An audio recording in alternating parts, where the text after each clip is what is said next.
And we on. Gia, back up in this bitch once again. You already know. We flying the stream. What's happening? What's happening, fam? What's good, everybody? What's good, Chris? What's up with it? What's up, bro? Chapo just got on the panel. What's up, bro? Chilling. Yeah, let the best man win tonight, man. We about to see shit. It's the brawl for it all, goddamn. Let's see who gonna stand tall in this motherfucker. I see El Padrino pulled up. What's up with you? Going on with my shit? Hey, y'all let me know if I sound all right, man, because my shit already buffering. You sound good. All right. Love Grew Japan. What's up, bro? Say salute Marlo Trey in the corner. Let's go. Eugene up in this motherfucker. What's up with you? Say salute to Marlon Trey X. What's up to everybody? Yo, man, we back in this bitch once again, man. Hey, I've been waiting on this shit. This boxing stuff about to heat up. And I've been waiting on this shit all week, man. I live for these big fights. I'm kind of nervous a little bit, but I'm riding Taylor gang in this motherfucker. What's up to Cash, man? Salute to you. What's going down? See, I got my TV on. Got everything ready. What you over there smoking on, bro? D-Bid OG in the chat. He over there kicking it with Marlo and shit. Mr. S, what's up with it? Said, what time is the main event? Shit, I don't know what the main event is. The card just started though. I got some motherfucking cookie, some headbangers, some shit. And D Bid over here on some goddamn edibles. Yeah. Nigga, I got some great mountain shit like that. Man, I ain't got but 1 gram in this bitch too. 1 gram. Zay, what's up with you, bro? Salute to you. Well, Mr. S, the card just started, man. That shit started at 7 o'clock Central. So I don't even know how many fights is on the card. I'm gonna guess and say we got about 3 fights. So the main event will probably be around probably 8:30 or something like that. Cass said Ramirez 9th round stoppage, goddamn man. I'm riding Taylor gang. You already know, man. You know what I'm saying? A lot of people mad because the way Taylor been handling Ramirez at the press conference, man. We about to go in there and whoop this boy ass tonight. That's what we coming to do. Mr. S said you got some purple runts rolled up and ready. Goddamn shit. I'm jealous. Like I said, I got 1 gram of some shit that ain't even all that good. But we about to make it work tonight, though, man, and have some fun with this shit. If you ain't put your pick in the chat, man, as you come through the door, post your pick in the chat. We serving crow tonight. When the crow is in the house, oh my God. When the crow was in the house, oh my God, danger. What's up to La La D? She just pulled up in his bitch. Salute, sis. Danger. Where El Felipe's ass go? Where the crow guy go? Bring your ass back in here, man. I don't know where the motherfucker went. I did just see him. He disappeared. Eugene said got that space cake and the usual going. What about the Spence versus Pac-Man announcement? Shit, I'm excited for it. I'm happy for it. That's gonna be like a very energized night on the corner, man. So I'm looking forward to that shit. Yeah, man. We've been waiting for this. Smith's halfway done with his roadmap. You know what I'm saying? He put it out years ago. And if he don't get Thurman, he had a similar opponent in Pacquiao. You know what I'm saying? So yeah, man, I can't wait for it too. Yeah. Mr. S said he got Taylor late stoppage. I took Taylor by stoppage on the Champ Ross. I think I took Taylor 11 round stoppage. And the reason I took him because I thought Ramirez looked kind of drained at the weigh-in. He could barely even talk. That motherfucker talking like, yeah, I'm gonna win the fight tomorrow. And all that kind of shit. I'm like, man, what's wrong with this motherfucker? Facts, bro. That shit was. I took it. He was scared. He was like, "What happened?" He's not a gentleman. Hey, y'all do us a favor though. Share the video, fam. You know what I'm saying? Let's get let's make this fight turn up, y'all. Not everybody was boosting this fight up. You know what I'm saying? So let's share the video for us. You know what I'm saying? And let's get some people up in here and get a bar of this Trey X that we got going on. See, the corner in general, goddamn me. Cass over the left talking about blase. Yeah, we coming to whoop your boy ass tonight, man. KF Harris, salute to you. Says, salute, I got Taylor game. Goddamn me. Lala D saying, what's up to Marlo. David the Real Thomas, what's up with you, bro? Salute to you. D-Vid OG said he got Ramirez. Champ! Salute, sis. Salute, everybody. My boy Zay, I see you, fam. What's good with it? Cass, salute. The queen they call Bobby Jean, that's what I'm gonna call you. She didn't change her name to Jazzy T. Said what's good. Shit, we up in this bitch about to call these fights and have some fun with it. Salute, sis. Bruce Goes, what's up with you? Say salute Marlo's Corner and Trey X and Chris. Come on, man. You know how to spell my goddamn name, man. My shit is on the screen, goddamn. Have some respect. Yasser Hussein, what's up with you across that pond? Say salute to the corner in the chat. Goddamn, I already know you taking Taylor game. Salute. Yeah, he locked in with it. Salute. You know. Hey, Chris changed his pick, y'all. I want to put it out there. You know what I'm saying? On the last live stream, he said he was riding with it, but he officially changed his pick in the hangout. He riding with Ramirez. You know what I'm saying? So we serving some crow tonight. Yeah. Either we gonna serve some crow, we gonna eat some crow. Bruce Gold. Yeah. Bruce Gold said he hitting on that Gorilla Glue tonight. That's what's up. Shit, I wish I had some of that shit. El Fenici, the ghost smelling motherfucker, said, something. We'll do hit that like, I don't even know what the fuck that mean. Nigga, try that shit again and get your ghost smelling ass back on the panel. You scroll down. Nitty G, what's up with you? Say, salute fam, I got Taylor gang, goddamn me. Eugene said, I'm gonna roll with Ramirez. He's not a great fight, but well thought. I really don't believe in these British fighters, all right? Mr. S said, Nets to win easy tonight. I ain't even been on the basketball, bro, so I ain't even got an opinion on that shit. What's up to Moody Trey Weather? Salute to you. Say, what's up, family? Go Mavs, goddamn. You like the Mavericks, huh? I thought that motherfucker, I'm thinking about little Feezy. He the one live in Tennessee. I ain't know where Moody Trey Weather from. Mr. S, okay, talking to Eugene. I'm scroll down. Bruce Gold said, my weed is good and blurs the vision, bro. It's all love, goddamn. He said, that's what I need. I got some weak shit right now. What's up to Raphael Gooden? Salute to you. He said, salute Marlo Trey. What's up to the fight fam, goddamn? Yeah, we back in this bitch, man. Post them pics in the chat. Goddamn, don't come back later on talking about, yeah, I was riding Taylor game the whole time. Post them pics in the chat. We coming to stop this boy tonight. KF Harris said he on some of that Skywalker on them, boys. Skywalker OG. Yeah, I like that Skywalker. Bruce Gold said last minute pick. I go with Taylor, goddamn. Taylor gang. Got another one. Cass said Ramirez gonna knock his killed off his motherfucking ass. Come on, man. The Tornado, nigga. Hey, Ken Buchanan, goddamn. We coming to whoop this motherfucker tonight. He ain't gonna get his kilt knocked off. Moody Treyweather said from Dallas, bro. I ain't even know that shit, man. You know, I used to live in Dallas. I ain't even know that shit. El Fenici got Ramirez, dun. And that's the kiss of death on y'all motherfuckers. El Fenici is taking Ramirez. Nitty G said for the first time in months, I have Saturday off, about to put some of that apricot gelato mix with some snowman in there. Goddamn, man. Boy said he about to get fucked up tonight. Appreciate you pulling up, bro. El Chapo said, yeah, changed my pick. I'm a root for Taylor, but I think Taylor woke up a sleeping giant. I think Ramirez is a silent killer. I ain't ever heard a boxer so quiet and calm. Yeah, because the motherfucker drained. That's why I pulled up some of his old interviews and listened to him talk. That motherfucker talking totally different, man. That man was drained at that way. He better get his ass whooped tonight. We coming to stomp out a sleeping giant. His ass gonna be sleeping in the ring tonight. Lala D said, I got Ramirez, but I have time to change before the fight. Nah, don't come in there with that weak stuff. Stand on your pick, young lady. Mr. S said, I hear that. The Ivan Baranchi fight showed me was better than a hype. He a warrior. Yeah, that motherfucker been fighting pretty good competition for a little while now. You know what I'm saying? That's one reason why I like him. Bruce Gold said Ramirez ain't no Duran. Tell him again for the ones in the back, bro. Ramirez ain't no Duran. KF Harris saying salute to Marlo. Raphael Gooden say he still got Taylor. He still riding Taylor gang. Jesse Marsh, what's up with you, bro? Say salute. Oh, salute, bro. I was getting at him in the chat. Let you flow. I didn't want to interrupt you flow. Okay. Eugene said, I think Tanko Barrios will beat both these dudes. All right. That man, he don't think nothing significant if it ain't Spence or fucking Tank. Lala D said, okay, she got Taylor. Nah, come on now. Goddamn me. Well, stay down then. Stay on your side then. Stay on your pick. Salute to Cypher Supreme TV. What's up, bro? Salute to you. Who you got tonight? Mr. S said Ramirez did look overweight and spoke about getting his last pounds off a few days ago. Yeah, I was just looking at the guy and listening to him talk, bro. He just didn't seem like himself. And when Taylor was in his face talking shit to him, that's what he was talking about. He was like, you don't look so well. You look like you struggling with this weight. You know what I'm saying? And I think that's what it is too, man. We coming to whoop this boy tonight. Ramirez is not a small guy, man. The motherfucker listed at 5'10". He a pretty big 1-pounder. So I don't think it's inconceivable that he struggled with the weight for this fight.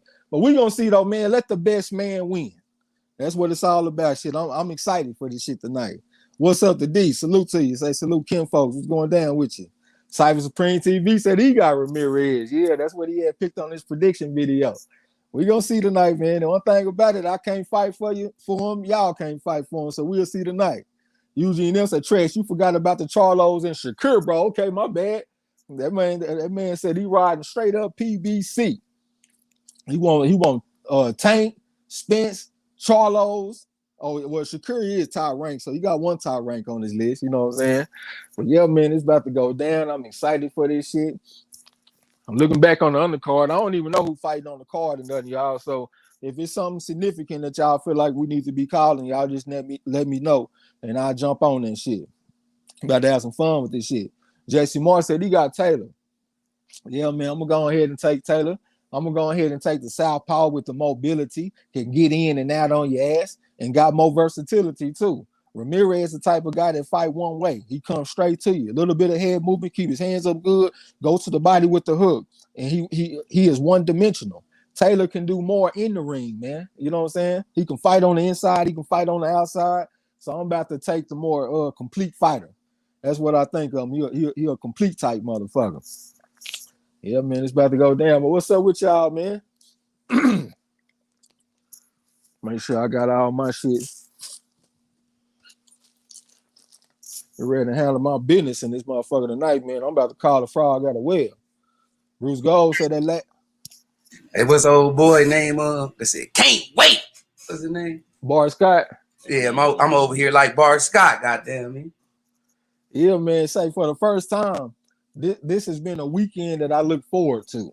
You know what I'm saying? A lot of times I be looking at fight calls. It's kind of like work a little bit. If it ain't just the big exciting fights, you know what I'm saying? But this time, I've been looking forward to this shit all week. Bruce Gold said the last prelim was like a video game. Fantastic fight with shitty judges. I ain't even see it, bro. Eugene said Al Heyman already knocked out Bob Arum this week by getting Spence the Pac-Man fight. The big fish, all right? Cyber Supreme TV said Ramirez going to punk Taylor in the gut and make him, come on, man, they ain't going to do all that, bro. That man about to go out there and get his ass pieced up. Taylor game, man. Ken Buchanan. Hey, y'all see how I stressed Bob looked when he was sitting there trying to talk about Taylor versus Ramirez? He couldn't even promote the fight, man. They did a bad job of promoting a great fight like this, man. This shit should have been all over. Most talked about fight this weekend, and this what we getting, man. But let's pump it up, though. Shit, Taylor already getting his hands wrapped up and shit, so how many fights is on this card? Ooh, I think three. Oh, okay. I think 3. Okay, salute to D-Lo, man. That's a voice of reason. Y'all subscribe to my man channel if you haven't. Help him get to 1,000 subscribers. He had like 736 or some shit like that, but he closing in on 1,000, man. So y'all subscribe to D-Lo 404 Box and help him get there. Cyber Supreme talking that shit down there, man. We about to whoop this boy tonight, bro. D-Lo said Ty Rank don't promote fights anyway. That's real shit. It's been a bunch of time people were saying that they felt like Ty Rank did a poor job promoting the fight. El Padrino said Taylor taking all the belts. Tell him again, bro. You know me, I don't really give a damn about all the belts and undisputed, but when the belts are connected to big names, I'm for it. We come to whoop this boy ass tonight. Cool too. That's Marshall Simmons. What's up, bro? So Marlo Trez, Chris Rayner, Lala DL, Faniche, and everyone else in the chat. Salute from the UK across that pond. Welcome back. D-Lo said thank you. Oh, I done forgot. Oh, yeah, okay. Yeah, help him get to 1,000 subscribers. Eugene said Ramirez is going to have to make this an inside fight. He needs a knockout. This is top rank, and he's not going to get a decision just saying. I thought both of them was top rank fighters, though. I think he got a good of a chance to win as Taylor when it comes to the judges. Teddy Atlas, as a matter of fact, he did a prediction video, and he was saying he felt like Top Rank wants Ramirez to win the fight since he the Mexican fighter and he live in America and stuff. So he felt like he could have a more lucrative fan base behind him than Taylor. So I think I agree with him, man. I think that Top Rank would like Ramirez to win the fight, even though both of them got pretty big followings, though. Cyber Supreme TV said it's 50-50. Yeah, it's 50-50. That's why it's a good fight. That's why it's good. I don't really see it as 50-50, though. I ain't gonna lie. I think we the favorite, man. We about to come whoop this boy tonight. Mr. Ed said, I've seen it said the fight is 2:30 UK time. So in an hour and 20 minutes, all right. That's what's up. Give me some time to get warmed up and settled in. El Padrino say, yes, sir. Marshall Simmons say, you don't need to ask me. Taylor, I already know who you got, man. Go ahead and lock in with your boy. Kevin Harris said, put the link in the chat. I don't even know what you're talking about, the link in the chat. Lala D talk, okay, she talking to Marlo. Everybody chopping it up with each other. Yeah, man, it's about to go down. On the outset, I do kind of see it as a close fight, but I think Taylor is like a clear favorite in the fight, man. Like I said, I just feel like he's the more complete fighter. I feel like he can do more in the ring than Ramirez, but I do feel like Ramirez is a very dangerous opponent. If he able to back Taylor up and get him on the ropes, it's gonna be trouble, man. Taylor has to pretty much keep this in the center of the ring to be successful tonight. If he get on the ropes, man, goddamn, well, man, D'Lo said, nope, it's not 50-50. It's 35, 25, and 1. Hey, well, how many fights did he have when he had them fights, bro? Because you saying that shit like that man already had 15, 20 fights when he was fighting somebody with a record like that. Hell, he probably only had 4, 5 fights. What was his record when he fought them opponents? El Padrino, okay, talking to Marlo. Scroll down. What's up to Derek Bailey? Salute to you, bro. Eugene said Taylor is white and Ramirez is Mexican. I still think Top Rank wants white stars like HBO used to. Shit, but what's more lucrative in boxing? Is it having a big white fan base or having a big Mexican fan base? It seems like in recent times, the blueprint is to have the Mexican fighter with the Mexican fan base because they spend money on boxing. It seemed like. Bruce Gold said, get fit with me on Monday evenings, goddamn. Okay, you got your fitness channel, huh? All right, I'm gonna go through and fuck with you. Mr. S said Taylor being lined up for Crawford. Yeah, I was thinking that shit like a year ago or some shit. You know what I'm saying? I think it'll be cool. It ain't like the type of fight that I want. I want Crawford versus the top welterweights, but I'll take him versus Taylor. You know what I'm saying? And plus, I know Taylor gonna come fight back and make a fight out of it. I think Crawford should be the favorite. I think he'll beat Taylor, but I know Taylor ain't gonna just come in and lay down. He gonna come fight back. You know what I'm saying? D'Lo said he ain't got but 15 fights or so now. Exactly. So you talking about a man that was fighting somebody with that record early in his career. Why don't you do me a favor? Go look at Terrence Crawford's earlier opponents and look at their records. If I'm not mistaken, he has an opponent on his record with 45 losses. So how about you go look at that? You know what I'm saying? Hold on. El Chapo said, is Taylor with Top Rank? Anyone know? I think Taylor is with Top Rank. I think both of them Top Rank fighters. But, you know, I ain't the best when it comes to the promotional companies and the sanctioning bodies and all that kind of shit. Yasser Hussein said Taylor's with Top Rank, hence on no big network here in the UK. Yeah, I heard them talking about that in the interview. He said that he was disappointed that the fight is not being aired on BT Sports and all that kind of shit. You know what I'm saying? I definitely think this a huge fight, man. It should be aired everywhere. And it make me look at something like ESPN as a joke, because they'll come and talk about, you know, fights and stuff like Fury versus Joshua or something like that. But they don't want to talk about this type of fight, a fight that really means something. You know what I'm saying? Cool Twos at Tregs, only on skills. I'm glad he's got a good reputation. Taylor, see, it's for the right reasons. That's the skills. Respect the corner. Yeah, I got respect for his skills, even though he did come across as a bit of a prick this past weekend. I ain't gonna lie, but it is boxing. Shit, we can't always be choir boys when it comes to boxing. Sometimes you got to be a prick. Eugene said, Trez, you using logic in a race situation. It's the only way some white people mostly ESPN subs. I don't know what you mean. Try again, bro. Bruce Gold said, what's up to Marlo's Corner? D'Lo said, every time someone talks about any fighter, then y'all go pulling Bud Crawford out your ass. Is that pulling him out my ass? Or is that looking at it both ways? I don't like double standards. If you're gonna look at one shit, look at the other. You know what I'm saying? That's just the way I am, bro. Hey, D-Lo, I noticed that when it comes to Bud, that's the only one you been for. You a part of the Bud Protection Agency. Let me find out, man. Yeah, man, but hey, he can't dispute what I said though. Because what I said was true as a motherfucker. He got somebody on his record with like 45 losses. D-Lo said, hey, he kicked Victor Postal's ass. Yeah, he did whoop his ass. Both of them whooped Postal ass. All three of them did, really. Mr. S said Taylor switches in fight week, and he is hungry too. Ramirez managed to talk shit and tried to play the victim. So I ain't even know nothing about that. It just seemed kind of uncharacteristic when I was looking at Taylor. Normally he seemed like a little bit more reserved. I ain't really used to seeing him being so combative at like press conferences and shit where he all up in the motherfucking face. He had them people so mad, man. Them Mexicans tried to jump Taylor after the weigh-in or whatever this shit was. Boy, I was laughing like a motherfucker. I was like, man, I hope they don't make my boy Taylor nervous. He might not be used to that kind of shit, folks trying to jump him at the weigh-in. Goddamn, let's stay tight, man, and go whoop this boy ass tonight. Karen Harris said, Bud is done. What you mean by done? I don't know what you mean by that. D-Lo said, send him a link. Oh, you want a link so you can get on the panel and argue about this this Crawford shit? D-Lo said all three did. Yeah, all three of them be Postal. Even though it was like a minority of people that felt like Postal could have got the victory over Ramirez. I wasn't one of them though. I thought Ramirez won the fight with his aggression. What's up to my boy King Louis? Salute to you, bro. What's going down? Eugene L said, Trez, ESPN has mostly white subscribers. White people want to see white fighters. This is why Lomachenko got all the hype. That's a good point. Even though I don't think Lomachenko got up to the level of the great Mexican fighters, like Lomachenko ain't reached no De La Hoya status or nothing like that. You know what I'm saying? Or a fucking Chavez or something like that. But I do think that's a good point. But I would still roll with the Mexicans though, me personally. Jared Bailey said Bud is on suicide watch, man. Damn, D-Lo said all boxing condos or conduits or something, I don't know, lead to Bud. Y'all know I give Bud hell too. I'm more loyal to the corner than any fighter.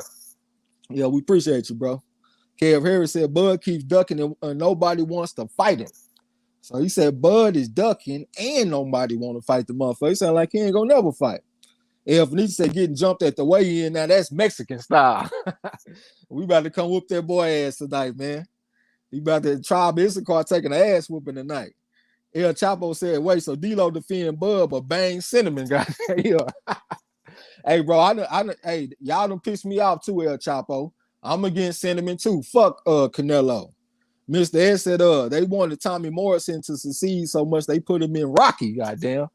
Yeah, that's a good point. I'm still rolling with the Mexican fan base, though, just off what I've seen in recent boxing history. They just seem to be the blueprint. They the ones that, you know, like if you fight like a Mexican fighter, you're going to be fighting in front of like a audience, and they got like a lot of people supporting them. You know what I'm saying? So I think I'll still roll with it.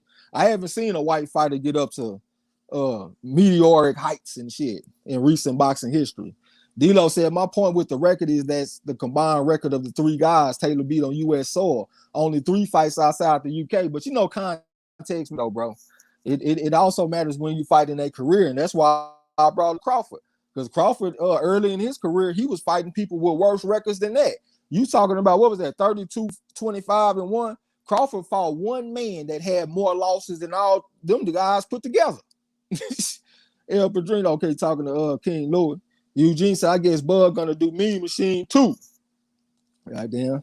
Yeah, that would be disappointing, man. I want to see the guy get some big fights. I'm for boxing, man. I'm not over here on no witch hunt against no fucking Bud Crawford. I want to see him in big fights. I want to see Spence in big fights like we about to see with Pacquiao. I want to see all the big fighters in big fights, man. That's all I want. D-Lo said, nope. For say, if y'all think about it though, it's gonna be some forces of hands going on with this boxing, the way PBC moving. You know what I'm saying? Once Pacquiao get up out the way, Spence damn near done. Like I said with his little mission. I believe, this is my belief, just to hype some of y'all up. I believe that Bud Spence might be next. You know what I'm saying? I believe that fight might be next, and then Ugas probably be last or something like that. But the way PBC moving, man, they've been giving us these kind of fights. They've been giving us the fights that we want to see. You know what I'm saying? The way the Spence been moving, but Top Rank can't compete with that because Bud's stuck right now. Bud really can't go nowhere. You know what I'm saying? Everything is through PBC where he at at the 147 division. Everything is on ESPN. Is on 140, 135 or some shit. So Bud's stuck right now. You know what I'm saying? So I see. At the end of it all, especially after this Pacquiao fight out the way, I see us getting more and more good boxing coming, you know? Hopefully we do. D-Lo said, no, boy, look at here. I have a hard enough time defending D-Lo. I ain't got time to be defending no fighters, goddamn. You know I'm just talking shit to you, bro. Eugene said, I'm rolling with the Mexican tonight, but it's on and popping when Tank fights Barrios, goddamn. Yeah, I'm looking forward to that one, too. El Chapo said, why you mad at Cinnamon Trey? It's the fans, bro. I hate double standards, bro. And all the Mexicans, they be crying about Carissa Shields. They be crying about Mayweather. They need to be humble. But when it come to Canelo, when he shows something and all that shit, everybody talking about, I like that. I like that out of Canelo. Well, why the black fighters got to be humble and Canelo don't have to be humble, bro? I don't like double standards, and that pissed me off. El Fenicia says, is that EJ Spence fight signed and sealed? I think it is, bro. D'Lo said the relevance is that this is his first fight outside the UK versus a solid opponent. I don't feel like talking about no damn Bud Crawford all night. Hey, I ain't say we got to talk about him all night. I just made my point and moved on. God damn it. But I get your point though, bro. Juco off the dub, what's up with you? Said ready for another one, absolutely. Lala D said I predict Spence will, and he better call out Bud. I hope we get him, man. I'll be happy as fuck. Eli Zachary, what's up with you? If I ain't said it to you already, say salute Marlo's Corner Trey X. Salute to you, bro. El Fenicia said, Pac no for the BS. I won't believe it till I see it. I don't know, man. It seems like he got a respectable reputation. So I don't think he'll put that shit on the line making false announcements. You know what I'm saying? I think we're gonna get the fight. Lala D said, I got Bud edging out a win over Spence. You got he gonna get his ass whooped just like Ramirez gonna get his ass whooped tonight. D'Lo said Tank Davis. Something, man. I don't know what I think he's saying some Street Fighter shit or something. Some you get Real Lazino said, why is the fight not on the zone? Shit, because that's some player shit. That shit don't need to be on the zone. I hate calling fights off the app. I'm happy as fuck this shit on ESPN. El Chapo said Taylor is a solidified UK fighter. He a real one, no hype. I think so too, bro. I agree with you. They gonna get one every now and then. Lala D said if it happens. Yeah, I got you. You talking about you feel like Crawford to beat Spence if it happens. Eli Zachary said, I got Ramirez by knockout in 9 or 10. Goddamn. We're going to see, man. We got plenty of crow for you, too. I just imported some Scottish crow for y'all boys. Cass say facts. Eugene said, after Spence beats Pac, he will be the biggest fighter in the world, number one pound for pound, number one pay-per-view. He wears the crown. He's Marlo from the wire. Checkmate. So you give him all of that without having to clean out the entire division. I mean, you saying just after this fight, you give him all of that. Like, he's just number one everything. Like, I like it. I like the fight, but I still want to see him fight the big names in the division. I want to see him fight Spence, and I want to see him fight Crawford and shit. Go ahead, bro. No, I was going to ask you who was that he was talking about. Oh, you talking about Earl Spence. He said after he beat Pacquiao, he's going to be the number one fighter in the world, number one pay-per-view. He wore the crown and all that shit. Yeah, I can agree with you, but only if he got one more piece of the puzzle, because you know what I'm saying. After he do whatever his whole plan he been doing since day one, because he told all the fans if you follow him that was his map. He wanted Danny Garcia, he wanted Porter, he wanted Keith Thurman, and he wanted Pacquiao. You know what I'm saying? So only motherfucker that's gonna be left is Bud and Thurman. Thurman really don't want to fight him. Thurman ain't no reason for Thurman to fight him anyway. So once he get rid of Pacquiao, all I can see that make relevance is Bud. After that, and Ugas would just be like the last draw or whatever. You know what I'm saying? Yeah, shit. This the way I feel too, man. Like, I do like this fight against Pacquiao, but at the end of the day, it do look like he passed up a fight for a unified fight against Ugas to fight Pacquiao. And everybody's saying that it's all about undisputed. Well, shit, to me, it look like it's about the money. Money. Yeah. Hey, but for real though, he did do that. But this history, bro, and he if you listen to him earlier on, he tell you that everybody needs that fight. Everybody need that Pacquiao. Everybody need that Mayweather. You know what I'm saying? Everybody need that Oscar De La Hoya or that, you know what I'm saying, one of those legends before they leave the sport. He said that he can't get Mayweather, so he definitely need Pacquiao to have that on his resume. So I believe probably before the belts, he'd rather have a Pacquiao fight anyway. You know what I'm saying? Oh, yeah, I ain't mad at the fight, bro. Yeah, but money. Yeah. All pulled down. You know what I'm saying? Hold on. It's a sign of the time. I'm out to get mine. All I live is a life of crime. What's up with you? Say salute Marlo and Trey X. What's going down with you?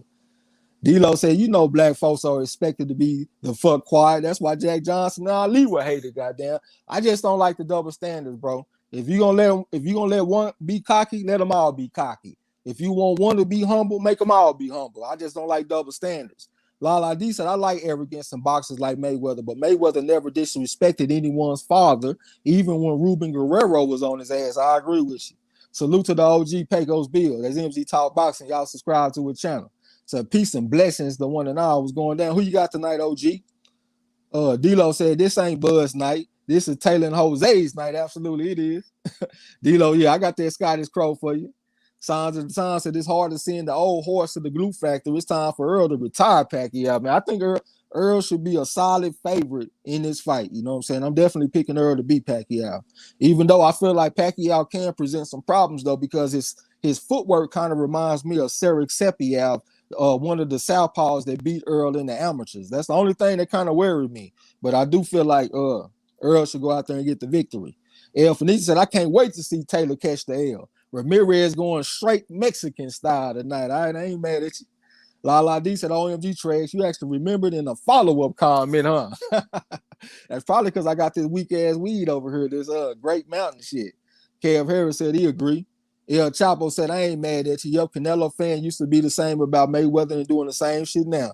Not me, though. Yeah, it ain't going to always be a totality or whatever where it's everything. You know what I'm saying? It's just enough of them been pissing me out, bro. They be in the comment section talking about how Canelo will beat the black off of Charlo and he'll beat the black off of Andrade. Bro, I don't even feel like all of that is necessary. So, you know, that pissed me off. You know what I'm saying? And also, motherfucker, I know this ain't just for no Canelo fans.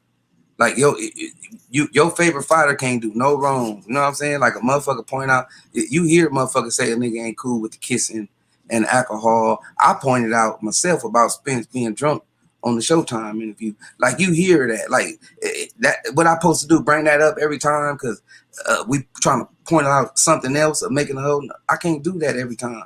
I'm just saying, you know what I'm saying? Keep the same energy all the way around for every fighter. You can't have higher standards for Wilder and then you got lower standards for your fighter. Like, your fighter can duck and don't avoid any fighter in the world, but Wilder, he can't duck nobody. You know what I'm saying? You got a different energy for the ducking for another fighter, but your fighter, you ain't got that same energy. You know what I'm saying? Yeah, no double standards. Signs of the Time said Spencer's already king without Bud. Bud is a duck, in that man's opinion. D-Lo said, I like the fight, but I don't think a win over Pacquiao does all that for anyone. But Spencer's carving out his own lane. Yeah, I like the fight too, man. Shit, especially for selfish reasons. That shit'll be a very big fight on our channel. The energy gonna be through the roof in this motherfucker. So yeah, I like the fight. I roll with it. And I think it's fairly competitive too. Eli Zachary say, I believe the pressure of Ramirez along with the work rate and power will wear on Taylor. Goddamn. All right, man, we're gonna see. We definitely gonna see tonight. Eugene said Pac is still the biggest name in boxing worldwide. It's the name and his legacy. It's like beating Ali or Floyd, his worldwide recognition, and hence more money. Money. Yeah. D-Lo said WBA is going to muddy the water even further with the belts. All right, you know, I suck when it comes to the belts, man. So anytime y'all say something about belts and all that shit, I just keep it moving. D-Lo, oh, what's up to Mark Blake, man? Shout out to the Netherlands. D-Lo said everyone wants that Pacquiao payday and name on their resume, and respectfully so. Yeah, definitely. It's the fight. I mean, it's the what the fuck is the word I'm looking for, man? You fight for it's prize fighting, goddamn. You fight for a prize around this motherfucker, man. So everybody want to win the lottery. What's up to our King the Great? Salute to you. D-Lo said, damn, why you bring up OG Ruben? Goddamn me. That's Lala. El Fenici said, I wanted him to fight Ugas, but EJ chased that bag. Yeah, it's good for record if he beats Pac. This was a good money grab for EJ. That's why I said, man, it is what it is. You know what I'm saying? Hey, and like I said, I ain't mad at the fight. Just don't piss on my leg and tell me it's raining. That's my thing. Derek Bailey said he riding Taylor game. Lala D said she got Earl the Truth Spence. Akeem the Great said I got JR for the dub. Oh, you got Ramirez. Okay, man. You know, hey, I'm terrible with names, bro. Don't come in here typing no fucking whatever the shit called without no antecedent, no acronyms without antecedents. Hey, with Torres, what's up with you? Say shout out to MARLO'S in the corner picking Ramirez. A nice stoppage mid to late rounds. All right. Come back and eat that crow. Mark Blake, salute to you. Okay, talking to Lala D. Pecos Bill said, listen to y'all and watching my nephew play football, goddamn. What did he play? Offense or defense, OG? El Chapo said, yep, double standards is huge in boxing. Got to keep the same energy for everyone. Absolutely. Dito said, yeah, I have never said anything about taco or mayonnaise. What is this man talking about? Okay, I got you. As it pertains to boxing. Yeah, all that ain't necessary, bro. And just keep it in the ring. Derek Bailey says, CM Jr. is pretty nice. I think that's the guy that I saw on this little docu series on Showtime. I thought he was a pretty decent fighter, but I didn't like his pops, because his pops was talking down on his other fighter that was also in the series and shit. And I just didn't feel like that was his place. Focus on your own son. Don't worry about the next man's son. Pecos Bill said, y'all going to make me pull my gloves back out. Who wants some? Goddamn, I don't want none, OG. You said you 6'5" with an 82-inch reach. Goddamn, I have to get on the inside on you and turn you up to the body. D-Lo said, yes, I got a good, yes, I have stood firm that Pacquiao was the biggest name as far as active fighter. Yeah, I don't think it can be disputed. Chris Ray said, thanks for hitting that like, because it forced YouTube algorithm to share the video. Absolutely. D-Lo said, Pacquiao sweepstakes is what I call it. Yeah, the sweepstakes for sure. L said, I'm glad I don't have a favorite fighter. I just want to see these fighters catch their work. Absolutely. Fenicia talking about abbreviation. I was looking for acronym, motherfucker. Lala D said, I'm crazy. I don't remember what I said. D-Lo said, mark my words, win or lose. EJ will pay that toll versus Pacquiao every current welterweight would, in his opinion. Yeah, Pacquiao ain't going to go out like no punk now. He going to come back. He going to come fight back. Pecos Bill said, EJ over Jose Ramirez. Hold on. EJ over Pac. Jose Ramirez over Taylor. Okay, I got you. Make sure you come eat that crow. Pecos Bill said he a running back. All right. Goddamn, hit that hole on the motherfucker, youngster. Let me go and give me 3 tugs at you tonight.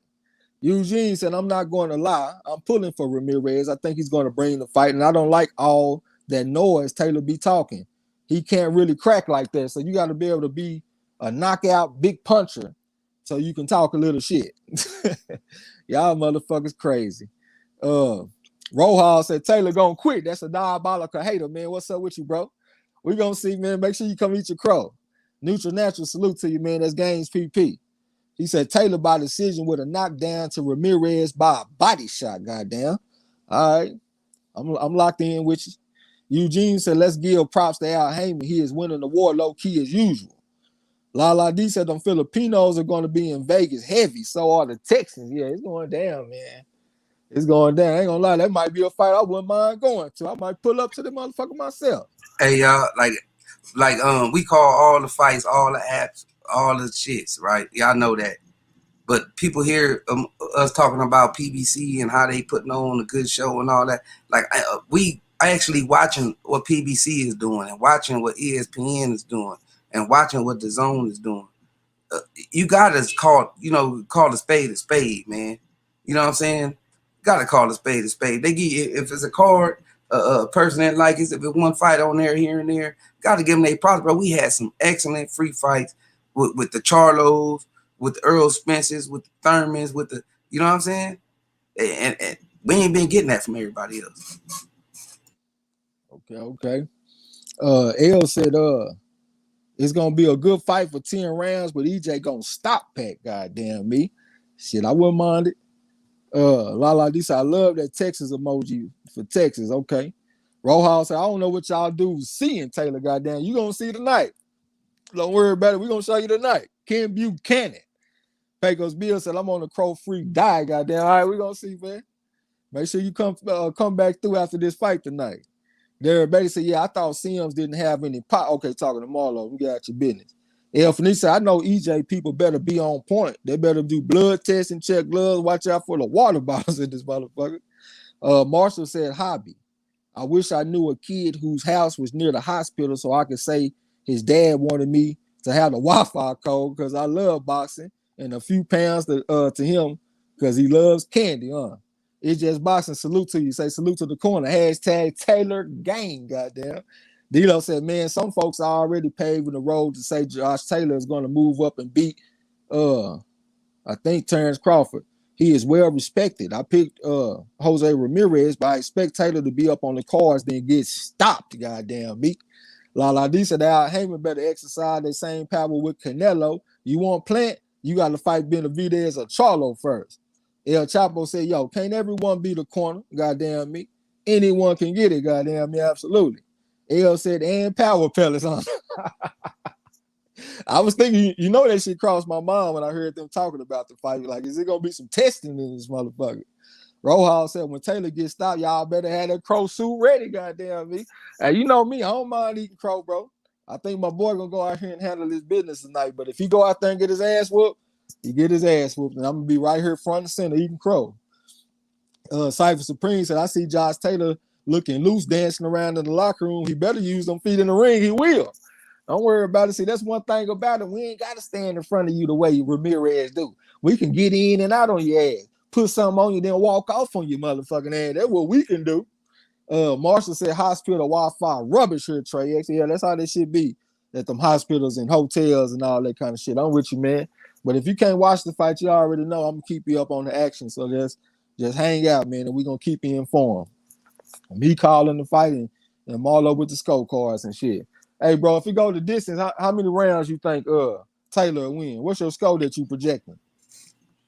Man, I want to say 7-5. You know what I'm saying? 8-4 type of fight. That's what I want to say. Hey, bro, this fight gonna be like Neri versus Figueroa, bro. But if it's gonna be a stoppage, it's gonna be a stoppage late. You know what I'm saying? Like 12, 11, maybe 10, something lucky 10. But if it's gonna be a stoppage, I think it's gonna be late. But this gonna be. I think we in for a banger. You know what I'm saying? Okay. Rojas said, yeah, Hooker thought shit was sweet too. Yeah, I picked Ramirez over Hooker. I know what Hooker brings to the table. Hooker is from Oak Cliff, man. He's one of my favorite fighters out of Texas. So I know what Hooker brings to the table, but Hooker can't fuck with Josh Taylor. So we gonna see. We definitely gonna see. Ron Farrock, salute to you. Say salute, family. I got Taylor by 10th round stoppage. I'm right. Well, I guess right behind you because I got Taylor by 11 round stoppage. We definitely gonna see. Hey, if Hooker wasn't on that Oak Cliff water, you know what I'm saying, and more thinking about thinker in the ring, I think Hooker would have got him. Hooker wanted to fight Ramirez, man. Hooker said, "Fuck it," you know what I'm saying. I'm gonna go out like this, and he went out how he want to. But I think Hooker, a motherfucker, man, in the middle of that ring, he was putting some shit on Ramirez. Yeah, I think Hooker, if he was more disciplined, he could have done better. Because before the fight, Hooker said that he was gonna beat Ramirez at his own game. And that's what let me know I had to take Ramirez. Like, how are you gonna fight Ramirez's fight and expect to win? So I had to go ahead and roll with Ramirez. Fact. Ramirez. All right, Marshall said he got 8-4 for Taylor. Lala D said she got it 7-5. Rojas said, man, Hooker will stop Taylor and won. That motherfucker is a diabolical hater, man. L said, I got Taylor getting stopped in 11. All right, we gonna see.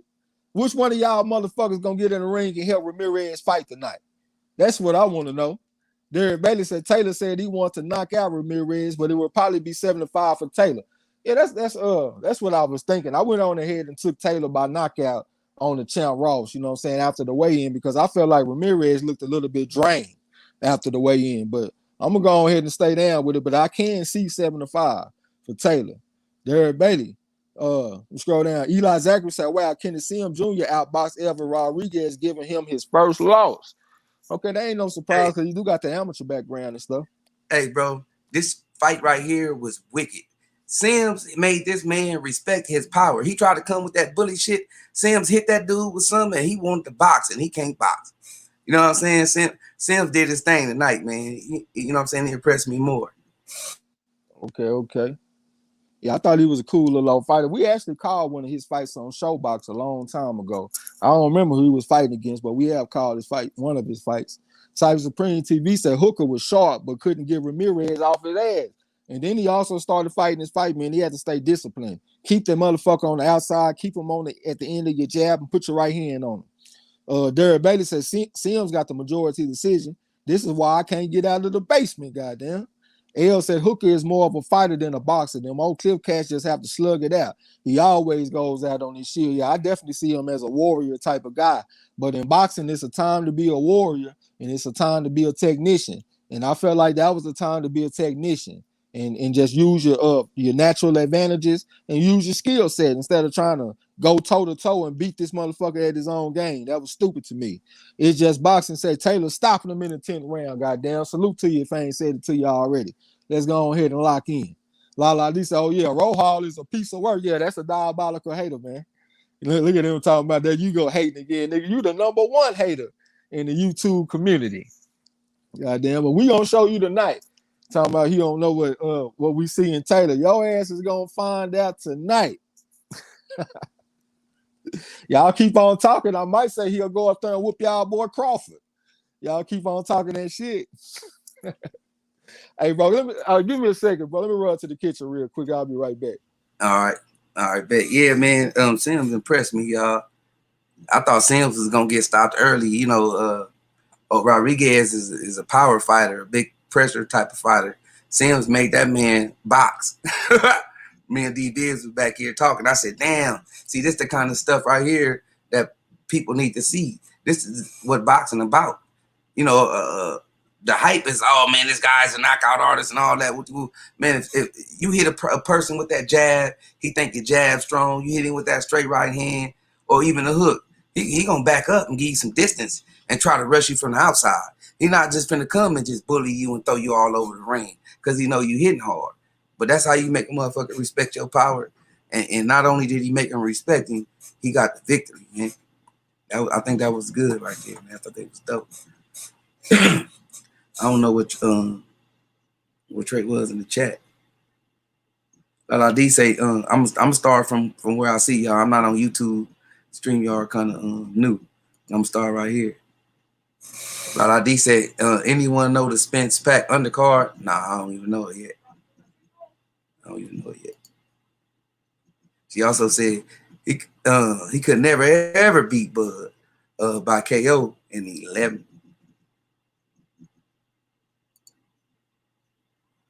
Signs of the Time said Pacquiao offered Crawford a contract last week, but Bomac said he didn't like the money split. See, they keep on playing with that money split, bro. They keep on playing. I don't even get it.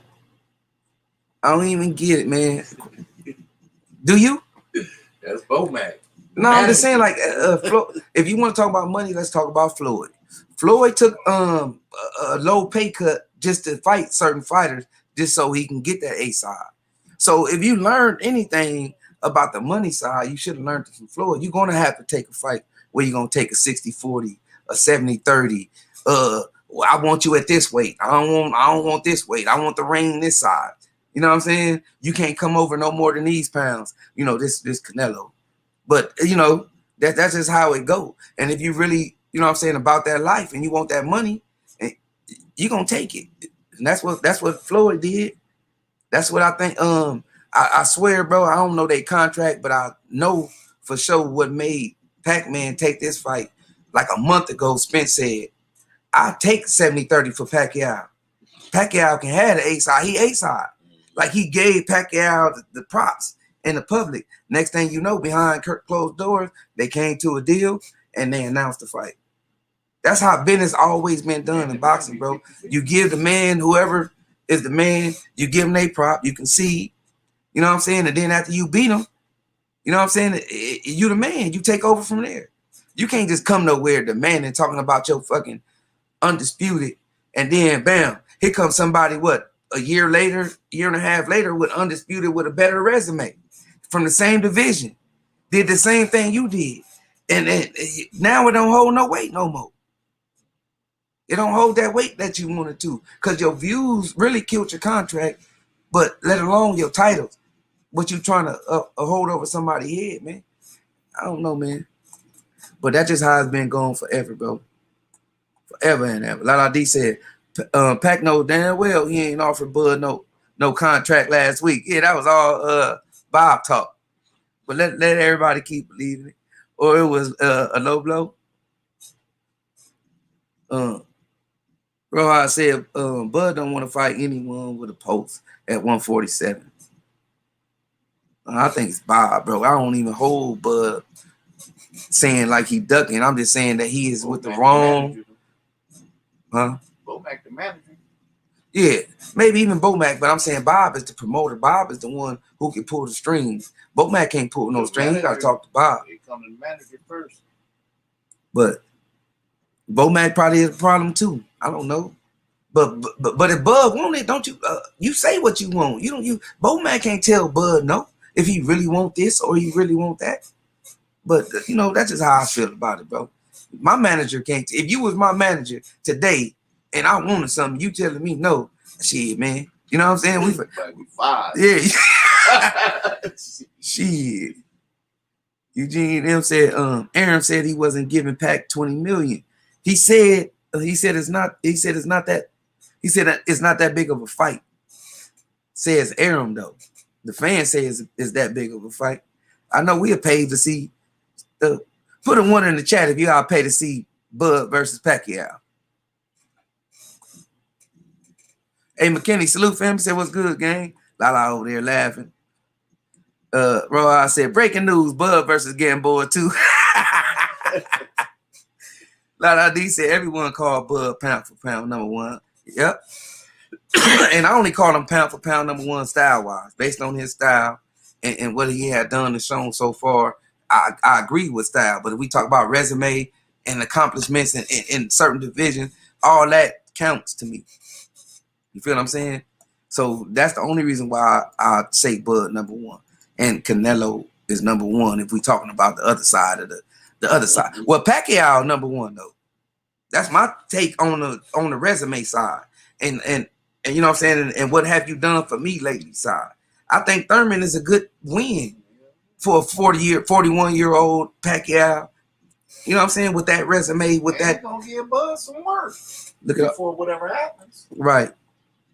Derek Betty say, Bud need to leave Bomac and Top Rank for real. I agree. Lala D said everyone called Bud. I read that. Called Bud pound for pound until he act like one at the business table. Signs of the times, get out y'all business. Joseph Brown, the judge in the building. He said salute to the corner and Trey X. Let's get all it. rise. Hey, look at all them ones. All them ones would have paid for Pacquiao versus Bud. So that Bob, that show right there, Bob don't know what the hell he talking about. We know what the fuck we talking about more than Bob.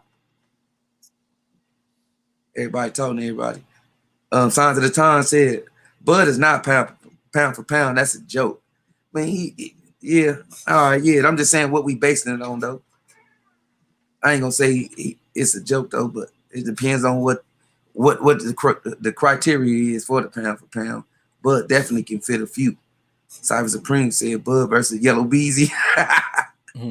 Lala D said, Marlo, how you gonna read half my sentence? I did. I'll just be trying to keep up in the chat here. My bad if I cut you short. Eugene M said, I never called Bud number one pound for pound. He just haven't earned it at 147. His whole resume is short of that. That's what I'll be saying. But style wise, I think you can give it to Bud. I think you can. He's switch inside. You know what I'm saying? He got a nice boxer style game. But other than that, I wouldn't even have him in my top pound for pound. Rojas said Bud need to retire and go away. Nah, he need to stay. You see him where I'm at, bro? Yeah. I see you. She said, so okay. Y'all were talking about Bud pound for pound and shit. As far as his resume, I don't think he is either. But if you look at it the way Max Kellerman look at it, he said he look at it as far as just straight skills. If all the fighters was in the same weight class and the same size, he felt like Bud Crawford would be the best. So I could kind of see that, you know what I'm saying? But I don't have a number one pound for pound, and I've been talking about that shit for 2 years straight now. Yeah, and then you still got an argument from Max Kellerman point of view, even what I was saying. You still got an argument for that, you know what I'm saying? Because I think Smith style will beat his style. But we got to see it before we can, you know what I mean? Yeah, we just got to see it. Judge O'Brien said Arum had 2 chances to make a Pacquiao fight. He failed Crawford. And Bud fans can't blame nobody but their fighter and promoter for why he hasn't made it happen. Self-sabotage, goddamn. He said that's the worst sabotage, self-sabotage. L said Fury looking like a whole crackhead. He just disrupted the set looking like a 70s drug dealer out there.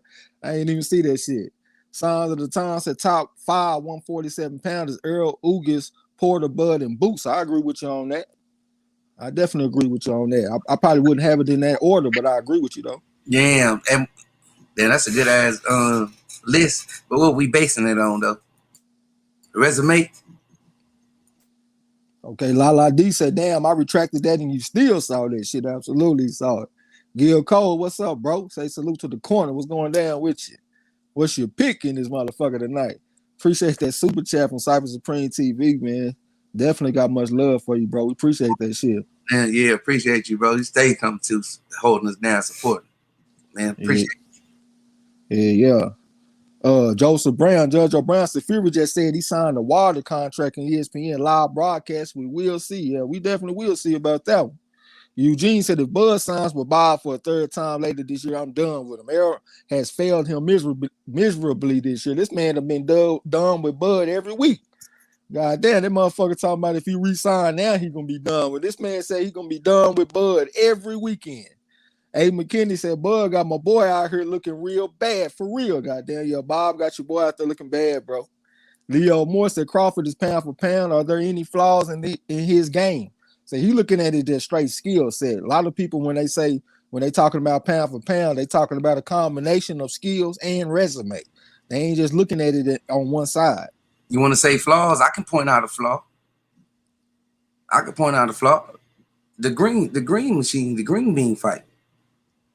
He went down, bro, on a punch. He didn't go down on the slip or a trip. He went down on the punch. You know what I'm saying? I seen the flaw. His chin ain't as strong. His chin ain't as strong at 147, bro. We seen him get hit at them lower weights and get little stanky leg type of vibe. But at 147, he went down. So I think I take that in account to what I'm gonna see. I seen Earl, he acclimated. I seen him get hit nice at 147. You know what I'm saying? From the early times, even in the big fights, and overcame. You know what I'm saying? And adapting right then and there. Man, Green Bean put him down with a nice shot, bro. He got up, but I'm just saying, Green Bean ain't no Thurman. Green Bean ain't no Pacquiao. Green Bean ain't no Spence. You know what I'm saying? Appreciate that super chat from Lala D. She said Cypher and I collectively put in $55. Salute to the corner, goddamn. We definitely appreciate that. Appreciate you, sis. And at the end of the day, every fighter got flaws in their game. From Sugar Ray Robinson to Sam Langford to fucking Gene Tunney, fucking Ali. Everybody got flaws in their game. Facts. Ain't no perfect fighter. Antonio Ariano, what's up with you? Said Marlo Trey, what up? Lakers in 5 against the Suns. Goddamn. He said you got Lakers in 5. What you got the Lakers in, bro? Yeah, I got Lakers. I say 5, maybe 6. Cause them some shooters over there, man. Yeah. El Chavo said, oh, how I wish for the day boxing becomes organized under one label. One label, absolutely. Cypher Supreme TV said, Mean Machine can crack. He can crack. He just hit the motherfucker with one single lead right hand right on the chin, and the man went down. He didn't even have to take a combination. Just one punch, and he got dropped. Hey, but Danny can crack, right? Danny can crack. Porter got a little pop. I ain't gonna say he can crack, but I'm just saying people that Spence being in there with that can actually hit and you being hit by him and the different effects. I'm not saying, you know what I'm saying, nobody got flaws. I'm saying, bro, it's what I see when you get touched in that chin. And it wasn't, he went down. You know what I'm saying? I know stanky leg, his reaction, he went down. So I'm just saying, bro, like that's something I'm gonna look for. You know what I'm saying? That's something I'm gonna have to watch with harder hitters than Green Machine. Okay, Moody Trayweller said he also get carried away when he go orthodox. I just think he's just a much better fighter when he goes southpaw. That's why when it's an emergency, he break the glass and go southpaw. This motherfucker. Rohal said Bud and Andre are overrated. All right, man, we're going to see. Goddamn, we got to see about Andre. Let's see him in some big fights. SB Stay Sharp, what's up with you? Said he agree. Throw SB Stay Sharp a wrench, bro. Moody Trayweller said he caught more in orthodox. He get caught more in the orthodox stance. Okay. D-Lo said that Mean Machine shot likely would have buzzed him, would have had him buzzed for way longer at 140 in his opinion. Okay. D-Lo said every fighter out there got holes and they are all beatable. Absolutely. He said all of them. Rojas said Mickey Ward is the only fighter I've seen with no holes. This motherfucker just trolling, man. I'm gonna change your name to the Diabolical Troll. Eugene said he got Lakers in 7. Signs of the Time said Buck duck that real smoke at 140 like Taylor and Ramirez. Yeah, we talk about that shit all the time. D-Lo said the shots you don't see, absolutely. Even a person that don't have no power can drop you if you get caught with a shot you don't see. Think about Danny Jacobs when he fought against Sergio Mora. Sergio Mora can't crack an egg and he dropped Danny Jacobs. Winston Lee, salute to you. What's going down? Lala D said, Trez, this just in. Bud stopped Mean Machine. He did stop Mean Machine, but he still got dropped in the fight, though. And why you calling me out? That was Marlo just talking about that shit. Leave me alone.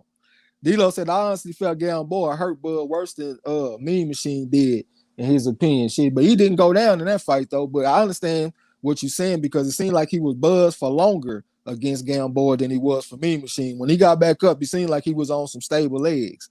Lala D said, okay, I'll shut up. Now you ain't got to shut up. Talk your shit. SB Stay Sharp said he appreciate it. D-Lo said Mickey Ward, yeah, that man tripping, talking about Mickey Ward is the perfect fighter.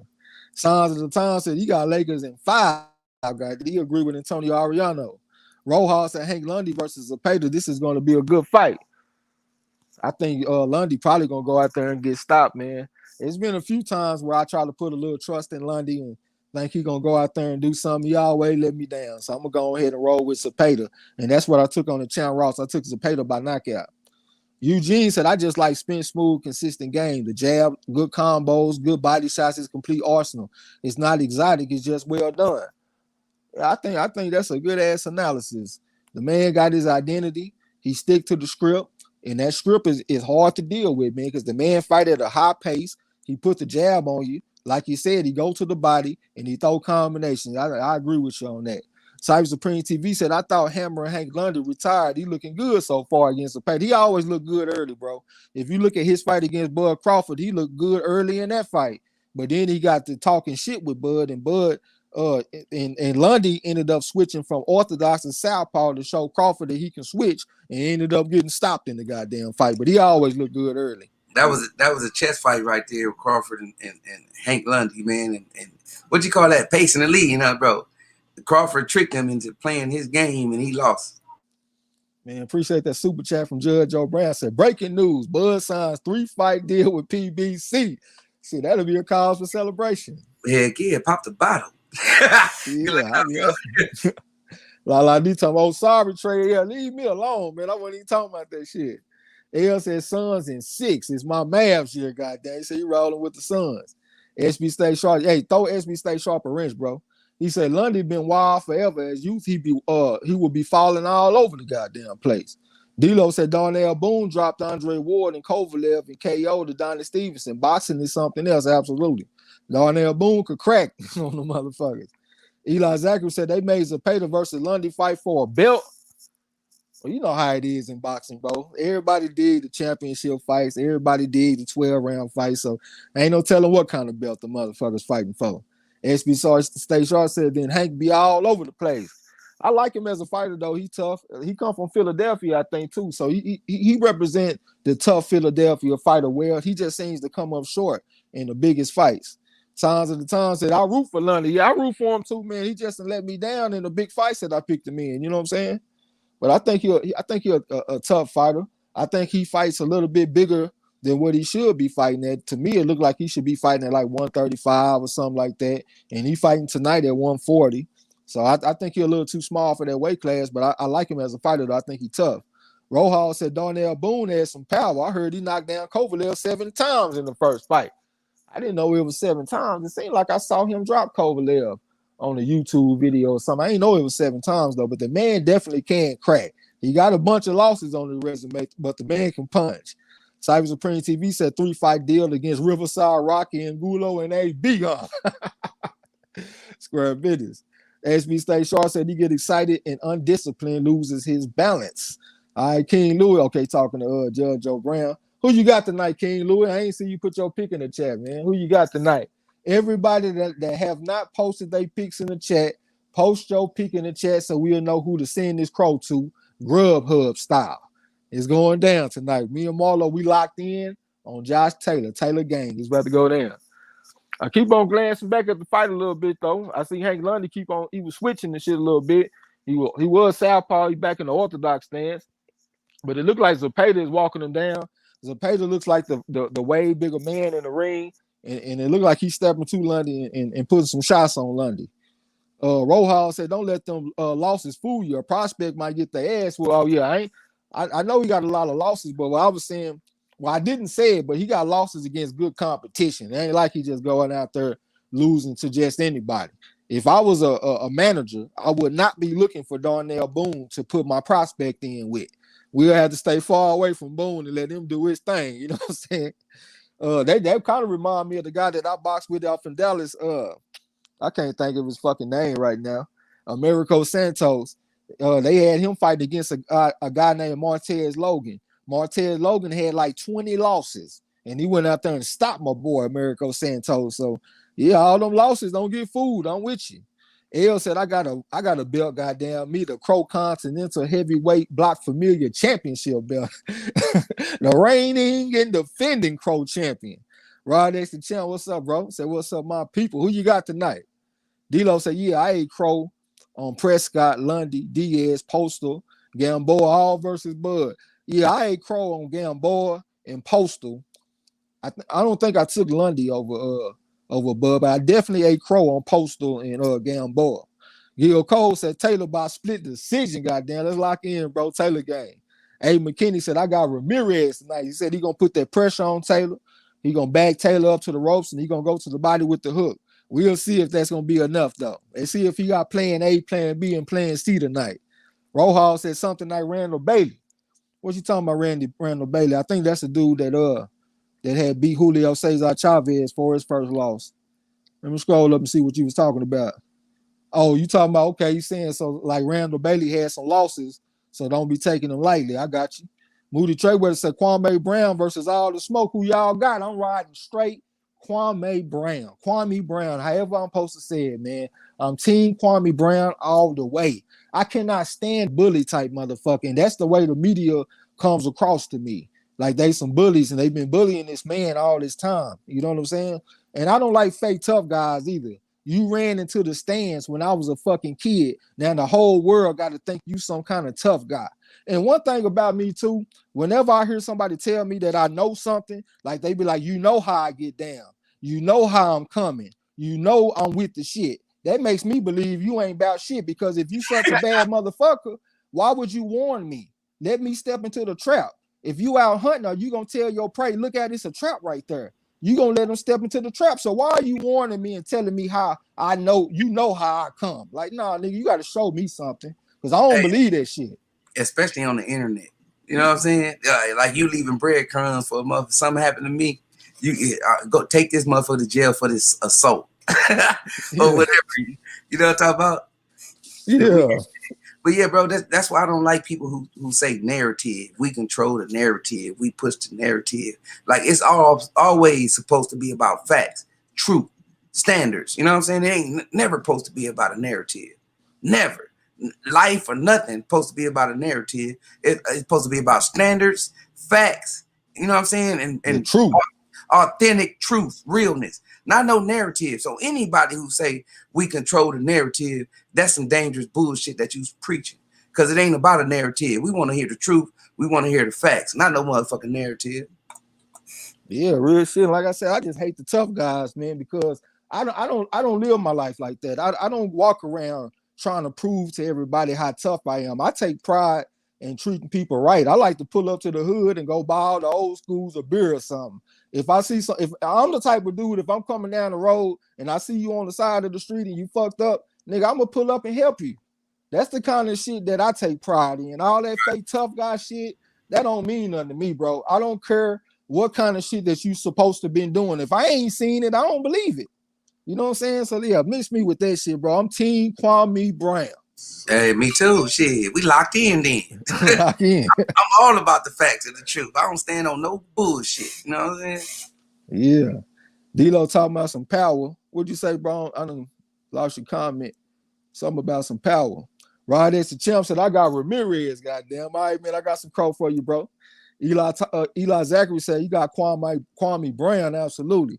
Moody Treyweather said, Kwame Brown on the air. Yeah, that shit funny too, bro. He's sprinkling that mama's cooking on their motherfucking ass, ain't he, man? L said, Kwame Brown on their neck. Cyber Supreme TV say, right. SB State Short said, Taylor by unanimous decision. Kwame Brown, my nigga, absolutely. MZ Tall Boxing said, we won the game. Nephew got a touchdown. You got me a tug? Hey, man, tell nephew good work out there, man. Keep up the good work on them boys. Square business. La D say 100. King Lewis said, this ref full of shit. Oh, so the ref doing a terrible job in the fight, huh? La D said Kwame Brown is cool. Yeah, Kwame Brown cool, man. And I just respect the guy, man. These people been talking shit about this man for decades. And he just sat up there and just held it in and held it in and held it in. And then everybody be surprised when the motherfucker explode and everybody get their work. Now everybody a victim.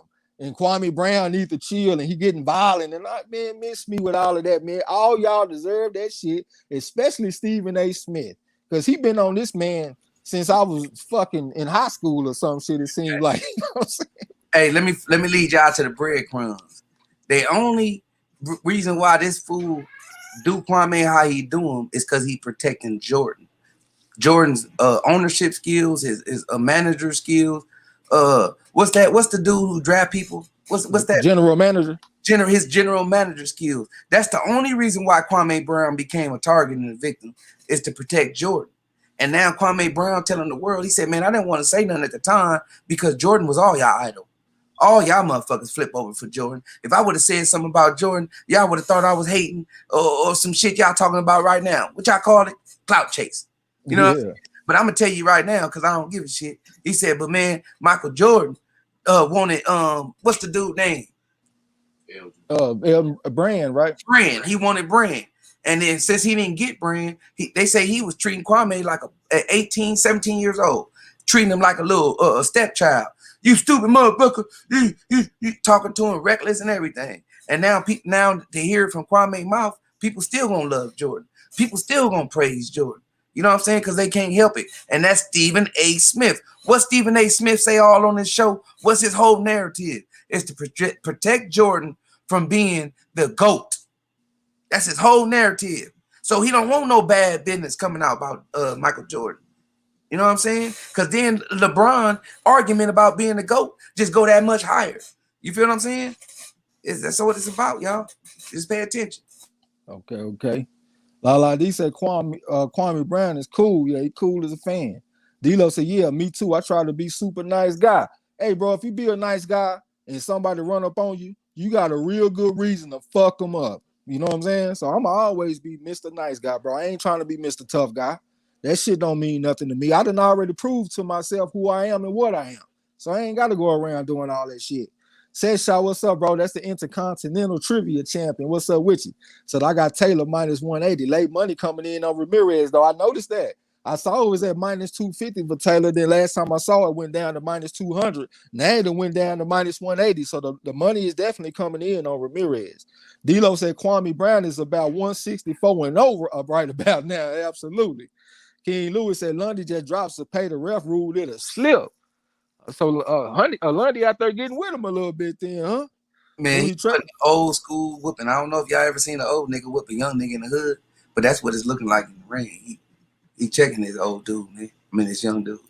He's schooling him, huh? And then Dwyer was talking about he thinks Zepeda might be the best at 140. And this man only had 15 amateur fights. I mean, he a good natural fighter, but I don't look at him as just some classy motherfucker, so I can't be too surprised that Lundy out there getting with him. Moody Treyweather said, call that nigga Becky with the good hair. Yeah, that shit be killing me, man. All that. Hey, bro, Chris know what I'm talking about. Pay attention, bro. I never liked that Stephen A. Smith, bro. He never give these young dudes no type of glory. He always praising the 80s players. He even compared giving the ball to Larry Bird instead of like a Kevin Durant or a Curry. Like, how would you do that? Larry Bird is not no Curry. You know what I'm saying? So how would you fucking say you'd rather give a ball in the last minute to Larry Bird and not Steph Curry? So you know your agenda. I know what your agenda is if you talking stupid like that, man. We got a active player that's shooting the lights out of anybody that ever touched the ball, which is that young, what that fool called, that young glow stick over there at Golden State. He called him a glow stick. He called that one dude a glow stick, the little reporter. Chris Broussard. He called him a glow stick. They got the same complexion. So I'm gonna call Curry a glow stick. Man, Curry probably the best shooter we ever seen, bro. Better than Larry Bird, better than Miller, he the best shooter we ever seen, bro. And that's how Stephen A comparing these days basketball players to the 80s basketball players. So he is protecting Jordan. And Larry Bird should never be no definition who I get a ball to in the last minute. It got to be Reggie Miller or goddamn Curry, man. All right, Eli Zachary said Lundy knocks the pater down and they called it a slip and warned Lundy. Don't do that shit again, D-Lo said Stephen A is always on some bullshit. He been on some bullshit for years, bro. I ain't like that man in a long time. When I first heard him, I was like, damn, this dude up here doing this thing. But then when I really got to listening to it, I was like, man, this a bitch ass dude right here. Lala D said Kwame Brown said, you go, girl, when he was roasting one of them dudes. Judge O'Brien said Taylor by 9th round knockout. I got 11 round knockout. Let's lock in. D-Lo said, yeah, he did. Becky with the good hair, absolutely. Eli Zachary said Gilbert Arenas say Kwame got them hands. Shit, I'm not surprised, man. That's a country strong motherfucker. Me, you hear that dude talk? That man said, boy, look at her. When the last time y'all heard a nigga say, boy, look at her?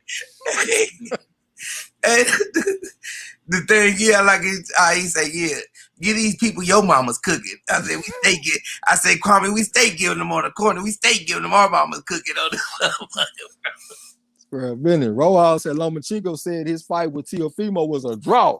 I saw that he was a big favorite over Nakatani too. They got Lomachenko was a 16-1 favorite over Nakatani.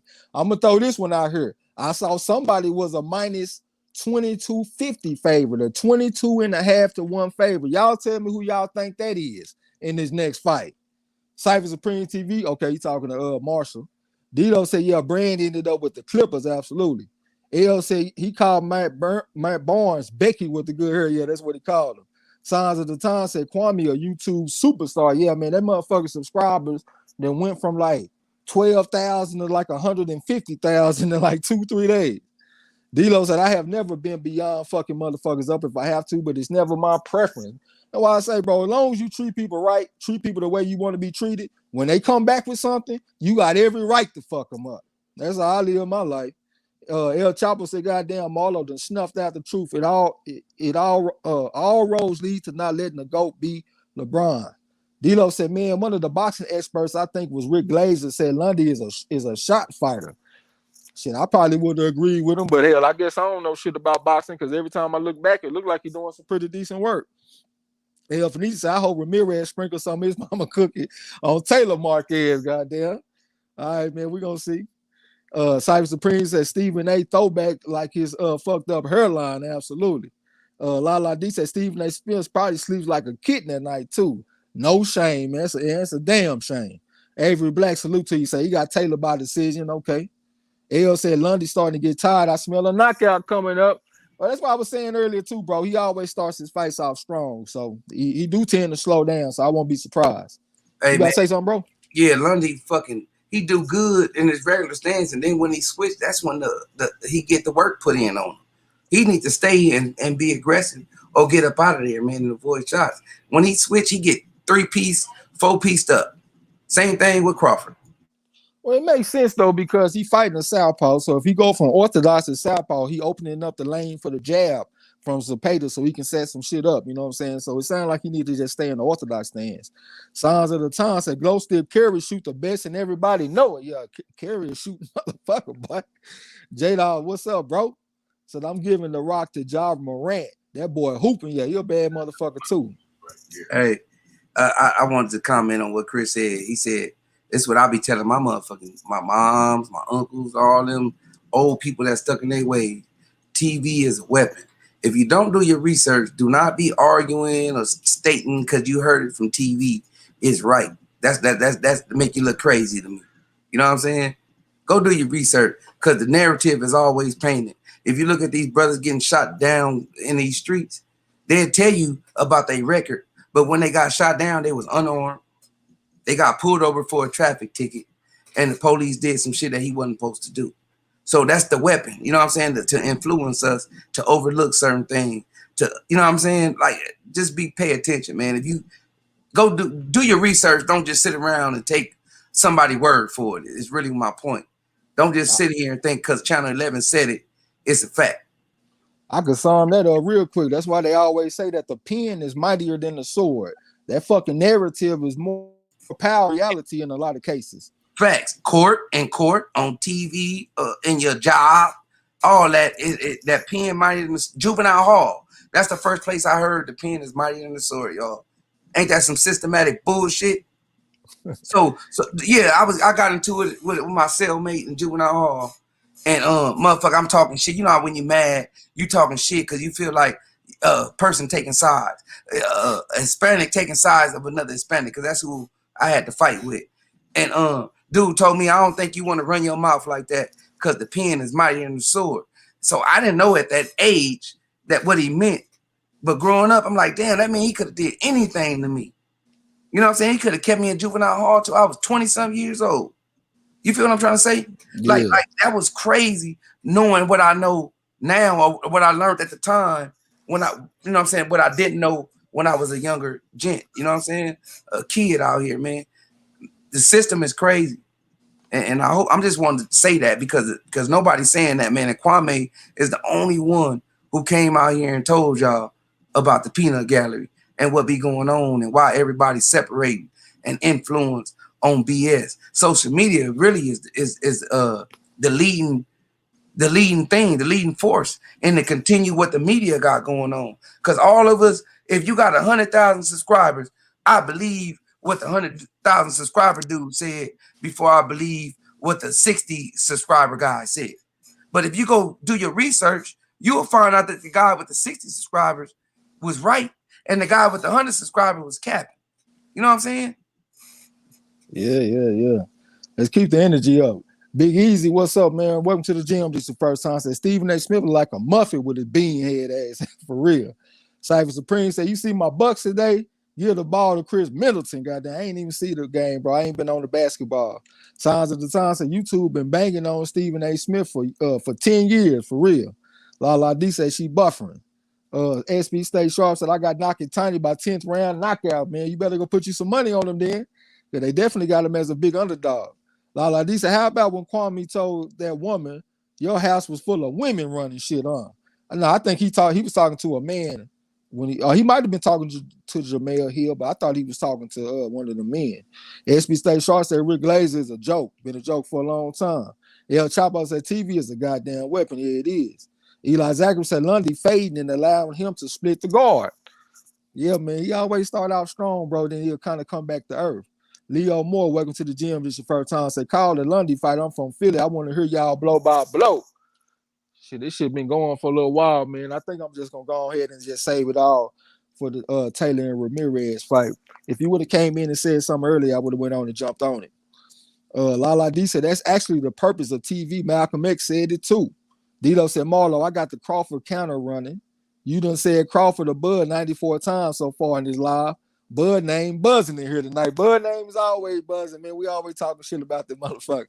And we got to keep him alive. Because like I was telling you earlier, bro, we follow him. We buy his fights. We actually watching this man. If you do his numbers and many fans that got something to say about him, he should have Earl Spence numbers.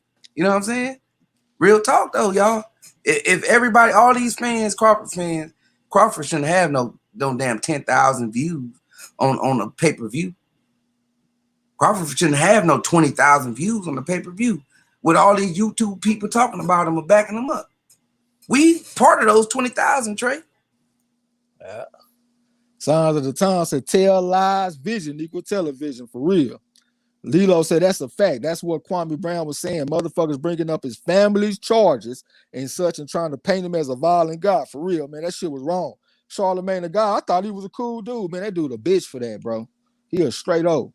El Chapo said YouTube is the worst fucking weapon. Rarely people use it right. It's hard to find a good channel. Motherfuckers push lies about people just for subs, man. That's what it is. Pecos Bill say facts, Marlo. Eli Zachary said Lundy got Cepeda ass cut this round and fighting better as a southpaw. So Lundy is fighting better as a southpaw this round. If Cepeda leaking, when I look back, I saw him in the corner getting his shit fixed up. He in a fight tonight. J-Dawg said, I'm locked in with El Feniche tonight with Ramirez. Lala Lee said, no, Trez. Kwame told the woman that, okay, he said that to Jamel Hill. SB Stay Sharp said, come on, Hank. Eli Zachary said, Hank looked good that round. Rojas said, Lundy is still in this fight. Let's see if he gets the decision. Hope D-Lo said, man, let me get to this TV and throw some punches with old Hank. Goddamn, go ahead and bring him on home there, man. I see him fainting and shit a little bit, try to spit the guard with the jab. He looked like he's pretty comfortable off in the ring right now. Lala D said, who loves to see Bud fight? I like to see Bud fighting in college fight. I just want to see him in there with the best competition. King Lewis said Lundy winning this fight on his motherfucking ass. So yeah, after schooling this boy. Signs of the Time said, I got to take the Mexican over the UK Taylor, even though I like Taylor boxing style more than Ramirez. All right, I ain't mad at you. Eli Zachary said that jab from the southpaw stands popping with the short uppercut and pull counter for Lundy. He said that jab from the southpaw stands popping with the short uppercut and the pull counter. So he said Lundy after schooling this boy. Cyber Supreme TV said, I heard Bud mad as fuck at Bob. He might finally be his own boss. Shit, I'll take it. Make some of these fights. MZ Talk Boxing, Pecos Bill said, I would not tell any lies on my channel. I try to stay fact-based, man. Y'all subscribe to my boy MZ Talk Boxing, man. Let's help him get monetized, get him to 1,000 subscribers. Derek Bailey said, yeah, Charlemagne the God, a fuck boy for real. Yeah, man. That was some whole shit that he did in the past and what he did on the Breakfast Club. Rojas said, war with another bullshit scorecard. What he got this shit scored at? I guess I ain't got no opinion on it, though, since I ain't been watching. D-Lo said, yeah, that's a fact, but Crawford has to help himself. Lots of motherfuckers holding grudges against Crawford and Andrade, and they're perpetuating double standards consistently when it comes to them, too. Yeah, that's why we talking about them narratives and shit, man. Them hoes they hardly are ever fair. Cyber Supreme TV says, Solomon the God of Sex Minute. That's what Kwame Brown was talking about and shit on his live stream. D-Lo said, baby showed us Charlemagne with some bullshit. Oh, you talking about, we finished or we done? Put some respect on my name. Yeah, I know what you're talking about. I ain't know what you mean at first. Yes, sir. Hey, you see how he, this a quick joke, y'all. Charlemagne, not Charlemagne, Kwame Brown know his law. He know what he talking about. Charlemagne put a cease and desist order on the board, and he went and got the real court record and spilled it out. He said, I'm gonna take that back, but you is I forgot the name it was, but he corrected it on live and everything and said, but you did do this and you was in the room, so you is one. You know what I'm saying? That shit was cold, bro, when you know what you're talking about and how to do it and how to get around the BS when the media is trying to stop you from voicing your opinion. You know what I'm saying? Or the machine, I say. Yeah, I think they said that the dude was charged with felonious penile penetration vaginally, and he had pled guilty to delinquency of a minor or some shit like that. Yeah. J-Dawg said the Bud leads he was signed to Eddie Hearns. I'm not confident that he believes in himself enough to become his own boss. Okay. D-Lo said anytime you pull up on a dude and he starts calling other folks' names, talking about what about them? You know he a sucker. Yeah, man. For real. MZ Talk Boxer said delinquency of a minor. Yeah, that's what he said on that shit, man. That's a goddamn shame. This motherfucker up here pulling up records and shit of this man's family, and he living in a glass house throwing stones. Shut your bitch ass up. That fool said you pled guilty, but you was in the room, wasn't you? You know what I'm saying? That's only saying, y'all, he basically saying that you agree with it. Yeah, you know what I'm saying? Just furtherly solidify his point, the peanut gallery. You know what I'm saying? I'm not finna be in the room with no R word. I'm not finna be in the room with no sucker that's plotting on no take over advantage of no female. I'm not condoning that shit. You know what I'm saying? And a fight might break out and y'all gonna think MARLO tripping and going crazy. You feel what I'm saying? I ain't about to be nowhere with no 15-year-olds and drinking. Man, fuck that shit. How can something good come from that? D-Lo said the court system failed that baby. Absolutely. I think so too, man. All right, man. Every time I look back, I see Lundy doing a little work. But it looked like, but the only thing that I'm seeing though is that whenever I look back, it seems like Zepeda's back is pointed towards the middle of the ring. And a lot of time when judges see that shit, they'll assume that guy's winning. I ain't saying it's fair, but that's just the way it goes sometimes. Cypher Supreme TV said, why you ain't pull up on Ross? I'm pulling up on you, nigga. Yeah, I remember that shit. All right, I just got to look at Tyson Fury. He is over there looking kind of crazy, cocaine cowboy type motherfucker. You know what I'm saying? That was a nice stiff jab from Lundy right on the nose on his ass. It looked like he putting it all together, man. He putting a little bit of offense, a little bit of defense, slipping shots, getting up under shots. You know what I'm saying? Look like he's doing pretty good. D-Lo said, I used to have some stores on my beer route years ago where Charlemagne lame ass is from. I'm not surprised he a sucker. Yeah, man, a lot of time when I see people in the media and shit like that, man, I just be thinking that anyway. I ain't gonna even lie. Because my thing about the media, like when I listen to Stephen A. Smith or I listen to Skip Bayless, every time they come to work, they get to say that they undefeated. They say that I win all of my debates. So we don't get a chance to keep no stats on them. We keep stats on the players. So we got an objective way to look at them. We say this guy, he averages 10 and 10. So he ain't shit because he's supposed to be the number one pick in the draft. But in the meantime, they get to say that they are undefeated. So how is that fair? If y'all are doing if y'all are doing debates on TV, let's start taking scope so we can know if your ass is putting up some sorry numbers or not. Because that shit is not fair, man. How can you keep stats on me, but you get a chance to come say that you undefeated? Like, man, fuck that shit. That shit ain't fair, man. And that shit make me think all them dudes some busters, man. You know what I'm saying? Sitting up here critiquing these dudes, and you ain't done shit. You can't even play basketball. And then if you look at somebody like Kwame Brown, I look at him as a success story. The same way I look at Deontay Wilder, because they talk about Wilder, but I'm like, Wilder is a success story. This man started boxing late. He started boxing to take care of his family, help his daughter with spinal bifida. I think the man is a success story. No, he doesn't. Won a bronze medal. Exactly. And like, no, he don't fight like Lennox Lewis. He don't fight like Riddick Bowe. But I feel like he is a success story. You know what I'm saying? D-Lo said, why you ain't say nothing? Why didn't you say nothing to Trick? Yeah. El Fenici say facts. D-Lo said, why you pull up on the radio, guy? You go translation. I know I'm just a bitch with a microphone. And y'all don't forget about that video where that dude pulled up on him talking about he want a drop. Hey, man, can I get a drop? And Charlemagne broke out running like a little old bitch outside the radio station. Pecos Bill said, true on all cases. J-Dawg said, Fury versus Wilder and signed. Fury versus Wilder and signed. Yeah, man, I'm looking forward to it. Hey, one thing I noticed too, y'all, because, you know, everybody been talking about how Wilder been hitting on the mitts with Malik Scott. One of the main things that stood out to me is that he looked slim. When he fought against Tyson Fury in a rematch, he had gained significant pounds. I think he came in at like 231 or something like that. But when I look at him hitting on the mitts with Malik Scott, he looks slim again. And like I tell y'all, like if you gain weight, it can take some of your punching power away because it can take some of your flexibility away. It make you a little bit more stiff, so you can't get your same power. So this guy looked like he done slimmed down again. I think that power gonna be back because he landed a few right hands on Fury in a rematch. He didn't have the same type of effect. If he hit Fury with these right hands, I think Fury gonna start going down again. But we'll see though. D-Lo said, yeah, Wilder is a real life Cinderella story. Absolutely, man. The man is a success, just like Kwame Brown is a success.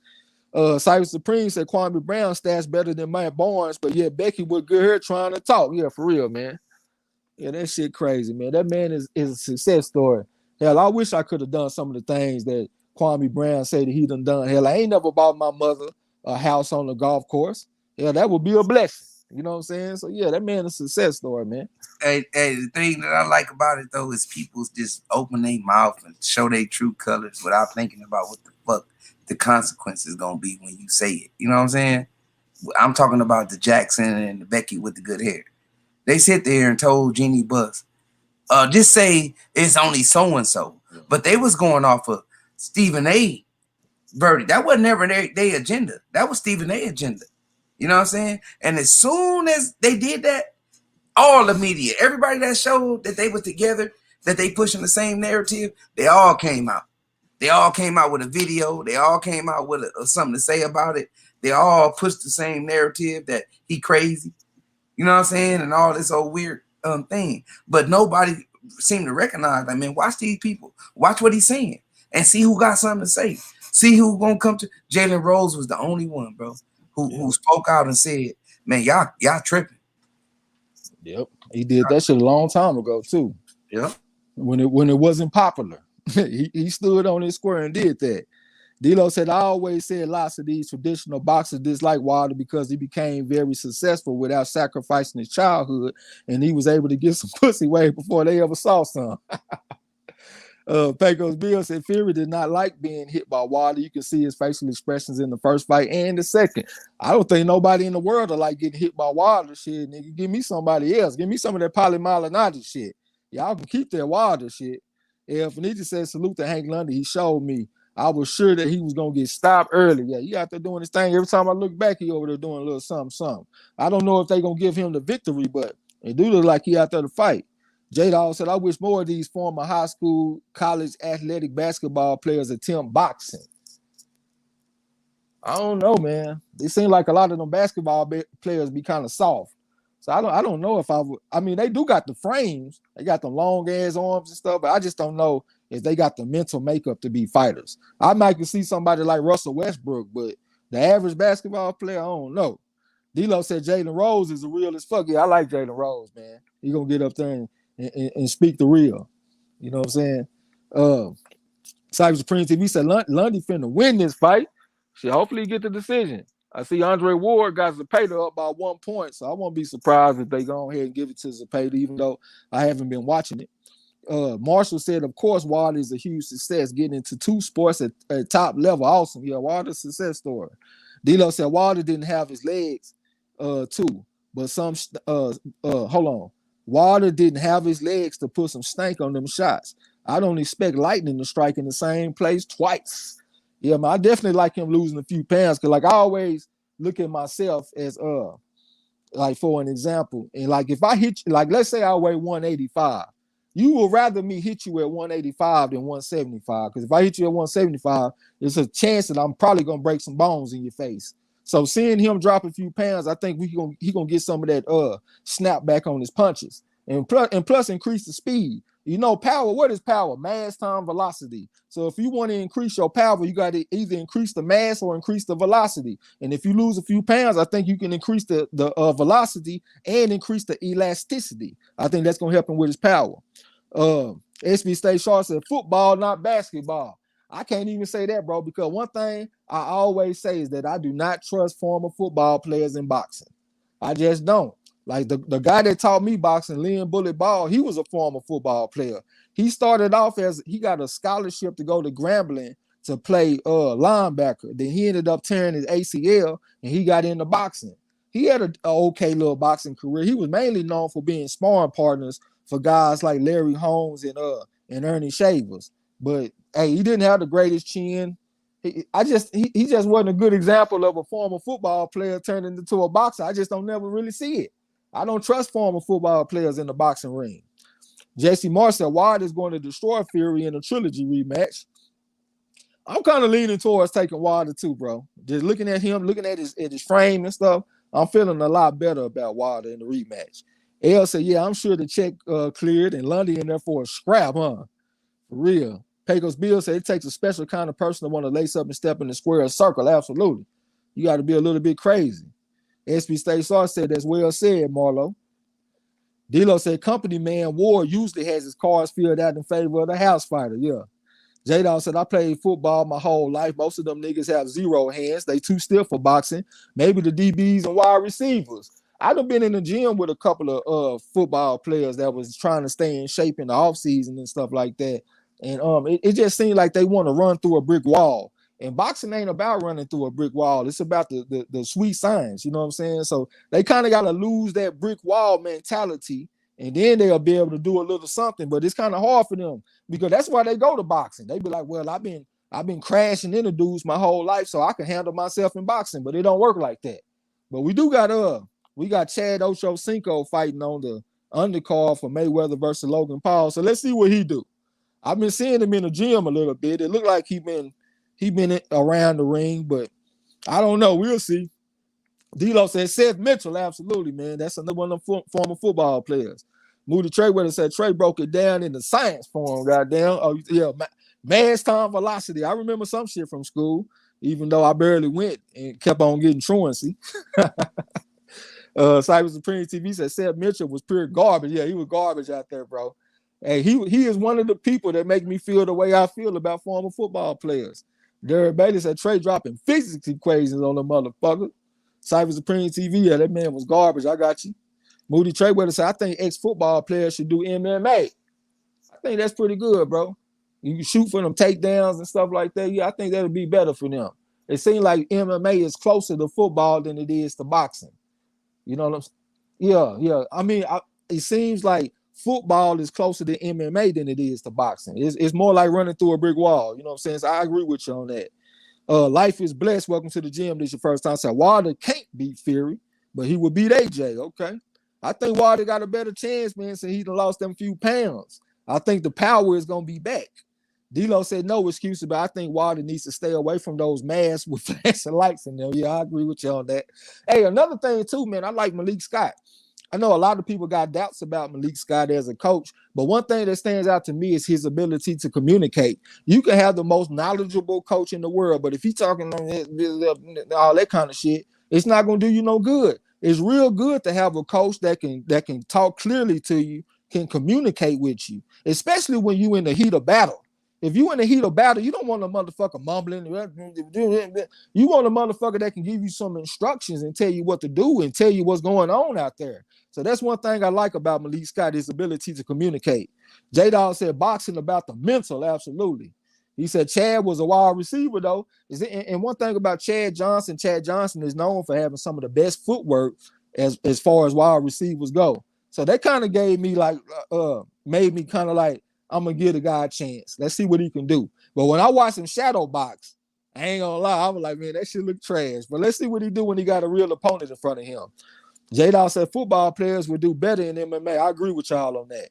SB State Sharp said the skilled football players, not the meatheads. I was a 2-sport star, University of Maryland football scholarship in this motherfucker. All right. Eli Zachary said, will they call it a draw or give it to Zepeda? I haven't been watching the fight, bro, but if I was a guess, I would say they'll probably give it to Zepeda, man. That's just the way it goes sometimes. D-Lo said, that Rock built Bryant Brandon. Hold on. That Rock built Bryant Brandon, who Roy KO years ago, looked like he was a football player, but I don't know. Okay, Rod X the Champ said Dominic Brazil. Yeah, that's another. I think he played quarterback, if I'm not mistaken. SB State Shaw said, but then again, I was raised in the boxing gym. So he was raised in the gym. And you saying that, man, that's one of the only things, like me, I'm not really a naturally jealous person. You know what I'm saying? Like, I don't look at other people and get envious. But when I look at Mayweather growing up in the gym, having uncles and shit that was fighters, having a dad that was a fighter, that's one of the only things I ever felt jealous of in my life. I ain't gonna lie. That shit made me feel jealous that he was raised around that shit. D-Lo said, reminds me of rugby. Okay. D-Lo said Jonathan Banks has done well coaching. Scott can as well. And I felt the same way about my coach. I mean, my coach, he went out there and he got stopped in one round by Michael Dokes. You know what I'm saying?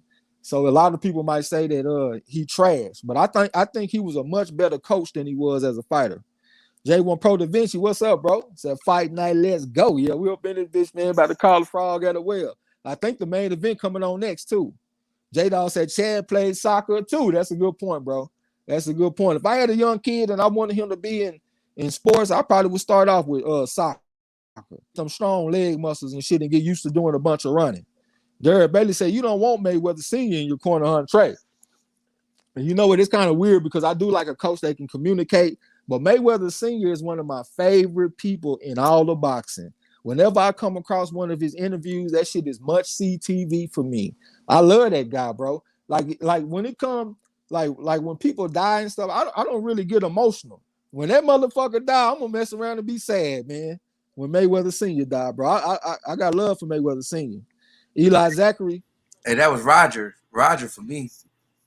I like Roger too. Shit. Yeah, I got hella respect for Floyd Senior, but Roger was in the middle of something, and I just respected how he handled it.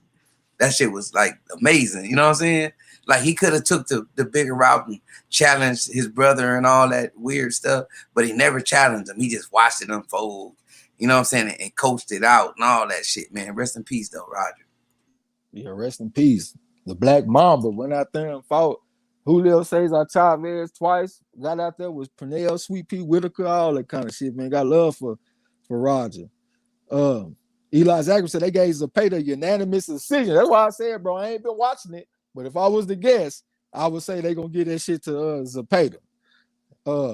Marshall said listening to Trey X is like a boxing scientific expert. Sometimes I say shit wrong though. Like I was saying that I don't even remember what the fuck I said. I know I said something about the blood-brain barrier is what cushions your brain, but it ended up being the cerebrospinal fluid. So I do say shit wrong sometimes. Cypher Supreme TV said they cheated. Okay, Cass, they cheated on the decision. Cass says Zepeda got it, of course. Cypher Supreme said Lundy schooled that boy, these judges whack. D-Lo said, yeah, I like Mark, but he is very soft-spoken. If you looked in the corner, he had to talk directly into Wilder's ear. And I bet he probably still could hardly hear him. And another thing, too, about him, he was saying that he could barely even talk to Wilder.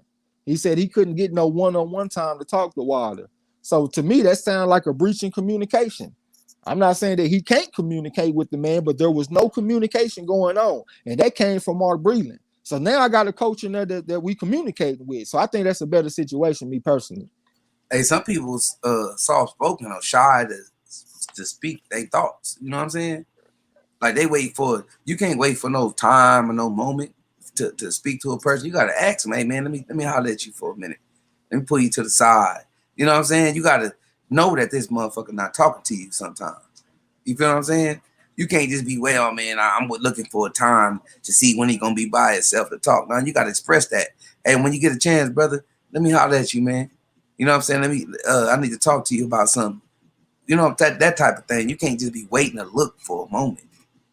Communication is key, man. Whether it's your love life or business relationship, whatever the case may be, we got to have communication. Facts. D-Lo said does have some cracks too. I don't know what you mean by that, bro. Pecos Bill said those who can do, those who cannot. Hold on. Those who can do, those who cannot teach. Absolutely. D-Lo said I was a hell of a football player. I want to know parts of a soccer field. Goddamn. J-Dog said I was sad when Roger died. I was sad when he died too. I got more love for Mayweather Sr. than Roger, but I was sad when Roger died for sure. Yeah, that's my childhood, man. Just keep doing what you're doing. Later on in the fight, we're gonna get the really whooping his ass. You know what I'm saying? You gonna put something on that motherfucker. He said, I told y'all he was gonna get his ass whooped on HBO. Moody Trey, hold on. J-Dog said hashtag Black Mamba, absolutely. Moody Treyweather said, you don't know shit about boxing. D-Lo said Roger seemed to be that anchor in the family. Everyone seemed to love and respect Roger. And he went the furthest until Floyd came along too. So they're gonna have that respect for him. J1 Pro Da Vinci said Fury looks like a big dosser out there. Signs of the Time said I used to stay around the corner from Roger. R.I.P. Roger Mayweather, man. El Chapo said some of them baseball players got hands. Rough, older. I don't know what the fuck that mean, bro. I don't even know shit about baseball players, so I don't even know what you're talking about. He said some motherfucker had a nice straight right to Batista. D-Lo said this is why goofball on my motherfucking TV. Why is this goofball on my motherfucking TV? Oh, you talking about the big Dawson? Cyber Supreme TV said Fury talking that ish. D-Lo said Fury is a straight B. J-Dog said Trez looks like the Charlo versus Andre talks are about to heat up. Shit, let's heat them up. Warm them up. I see y'all didn't answer my question. I asked y'all. I saw that the odds for one particular fighter's next fight was minus 2250. That's 22.5 to 1 odds. I want y'all to tell me what fighter I'm talking about. What fighter next fight is a 22.5 to 1 favorite? SB State start talking about speak up. D-Lo said I'm in Dokes. I'm in Dokes. What did you said? I done missed it. Oh, yeah. Dokes had some crack. Oh, yeah. Dokes had went out there and stopped my coach in the first round. Moody Treyweather said Marlo and Trey, who is y'all favorite all-time boxing coach? Shit, my all-time favorite boxing coach is my coach, yeah, because he took me from going to war every day to actually boxing. But if I were just to look at the coach, I like Emmanuel Stewart because he kind of he was a person that I listened to down there every weekend. I liked him, his interview on Rummy's Corner when he was talking about boxing history and stuff like that. So I like the way he breaks down fights. He done trained some great fighters. I'm gonna go with Emmanuel Stewart. Who your favorite coach of all time, bro? My favorite probably is Tyson trainer, but I had to go with Roger and then Stewart, Emmanuel Stewart. Okay, Emmanuel Stewart. I'm rolling with you. Life is blessed. Welcome to the gym. This is the first time. So Wilder learn how to box now, but maybe too late. But he looking better training with Malik Scott. We'll see, man. Let's see him get up in there and do something. D-Lo said, I was sad about Raj and even sadder about brother Nassim, goddamn. J-Dawg said, Wilder Ben knew how to box, but he fell in love with the right. And Wilder's, if you actually go back and look at Wilder when he was an amateur and look at him in the Olympics, he was actually throwing combinations back then. He was throwing the 1-2 and he would come back with the 3. I didn't even know he had that shit. So it looked like he might be kind of getting back to the basics a little bit. Because sometimes, you know, you get away from your basics. What they say in Varsity Blues, what the coach says, stick to the basics, stick to the basics. So I think he kind of getting back to what got him here. And I think he's going to look better. I really do. I think he's going to look better. Marshall said, Trey, same here. I'm not naturally jealous, but seeing my second cousin coming home as a commando was hard. He failed special forces selection, lost a candy wrapper. I took no candy, goddamn. El Chapo said, Fury versus Wilder. No. SB stay sharp and J-Dawg, absolutely. Charlo versus Montiel.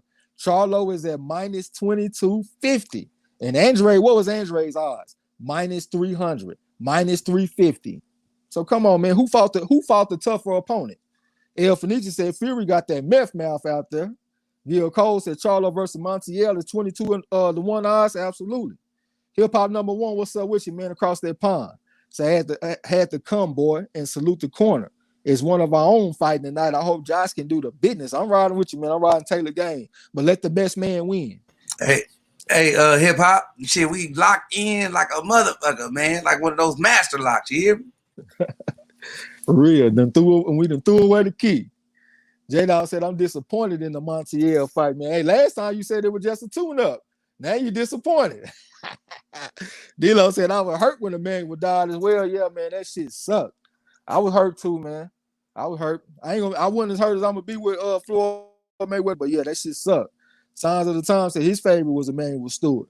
Yasser Hussein said Tyson talking with a bit of a lisp. I think his tongue's a bit numb. Probably tastes the goods before he had a line. Hey man, everybody don't handle success in the best way. And if we look in the past as evidence, this man does not handle success in the best way. So let's see. Lala D said Freddie Roach did a lot for Gabe Rosado. Not saying Roach is my favorite. No, but he's a good coach though, man. I like Freddie Roach as a coach. I like the way he teaches the left hook too. He teaches that old Mike Tyson style left hook. If you miss the motherfucker with the fist, you follow through and catch him with the elbow. He got a video on YouTube teaching how to do that shit, man. And that's old school. So I like them old school type of coaches. Hip hop number 1 said, I'm from Scotland. Why I said one of our own, goddamn. I ain't mad at you, man.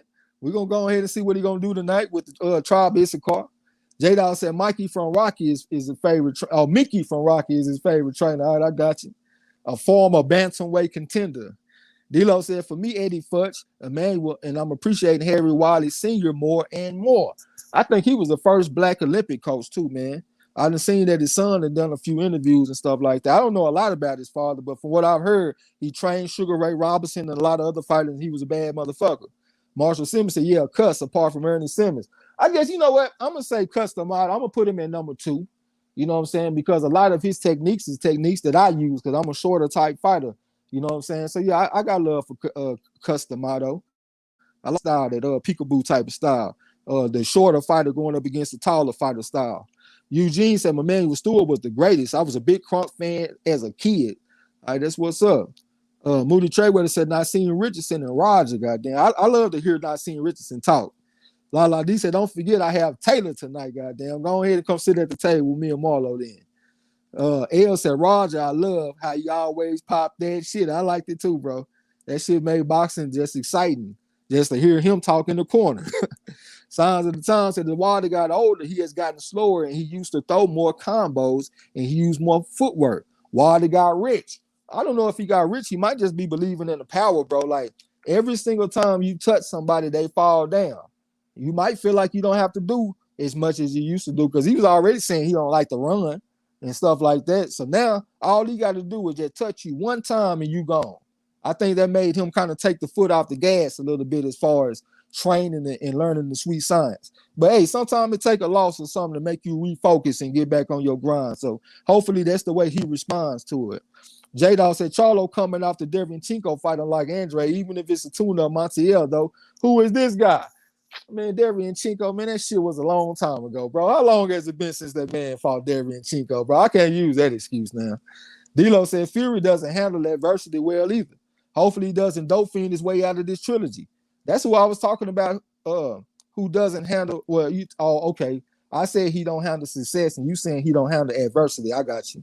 SB Stay Short said, Mac Lewis taught me. He also trained Reggie Gross, who fought Mike Tyson, but Eddie Futch is by far the greatest. Goddamn. Yeah, I remember Reggie Gross. That left hook that Mike Tyson landed on Reggie Gross was the prettiest left hook in the history of boxing for me. I know that the historians say that the Sugar Ray Robinson left hook on Gene Foreman, it might have been Carmen Basilio, but I think it's Gene Foreman. They say that's the punch. But if you look at that left hook that Mike Tyson put on Reggie Gross, it don't get no better than me. El Chapo said Ray Arcel was a good trainer, but my favorite was Flores Sr. because I was a De La Hoya fan. Yeah, hey, Flores Sr. don't get enough credit, man. I'm going to put Flores Sr. on my list. I'm going to put him at number 3, man, as far as the top trainers. I love Flores Sr. D-Lo said, I think he trained Henry Armstrong some too. Yeah, I don't doubt it, bro. It seemed like he was up there training all them big motherfuckers. Hip Hop number 1 said, respect brothers. Ramirez is conducting himself well, and I respect him. Taylor got a temper of a few of my ex-girlfriends. Yeah, he done showed he a bit of a prick, but it's a fight, man. You know what I'm saying? He can't always be respectful. Sometimes you got to be a prick. Moody Trayweather said Derrick James is becoming one of my favorite. Yeah, he a bad motherfucker too. I forgot about Derrick James. J-Dog said, I fucks with Derrick James though too. I like his ability to formulate a game plan and give clear-cut instructions. That's a big thing, man. That's just like when I think about when Gabe Rosado fought against Danny Jacobs. Danny Jacobs had a coach that was not giving him clear-cut instructions, and you see how that affected him in that fight. He did not look good, and I've been hearing stories that him and his old coach might get back together. Not only do he do it in the ring, but you know he doing it with the mitts and how they work together. I like that too, man. I'll be paying attention to how they work out on the mitts and communicate. And you know what I'm saying? And tell each other, man, sharpen that up. You know what I'm saying? Or put your guard up when you throw that one next time. All that shit is keys to detail. And that's one thing that's impressive about Bud Crawford's corner. He got 3 coaches that's all telling them shit, and they able to still communicate clear. And you will see in rounds where he do what each one of them told him to do. He got a brain trust. You know what I'm saying? J-Dog, okay. I read that. D-Lo said Richardson is the one who got me to start really paying attention to the Andre. Yeah, he said he a fighting motherfucker. Spirit of Justice, salute to you. Said Cuss, the greatest trainer to never have a fighting background. I ain't even think about that, yeah, because the other coaches, they do got fighting backgrounds. D said James is the truth, goddamn me, there James. I be thinking, where the fuck was that motherfucker at when I was in Dallas fighting? If I love how Roger would say run that shit up the middle. Boxing is a thinking man's game, absolutely. Moody Trayweather said, I agree, Marlo, not yet. D-Lo said they just showed Amir Mom getting beat up. I thought he was going to be next level special. I mean, he just seemed like a jab in the right hand type of guy. That was my problem with him. I thought he was pretty talented, but I just think you need a little bit more than a jab in the right hand, especially when you're a little guy. It's one thing if you wild at heavyweight. It's another thing when you're at 140. So I thought he needed a little bit more than that. He let the broke team come in there and whoop his ass. Granados. It's the broke team we came to rob. SB Stay Sharp said, yup, after slipping outside of a jab. I don't know what point you're making, bro. Yup, after slipping outside of a jab. D-Lo said Ray Mercer on Morrison was otherworldly too. Yeah, that was terrible, man. My pops talk about that shit every time I talk to him. That Ray Mercer knockout over Tommy Morrison. Derek Bailey said it was Fulmer. Okay. I get mixed up between Fulmer and Basilio. I get mixed up between them guys. Elf Nisa, I like Derrick James. He be on EJ ass, goddamn. Cash Cow, what's up with you? Hey, people, great fight today. Will go down in history. I got Taylor, but Ramirez has the value. I agree with you on that, man. Both fighters is in the ring too, y'all. I'm over here kind of nervous and shit. Let's see if all my shit talking is gonna come home to roost. Loudon Witherspoon, what's up with you, bro? Salute to you. Derek Bailey said Mike landed some great left hooks in a couple of fights. Call the truth. Tony Tubbs and Burbick, he did, bro. But that one against Reggie Gross, go back and refresh your memory on that, bro. That's the one where Reggie Gross was throwing the never-ending combination. Mike Tyson was bobbing and weaving. He got his feet set, then he came up with a monstrous left hook and dropped that motherfucker with one punch, man. Go back and check it out again, bro. That shit was impressive. Signs of the Time said Wilder versus Fury 3 is the biggest fight this year, in my opinion. I got Wilder by knockout. I'm starting to lean that way too, bro. I like how he been looking. Hip Hop number 1 said it's fight time. Hope y'all bring him luck, MARLO'S corner. SB State Sharp said talk wild on the mix is key. Yeah, man, you got to communicate, man, at all times. I was talking to one of my UK partners on Instagram, and I was telling him hey, hold on 1 second, bro. I'm gonna be right back. Let me go use the restroom before I get started. I'll be right back. All right, bet. And I think he agreed with me. We seen both sides of Fury. We seen the walk him down Fury. We saw the Fury boxing Wilder. The boxing Wilder, I mean, it didn't work with Fury, but the walk him down worked it. So only thing Wilder really got to worry about is that walk him down. You know what I'm saying? And know how to control Fury when he bend down like that coming forward. I just see a knockout in the third fight. I don't see nothing more than a knockout. I don't see it going to no decision. I don't see none of that. I see Wilder setting up a shot, whether it's a hook or that, excuse me, that straight right hand. But I see a knockout coming in that trilogy.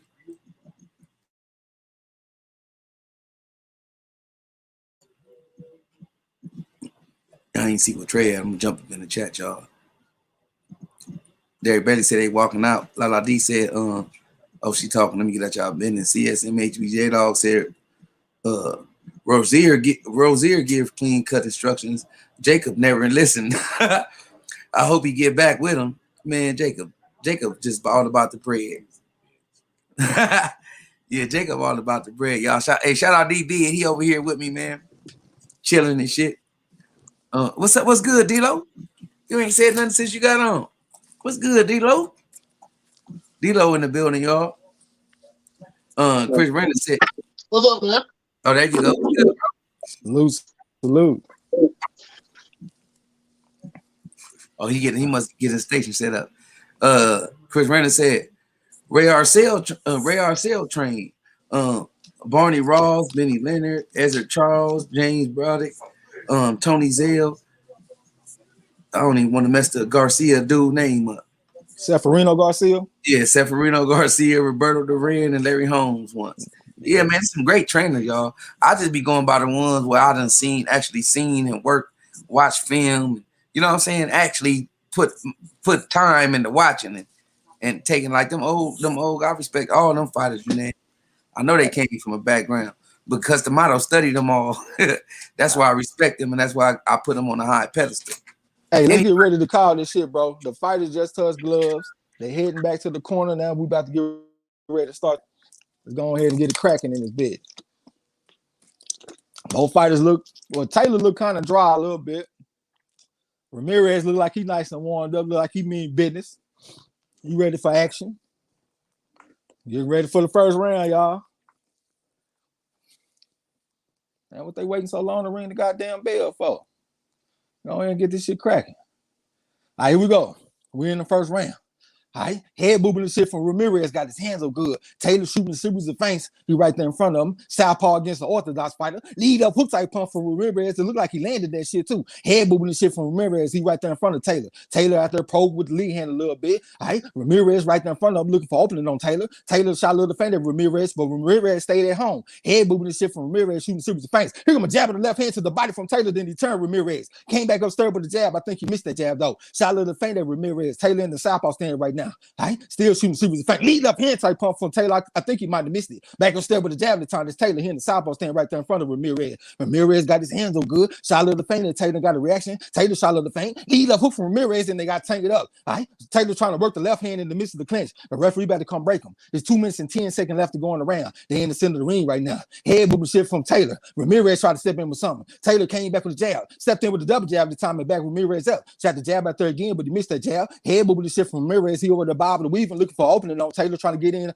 get on the inside on Taylor. Lead left hand to the right, lead right hand to the left hook from Ramirez. I think Taylor might have ducked up under it. Came back with a jab with the left hand to the body and backed his ass up to Taylor. Shot a little feint at Ramirez. All right, pulled with the lead hand a little bit. Stepped in with the jab and he stepped back at the range. That's Taylor. Shot a little feint at Ramirez. They on the top rank sign right now. All right, Ramirez got his hands up good. Taylor shot the jab out there, but he missed it. Stepped in with a double jab at the time, trying to get the lead for dominance on Ramirez. Still shooting the jab out there. Came back with the left uppercut, but he missed it. Came back with the left hand at the time. I think he landed that left hand. He got a jab with the left hand to the body for Ramirez. That left hook. Back on step with the jab with the right hand. Lead right hand from Ramirez. Right hand, left hook to the body for Ramirez. Taylor had to get his ass up out of there. The kitchen started to get hot a little bit. Taylor shot the jab right there. He got the defense kind of relaxed right now. Stepped in with the jab, straight left hand to the body from Taylor. All right, Ramirez came back with the jab of his own. Taylor with the jab with the left hand to the body. Then they got tangled up. All right, they jockeying for position. The referee about to come break them. They out there real aggressive in the clinching shit right now. These boys mean business tonight. The referee just told these motherfuckers, hey, y'all got to listen, man. This is a Marquise of Queensberry rules. They touch gloves for sportsmanship. All right, Taylor shot that rangefinder out there. All right, went to the body with the jab, trying to get the lead for dominance. Shot a little feint and stepped in with the jab. Went to the body with the left hand on this motherfucking ass. Here comes the jab with the left hook on his ass for Ramirez and back Taylor up. All right, Taylor shot a little feint at Ramirez. Lead right hook tape pump from Taylor. Then they got tangled up again.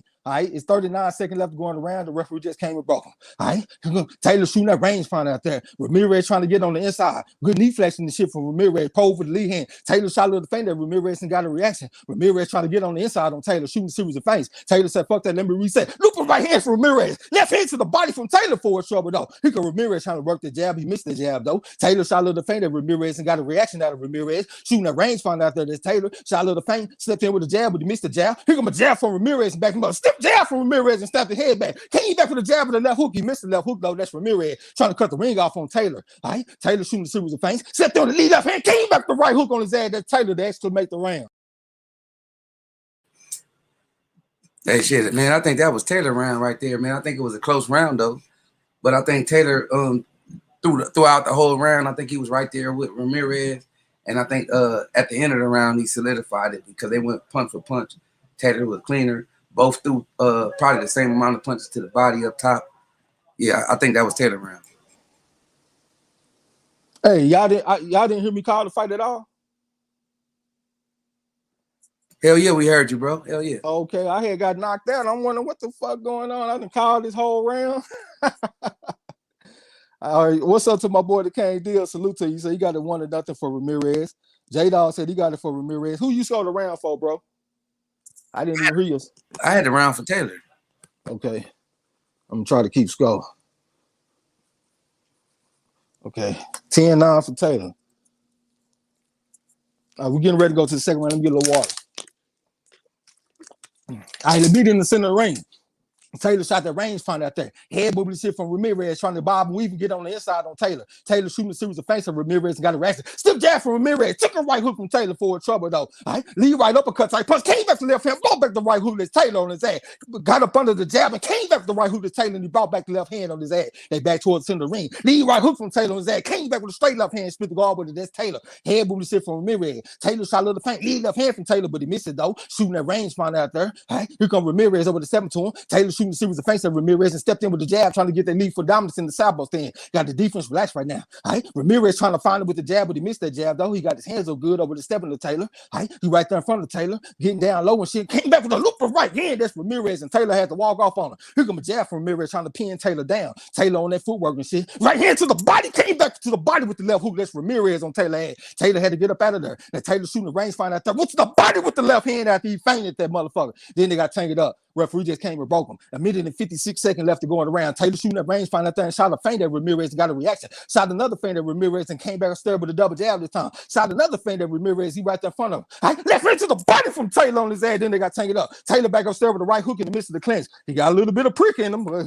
it's a fight, goddamn me. Right, here come Ramirez, got his hands up good. Taylor probed with the lead hand a little bit. Right, lead right hook from Taylor, but he missed it though. The Ramirez had stepped back out of the ring. Now Ramirez over the step to him, look for opening. Lead left hand from Taylor, then they got tangled up once again. All right, the referee better come break them. They're working in the midst of the clinch. Right hand to the body from Ramirez after Taylor exited the clinch. Taylor got the lead for dominance and stepped in with the double jab. Lead right hand to the body for Ramirez. I think he landed that shit too. Lead right hand, left hook for Ramirez, but Taylor ducked up under them shots. Then they got tangled up. It's a minute and 12 seconds left to go on the round. The referee just broke him.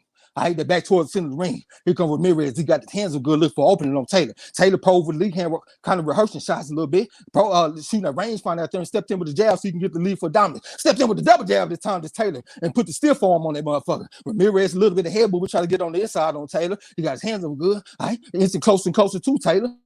Taylor knee flex, lead right hand to the body for Ramirez, and Taylor had to walk off. Lead right hand, left hook to the body for Ramirez. Taylor came back with some in the midst of the clinch. Took a left hook from Ramirez to the body, and Ramirez working that jab. Came back with the hook off the jab. That's Ramirez. Taylor had to get up out of there. The kitchen started to get hot. Right? Ramirez came to the top of the jab with the left hook, went to the body with the left hook. Back and start with two more shots on Taylor. Taylor shaking his head, telling him it wasn't nothing. Lead right hand from Ramirez. Took a right hook from Taylor. They started fighting. A fight that broke out of this motherfucker. Left hand to the body from Taylor. Back and start with the double jab, and he got Ramirez in the headlock. The referee just came and broke him. We got 20 seconds left to go on the round. All right, here comes Taylor with 7-2 and trying to find him with that jab. Ramirez got his hands good. He right there in front of Taylor. Taylor shot the feint, went to the body with the jab. All right, back and step with the jab. That's Taylor got the good deflex, stepped in with the jab. Ramirez came on top of the jab with the left hook. Then they got tangled up.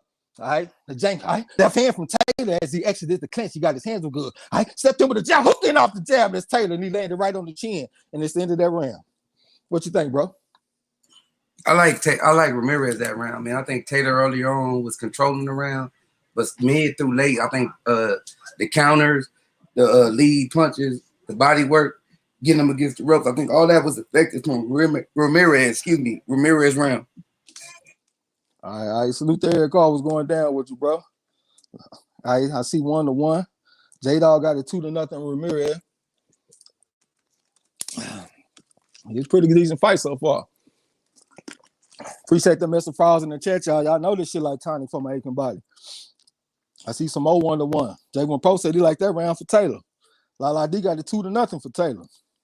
So everybody kind of all over the place with the scoring. Get a little bit more water.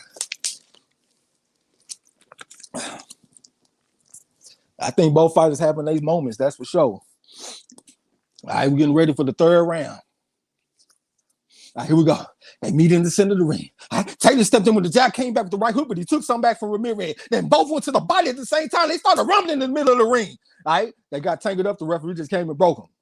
2 minutes and 47 seconds left to go in the round. All right, Taylor shooting the shit with the fancy upstairs and downstairs with it. Got a reaction out of Ramirez. Ramirez got his hands so good, got the earmuffs on. All right, Ramirez with the stiff jab. Came back with a stiff jab again. That's Ramirez. Came back with the jab again. Jab to the body. Right hand from Ramirez. Right hand left hook to the body from Ramirez. Then they got tangled up. Referee about to come break him. Ramirez is trying to work in the midst of the clinch. Taylor doing the same, going to the body with the left hand. Back and still the right hook. Went to the body with the left hand. All right, pushed it back. Came back with the left hand this time. This Taylor stepped in with the double jab this time. This Taylor tried to get the lead for dominance. Came back with a stiff jab. This Taylor with his head out of the salon. Head moved the shit from Taylor. Shot of the feint. Back and step with the short left hand. And he came back with the jab. Shot of the feint. Right hand to the body. Left hand to the head from Ramirez on his head. Back and step with the stiff jab. And he snapped Taylor hand back with this shit. Lead right hand. Left hook to the body. Back and step left hook. Right hand to the body from Ramirez. Jab right hand. Left hook to the body from Ramirez. Back to the body with the left hook. That's Ramirez. Back and step with the jab. Right hand. Right uppercut from Ramirez. Right uppercut to the body from Ramirez. Right uppercut to the body. Left hook to the body from Ramirez. He trying to beat the hell out of Taylor right now. All right, the referee just came and broke it. They was tangled up a little bit. It's a minute and 45 seconds left to go around. Here comes Ramirez. Taylor shot that range finder out there. Looked like he got some swelling underneath his left eye already. That's Taylor. Here comes Ramirez. Lead right hand. Went to the bite the right hand. Back and stuff the left hook. That's Ramirez. Taylor tried to come back with something. They got tangled up a little bit. It's a minute and 31 seconds left to go around. The referee just broke him. All right, here comes Ramirez. He got his hands good. Stepped up and stepped down. Came back the hook. Took a left hand to the body from Taylor. Taylor with a 3-punch combination. Ramirez came back with something. Taylor pushed back. Hard left hand from Taylor. All right, right hook from Taylor. I think he barely missed it, though. All right. Ramirez trying to, all right, short left foot to the body from Taylor. I mean, the left uppercut, my bad. Put the stiff arm on. Lead left hand from Taylor. Then he stepped in to initiate the clinch. Came back with the right hook in the midst of the clinch. Referee just came and broke him. It's a minute and 5 seconds left to go in the third round. All right. Taylor cocked that right hook, body back, went to the body with the left hand. All right. Went to the body with the left hand in the midst of the clinch. All right. They tangled up right now. They broke themselves. Lead right hand for Ramirez, trying to come back with the hook. Touch it with the jab. Right hand went to the bite with the right uppercut. Came back to the left hook. That shit was kind of low, though. Lead right hand went to the bite to right uppercut again. That's Ramirez. That's a 2-6 combination. Trying to get physical, but Taylor got to the side, came back with the loop right hand, but he missed it. Back and stirred with the jab this time. That's Ramirez. Taylor came back with the jab of his own from the southpaw stand, trying to find him with the jab again. All right? They kind of told the way southpaws and orthodox fighters being in the center of the ring right now. Taylor looked for opening on Ramirez, pole for the lead hand. All right? Shooting that range finder out there right there in front of Ramirez. Right. Lead left hand from Taylor. Ramirez with the 2-3 combination. Came back with the right uppercut. That's Ramirez. He over there trying to put them hands on Taylor ass. Right. They jockeying for position. They fighting out that shit. Right hand, left foot to the body from Ramirez. He putting them hands on Taylor. Huh? I hate they got tangled up again. Right. Ramirez is trying to beat the hell out of my boy. Right. Here come Ramirez. He over there trying to find Taylor right now. Lead right hand for Ramirez, and he brought back the hook. This motherfucker looking too strong for Taylor in this fight. All right. The referee just broke him, and it's the end of that round, man. It's the end of that round. What you think about it, bro? Hell yeah, I think that was a Ramirez round, man. I think Taylor letting them get Ramirez in comfortable spots. Like I said, the ropes, against the ropes, that's where he explode at. It just, I think all around, throughout the round, Taylor pressured, Ramirez pressured Taylor, and he surcaned, even though Taylor had some moments, but it wasn't enough. Ramirez round. Salute to, goddamn, I don't miss the name. Well, what's up to everybody, man? Everybody hit the like button and subscribe if y'all haven't. I see 2-1 for Ramirez. Goddamn, salute to Nitty G if I ain't said it to y'all, bro. Snacks B is who I was thinking of. What's up with you, bro? I appreciate the mess of frauds and shit. All right, I see a lot of people took that round for Ramirez. I think Ramirez won that round too. I think that was a clear round for Ramirez. Taylor tried to come back and get back in the round, but Ramirez was too strong, man. But Taylor is blocking a lot of them shots. I'm looking at the replay. I thought the left hook to the body was landed, but he actually blocked that with the elbow. But I still get that round to Ramirez. All right, here we go. We're in the fourth round. All right, Taylor shooting that rangefinder out there. Shot a little faint at Ramirez and got a reaction. Ramirez right in front of him, trying to bob weave a little bit. Looked like he looked more confident. All right, Taylor shot a little faint, shot another feint at Ramirez and got a reaction. Stepped in with the double jab this time to Taylor, then he stepped back out of range. I think Ramirez might have shot a jab of his own. All right, Taylor right there in front of him, shot a little faint. Ramirez stepped in with the jab. I think he might have took a left hand to the body from Taylor. I couldn't really tell from his camera angle. All right, Taylor shot a little faint at the motherfucker. He right there in front of him, got the defense relaxed. Shot another feint at him, trying to control him with the lead hand. That's Taylor. All right, lead left hand from Taylor, but he missed it though. Ramirez stepped back out of range real cool and calm. He's stepping back to Taylor. Taylor trying to work the jab a little bit. He right there in front of Ramirez over the step to a left hand to the body from Taylor this time. He backed him up from the southpaw stand. Left hand from Taylor on the head this time. Looping left hand on the head from Taylor again. Goddamn, let's mix it up on his ass. Ramirez right there in front. Leave right hand from Ramirez. Came back with something level like a 2-1 combination. Short enough uppercut from Taylor. Ramirez with a 3-punch combination. Tried to light my boy Taylor up with that shit. They got tangled up. The referee just broke him. Here go Ramirez. Got his hands good over the step in the Taylor. Leave right hand. 2-1 combination. Came back with the jab this time. That's Ramirez. Taylor had to get up out of there. The kitchen got hot. Here come Ramirez trying to find a jab. Leave that uppercut from Ramirez. He almost decapitated him with that shit. Trying to come back with something. Taylor fight back though with the left uppercut to the body. He going 4-3. I don't even know what that was for Ramirez. He tried to put them hands on Taylor. Trying to come back with the hook. Taylor tried to jab at there, and Ramirez came back with a still jab of his own. He right there in front of Taylor. Taylor shot a little faint at Ramirez and got a reaction. Trying to find him with the jab. Ramirez came back with a 2-1 combination, but Taylor was long gone. Here come a stiff jab from Ramirez. Taylor had to step in to initiate the clinch after he took that jab. He did not like that shit. Here comes Taylor with a 2-punch combination, but he missed it. Ramirez stepped back at the range. The Taylor right to front looking for opening. Ramirez came on top of the jab with a left hook type punch, and then they got tangled up. Referee just came and broke him. It's a minute and 14 seconds left to go in the round. Here go Ramirez stepping to Taylor. Taylor a little bit ahead, but Ramirez trying to find him with the jab. Came back with the hook. Took the left uppercut to the body from Taylor. Taylor came back and started with the right hook. Came back to the left hand. Ramirez turning his back trying to run. Taylor trying to put them hands on Ramirez's ass. Goddamn, don't run. Where you going? Left hand from Taylor. Ramirez fighting back though, cocking that left hook and bringing it back. Taylor came back with the right hook. Went to the bite with the left hand. Kenny Bayless is trying to get control of this shit. Man, get your ass out the way. Them boys in there fighting. Here comes a stiff jab from Ramirez. Snapped his head back. He over the step of Taylor. Jab right hand from Ramirez, but he missed it. Left uppercut to the body from Taylor. Then they got tangled up. It's 40 seconds left to go in the round. The referee just broke him. Here come Ramirez. Right hook to the body from Taylor, but he took something from Ramirez. Lead right hand from Ramirez. Took a left hand to the body from Taylor. Taylor going to the body with the left hand. He's throwing a lot of low blows. I don't know if he's getting frustrated. Ramirez trying to put the left hook on Taylor. Right hand, left hook on his ass for Ramirez. Taylor, get your ass up out of there. Right uppercut to the body from Ramirez. He brought back left hook. He putting hands on Taylor. Right hand, left hook. Taylor trying to fight back a little bit, trying to get control of this motherfucker. Man, he's too strong. He's like a bull in here. All right, you can Ramirez. All right, Taylor with a double jab in the left hand. Brought back the loop of left hand on his ass. Goddamn, fight back, Taylor. Show him you're a captive warrior. Going to the body with the right hook, back herself to the left hand. Cam Buchanan fighting this motherfucker. Ramirez ain't going nowhere, though, man. Ramirez in there fighting hard. What you think about this shit, bro? Shit, man, this was a tough round to score, man, but I got to give it to Ramirez because I think Ramirez, whether it was to the body or the top, I think his punches was the more telling throughout the round. I got to get that round to Ramirez. Okay, we got a 3-1 for Ramirez on our unofficial scorecard. Appreciate the message for all in the chat. J-Dog got it 4-0. Lionel Witherspoon got it 3-1. Eli Zachary got it 3-1. Appreciate them frauds, y'all, man, for real. El Chapo got a 3-1 for Ramirez. Lala D said that Ramirez took a hard one. Michael James, what's up with you? Said, haven't seen any other fight, just getting home. It's a pretty good fight, man. I'm enjoying this shit. J1 Pro said Celtic Warrior activated. Got to fight back. JC Morris said 3-1 for Ramirez. John Kramer said Ramirez too strong. He is strong, man. He looking like a bull in there, man. He is very strong. Welcome to the gym. This is your first time. Would appreciate if everybody hit the like button and subscribe if you haven't. Let me get a little bit more water. Damn. Leave right hand for Ramirez. Taylor had to get up out of there. All right, Taylor saw the fight. Leave right hand for Ramirez again. He came back with the hook. Then they got tangled up a little bit. They got that split screen shit on right now. I hate that shit. It's 2 minutes and 46 seconds left to go around. All right, 2-punch combination from Taylor, but he missed it, though. He might have landed that right hook, but he missed the left hand. I couldn't really tell from the split screen. Loop it up hand from Taylor, but he took something back from Ramirez. All right, left hand to the body from Taylor. Ramirez came back with the right uppercut to the body of his own. Right hook from Taylor on his ass from Sabo stand. Ramirez came back with the left hook. Was good for the goose, was good for the gander. He right in front of Taylor. Taylor stepped in with the jab, tried to get the lead for dominance. Came back with the double jab this time. This Taylor. It looked like Taylor is bleeding outside of his left eye and shit right now, too. Ramirez trying to find him with the jab, and Taylor had to walk off. Ramirez tried to cut the ring off on him, trying to find him with the jab. Loop it up hand from Taylor. Then Ramirez drove him back to the red corner. All right. Taylor looked like he got some concern on his face a little bit. The referee just came and broke him.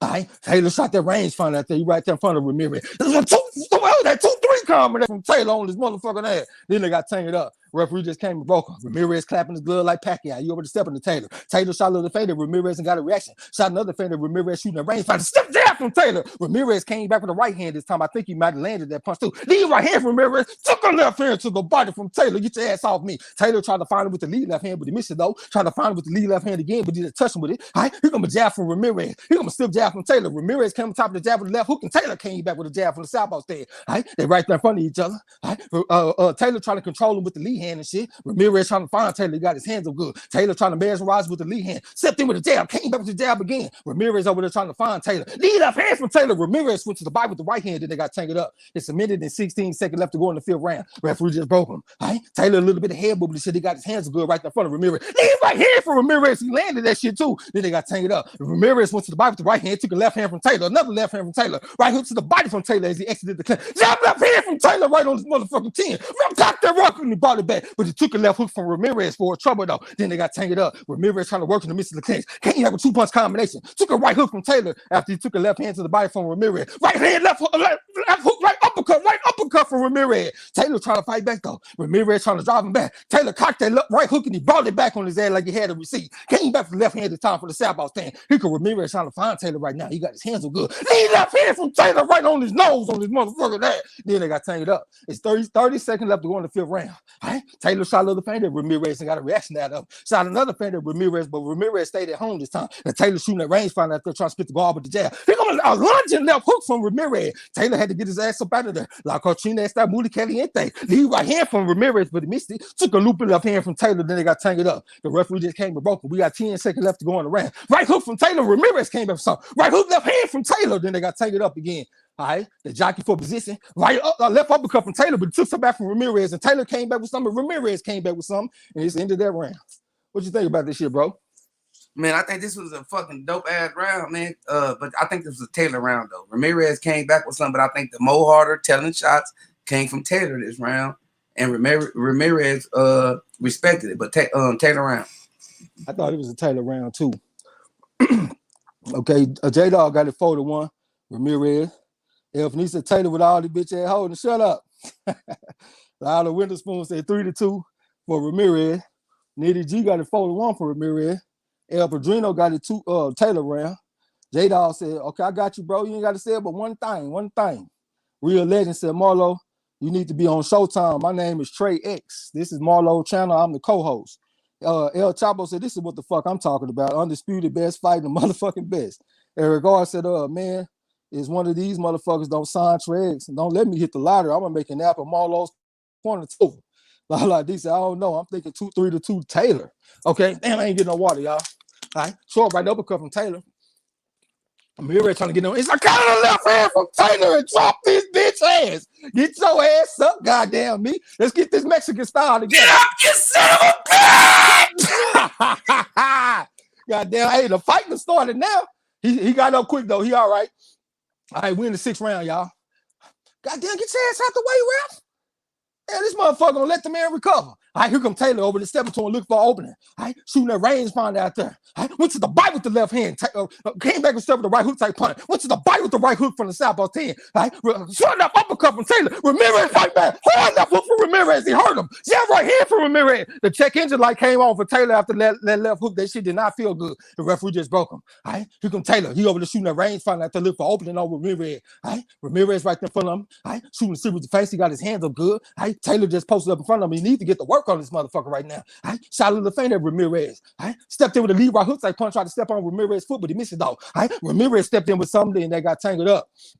All right, it's a minute and 50 seconds left going around. All right, Ramirez look like he more energetic right now, trying to find Taylor with that jab. All right, Taylor shooting lead right hand for Ramirez, right on the 10. Another lead right hand for Ramirez. All right, jab came back with the left hook. That's Ramirez. Lead right hand for Ramirez. All right, Ramirez came back fighting hard, and a bitch after he got dropped in this round. All right, Taylor looked for opening on Ramirez. Ramirez with the jab came back with the left hook. That's Ramirez. Taylor pushing back like a bench press, trying to come back with the right hook. Then they got tangled up. Came back with a short left uppercut. Short left uppercut. That's Taylor on his motherfucking neck. Came back with the loop of left hand. That's Taylor. That's a foul for those that don't know. And he cocked that left hook and he brought it back on his ass again. Then they got tangled up. The referee just came and broke him. It's a minute and 14 seconds left to go on the round. I think Taylor was to the bottom of the left hand. I wasn't looking. Lead right hand, lead right hook from Taylor. And he brought back the loop of left hand. Here comes a stiff jab from Ramirez though. He right there in front of Taylor looking for an opening. Right hand for Ramirez. Taylor came back with something. They got tangled up. Ramirez is showing a little bit of bravado, flash, a little smile at the crowd and shit. Referee just came and broke him. It's 57 seconds left to go on the round. Taylor shooting that rangefinder out there from the southpaw stance. He right in front of Ramirez. Posted up in front of Ramirez. Ramirez got his hands up good. He's just sitting in front of Taylor. Taylor shot the double jab, but then step back in the round. Hard left hand from Taylor. Stopped his hand back with it. Shot a little feint at Ramirez and got a reaction. Rehearsal shots a little bit and stepped in with a jab. There's Josh Taylor on his ass. Jab right hand for Ramirez, but he missed that shit though. Then they got tangled up. I needed something to wipe my fucking face, man. I'm sweating all over the place. Counter left uppercut from Taylor. Looked like he went to the body. Then they got tangled up. Right uppercut, left hook, right uppercut from Ramirez. Taylor came back with something. 3-6 combination from Ramirez. Went to the body left hook. Came in the right hook from Taylor from the southpaw.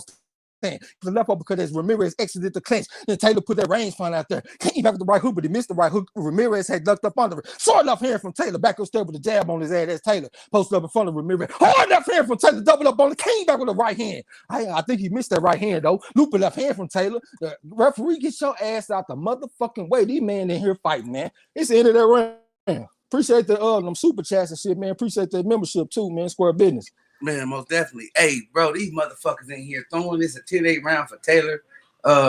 Ramirez tried his best to bring it a 10-9 round, even though with the knockdown, but it's still a 10-8 round.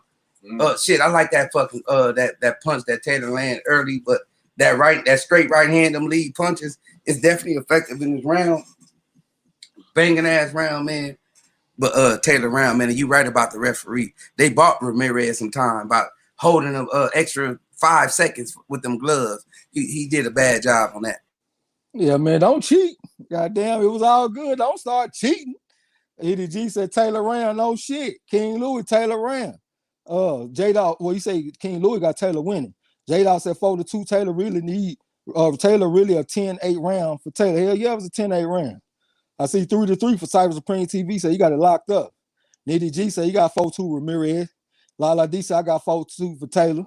Real Legend said Trey's the truth. Get on Showtime. Man. Appreciate that shit. Win the next round. I ain't getting no water, y'all. Goddamn. Taylor shot a little feint. He right there in front of him, looking for an opening. Lead right hook type pump for Taylor. Came back with it again, but he just touched him with the still jab from Ramirez, snapped his head back. Taylor trying to work that jab. Ramirez came on top of the jab, but the jab was on, but he missed it though. Lead right hand to the body for Ramirez to back Taylor up a little bit. Lead right hand for Ramirez went to the body with the right hand. That's Ramirez trying to find him with the jab, trying to cut the ring off on Taylor. Taylor shooting that rangefinder out there, and then he posted up in front of Ramirez, looking for opening on him. Hard left hand to the body from Taylor. Hard left hook for Ramirez right on the chin. Then they got tangled up. All right.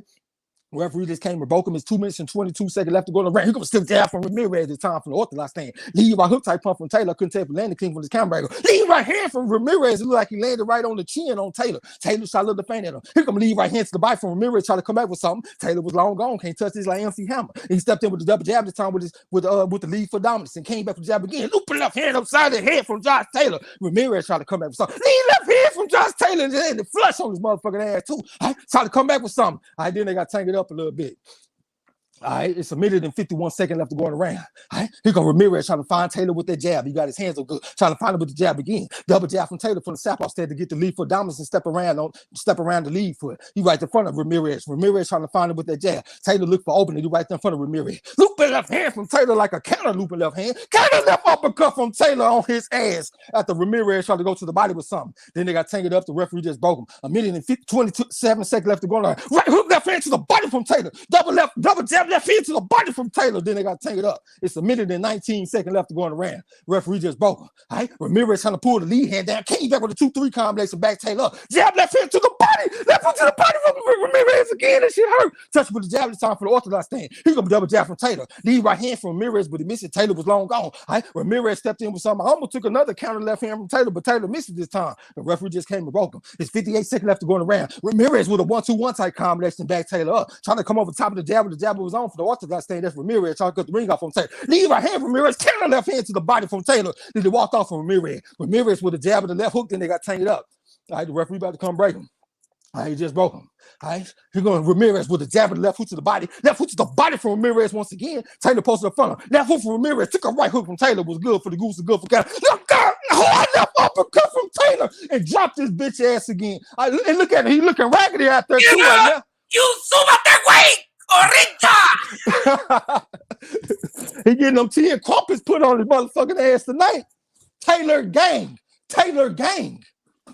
Yeah, we're gonna put them crumpets on his ass tonight. We're gonna put that Celtic Warrior shit on his ass tonight. All right? Ramirez fighting back though. Left hand, right hook. Ramirez fighting back though. Right hook from Taylor. Looping left hand, right hook on his ass from Taylor. Push it back to the ropes. Left hand from Taylor. All right, right hand from Ramirez and Taylor talking shit to his ass on bravado to end that round. What you think about it? Man, this motherfucking fight is a classic, bro. This shit is a classic. The shit banger until a motherfucker get hit with something when he get that opening. And this motherfucker looked like he drunk a case of tequila, bro. Casamigos or something when he got knocked down. But another 10-8 round for Taylor, man. Let's go. Let's go, man. See about this crow. Let me see it in the chat. King Lewis said he bet the knockout. I took him by knockout too. 11 rounds. Hip hop number 1 say, damn, your boy doing it. Cyber Supreme TV got it 4-3 for Taylor. Lala D, he heard bad he was. Natty G, Taylor gang. Hip hop number 1 said tough getting up. He a real fighter, man. He a killer. A real legend said Taylor let him get winded. Lionel Witherspoon, he hit him on the break. And we ain't gonna cry. Goddamn, it's a fight. What they say? Protect yourself at all times, right? Raphael Gooden, yes, it is. Hey, hey, bro, pay attention to how this boy breathing in the corner, and I'm talking about Ramirez. Woohoo! Okay. We're in the next round. Taylor shooting serious face. He upstairs and downstairs with the jab. I looking for opening. Ramirez had the jab out there. Taylor still looking for opening, just rehearsing shots a little bit. Try to step in with something, then they got tangled up. It's 2 minutes and 42 seconds left to go in the round. The referee warned Taylor about something. He's staying Taylor face. All right, he warned both fighters. All right, action back on the way. All right, right hook from Taylor. All right, looping left hand again from Taylor. Ramirez over there crying to the referee. All right, try to come back with something though. Here comes Taylor with a jab in the left hand to the body, bounced him off the ropes like WWE, and he came back to right hook, brought back the left hand in the midst of the clinch. Referee about to come break him. It's 2 minutes and 18 seconds left to go around. Taylor trying to find something on his ass. What's the bite with the left hand? The counter Ramirez. Right hook from Taylor. Right hook to the body from Taylor in the midst of the clinch. Here comes the referee, come talking to Taylor and shit. Get your bitch ass out the way. All right, here comes Taylor. All right, trying to find him with the jab. Good knee flexion. Left hook from Ramirez. Taylor ain't going nowhere. Goddamn, no, the fighting started now. Goddamn, where you going? All right, left hand to the body from Taylor. Back and start with the 2-punch combination. Trying to put them hands on this motherfucking ass. All right, the referee just came and broke him. All right, here comes a jab from Ramirez, though. Taylor right in front of him. Left foot to the bite from Ramirez. Taylor right hook to the chin from Taylor. Left uppercut from Taylor. Hard right hand from Ramirez. Right hook to the body from Taylor again. Over the top, put them hands on Ramirez's ass. The tide done turned in this goddamn fight. Here comes a jab from Ramirez, though, from the orthodox stand. Taylor posted up in front of him, touched with the jab. Shot a little faint on his motherfucking ass, touched with the jab again. All right, Ramirez tried to come back with something, but he missed it. Stiff jab from Ramirez at the time. Stiff jab from Taylor was good for the goose, is good for the gander. He posted up in front of Ramirez, looking for opening over Ramirez. All right, Ramirez on his toes, a big left hand to the body from Taylor, trying to fold his ass up with that shit. The referee just came and broke him. I'm sweating all over the goddamn play. All right, 2-3 combination from Ramirez, and he brought back the left hook on his ass. That was good work. All right, Taylor shot a little defender Ramirez, shot another defender Ramirez. He over the backing his ass up right now. All right, touching with a lead hand. All right, looking for opening on him. That's Taylor. Lead left hand from Taylor, then he fell in on his ass. Then they got tangled up. The referee about to come break him. It's 58 seconds left to go in the round. All right, here comes jab from Ramirez. Went to the bite with the left hook. Taylor pushed it back. Short left uppercut from Taylor. Pushed it back. All right hook straight punch from Taylor. Ramirez fight back though. All right, left hook to the bite from Ramirez. Took a right hook from Taylor. Taylor coming back with something. The referee want to get in the way so goddamn bad. Get your bitch ass out the way. All right, Ramirez over there fighting back. All right, they got tangled up. Referee just came and broke him. It's 35 seconds left to go in the round. Here comes a jab from Ramirez. Went to the body left hook. Counter right hook from Taylor from the southpaw stand. Short up uppercut from Taylor. He pushed it back. Short right uppercut from Ramirez. Short right uppercut from Ramirez. Right hand to the body from Ramirez. Came back with the left hook to the body. But he took a counter right hook from Taylor from the southpaw stand. The referee just came and broke him. It's 19 seconds left to go in the round. Here comes a still jab from Ramirez. He got his hands good posted up in front of Taylor. Taylor stepped up with a 3-punch combination, tried to light his ass up with that shit. Here comes a jab right hand left hook from Ramirez. He was trying to fight back. He would have tried to put them hands on Taylor a little bit. The referee about to come break him. All right. All right. Here comes Ramirez with the jab of the right hand on Taylor's ass. All right. Right hand left hook from Ramirez. Taylor showing bravado, talking shit to him at the end of the round. Gio, what you think about it, bro? Man, it's another banging ass round, but I got Taylor, man. Taylor is landing the more telling fights, man, the more effective punches throughout the round. And you can tell, man, Ramirez is just fighting for his motherfucking life. He's just trying to stay in the motherfucking fight, but I gotta get Taylor that round. More sharper, more crisp, more telling. Taylor. Yeah, on our call, we got Taylor winning 4 rounds in a row. So it looked like he's starting to take over. Appreciate the Mr. Frauds in the chat. If you're new in the gym, welcome to the gym. Bokeland Brogger, welcome to the gym. This is your first time. Johnny, what's up, bro? I ain't even see you in here, man. He said the ref is annoying as a motherfucker. He is, ain't he? J-Dog gave it a Taylor round. La D6-2 for Taylor. Yeah, we starting to turn this thing around on this boy.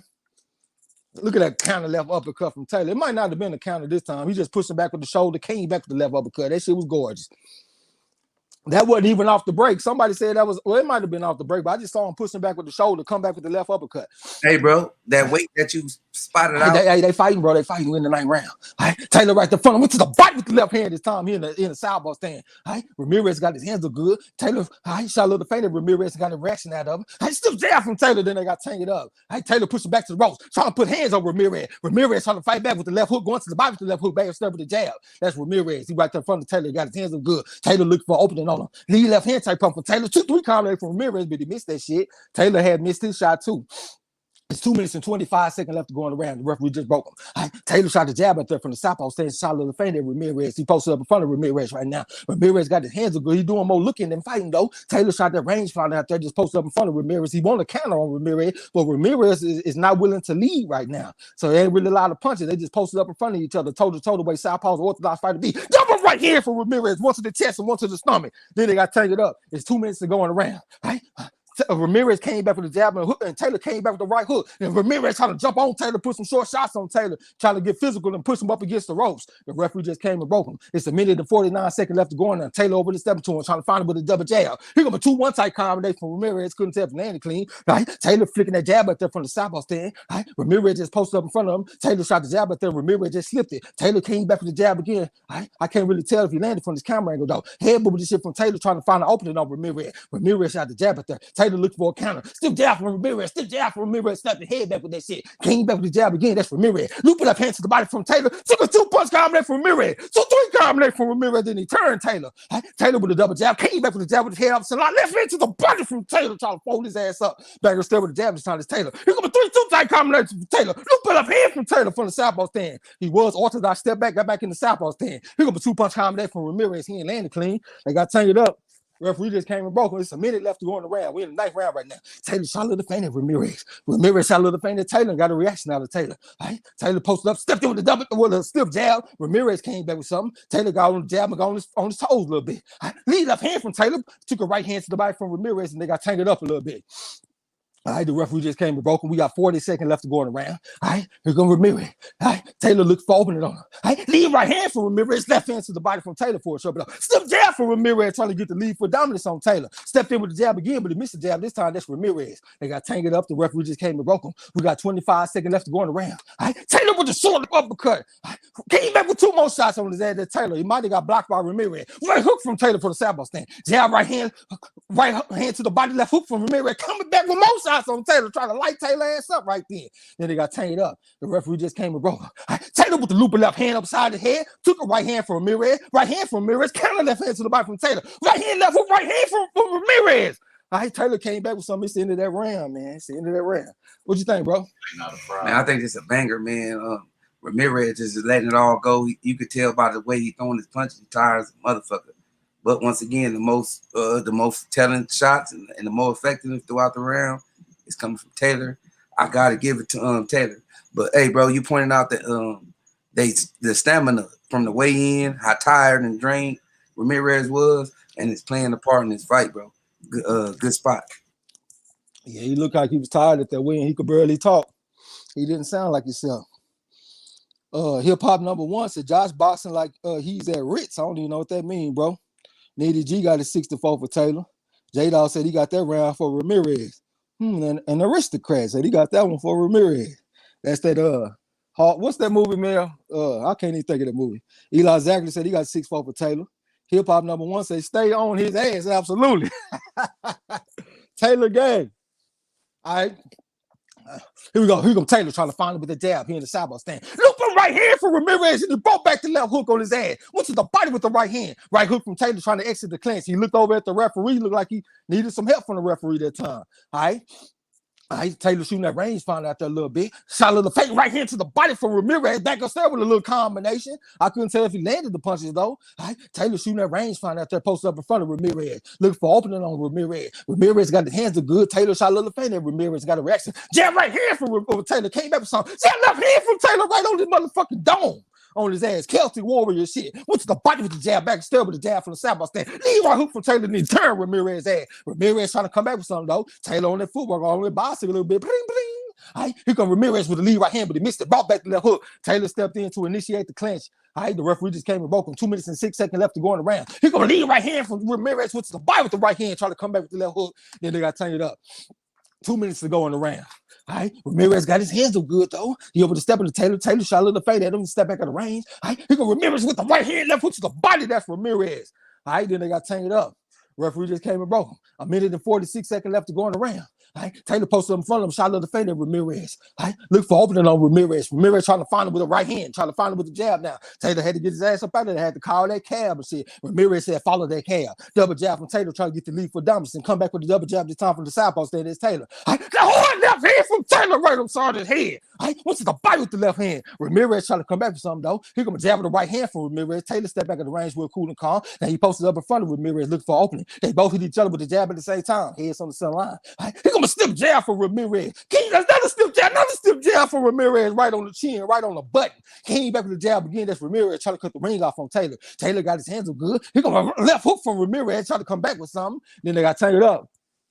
All right, the referee just came and broke it. We got a minute left to go on the rack. Jab left hand, right hook from Taylor on his motherfucking ass. All right, right hook from Taylor. He got that bitch and he brought it back on his ass. Now you over the rehearsal side, look for opening. Came back with the right uppercut. Pushed it back. Came back with the left hand. Hard left hook from Ramirez trying to get Taylor up off of him. Left hand to the body from Taylor trying to fold his ass up like a roly-poly. The referee just came and broke him. All right, left hand to the body, right hook to the head from Taylor. Ramirez fighting back though, trying to come back with something. I don't know what the hell happened right then. That shit that was very confusing. He comes a jab from Ramirez, went to the body left hook. Counter right hook from Taylor. Short up uppercut from Taylor. Right hand to the body from Ramirez, though, trying to fold his ass up like a lion chair. It's 25 seconds left to go in the round. All right, Taylor shooting that rangefinder out there. All right, stepped in with the double jab. 2-1 combination. Came back with some more shit. The referee was in the way. If he wasn't in the way, he might have landed some more shit on Taylor. All right, here goes Ramirez. All right, 2-1 combination from Ramirez. Taylor had to get his ass up out of there. He on that footwork trying to stay away from Ramirez. Taylor left hand from Taylor upside his head. All right.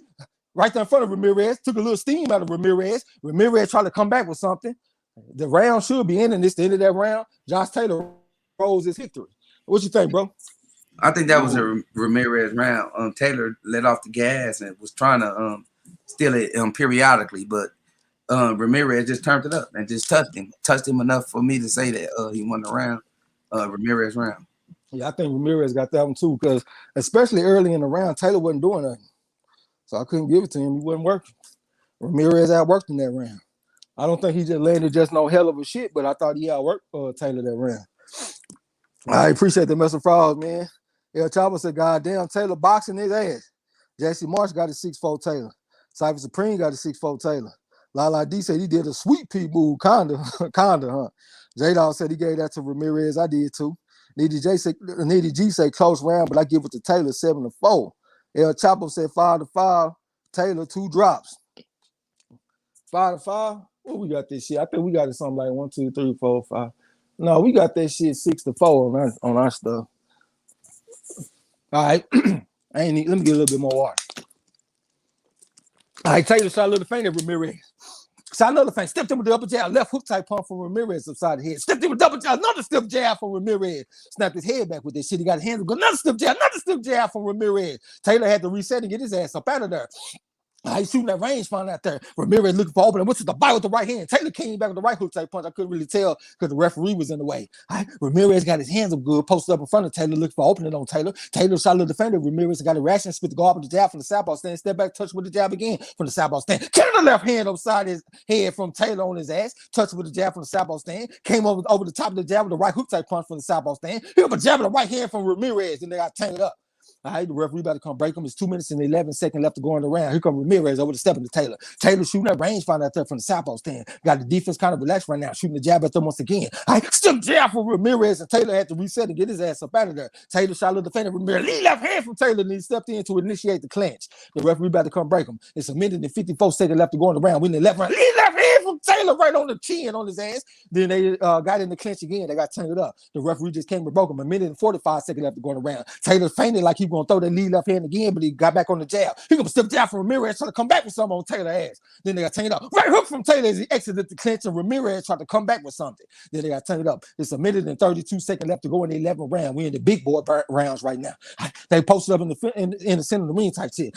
Lead up hand from Taylor, tried to double up on it. Came back with the right hook. He was orthodox when he threw that right hand. All right, he back in the southpaw stance now.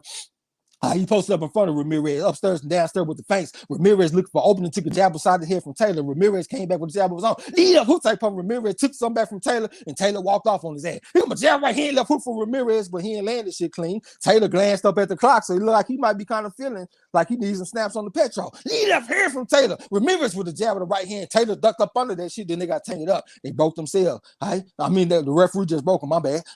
Taylor looked for opening. The guy on the inside, short left hand to the body from Taylor. Back upstairs with that rangefinder type of jab. Shot to the defender Ramirez and got a reaction out of Ramirez. Lead right hook type pump from Taylor. Hard left hook from Ramirez. Right hand from Ramirez. Short right uppercut. Another right hand. Push it back with the jab. Right hand, left hook. Right hand, left hook. He over to try to put them hands on Taylor a little bit right now.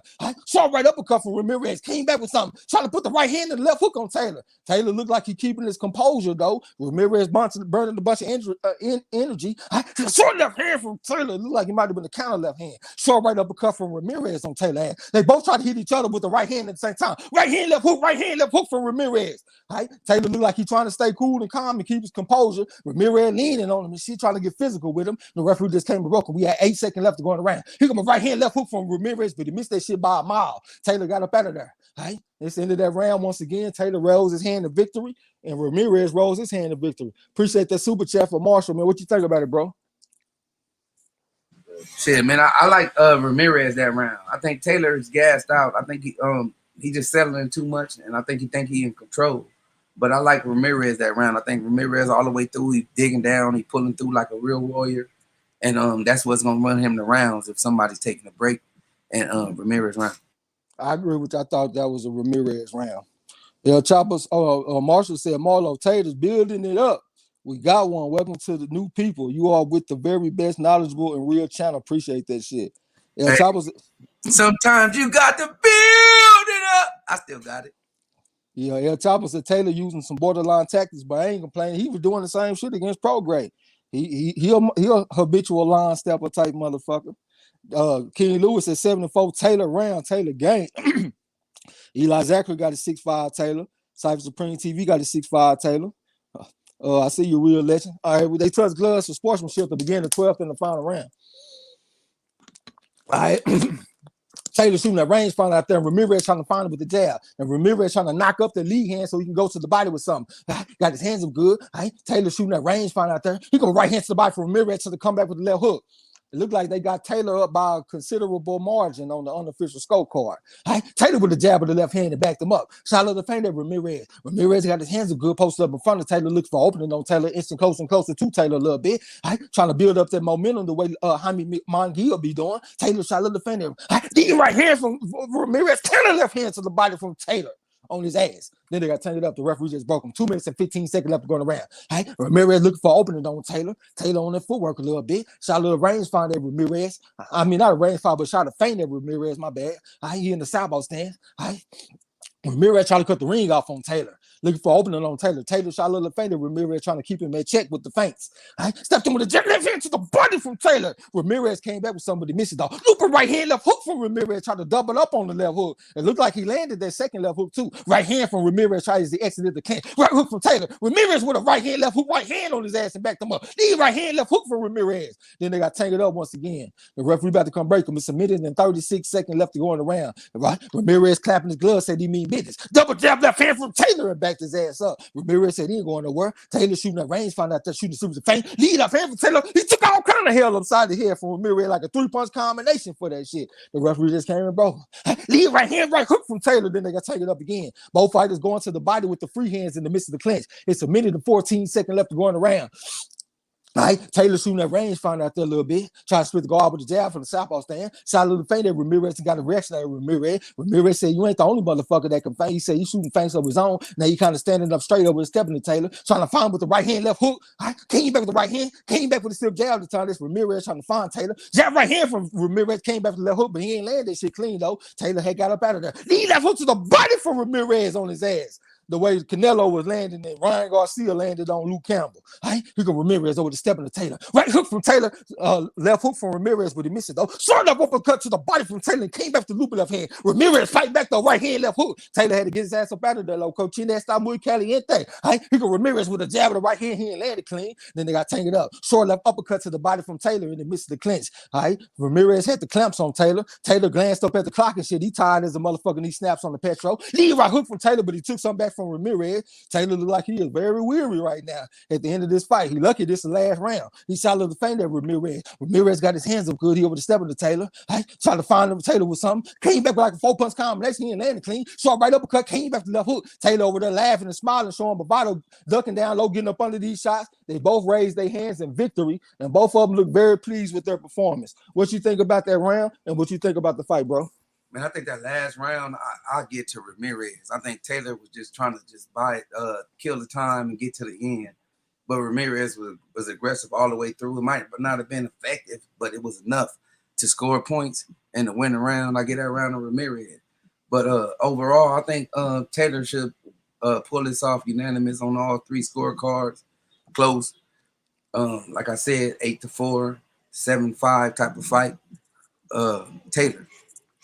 On our scorecard, we got it a draw, but we got it with the 2 knockdowns. So we got it 6-6, including the knockdown. So we got a score of 114-112 in favor of Taylor as the unofficial scorecard of Marlo'S corner. J-Dawg said that was a Ramirez round. I think so too. Marshall said Taylor needs to drop this fucker fast. Now, I think he's good. Lala D said I think 75 Taylor. El Chapo said 75 Ramirez, 2 drops. They got it 75 Ramirez. That's a real Mexican.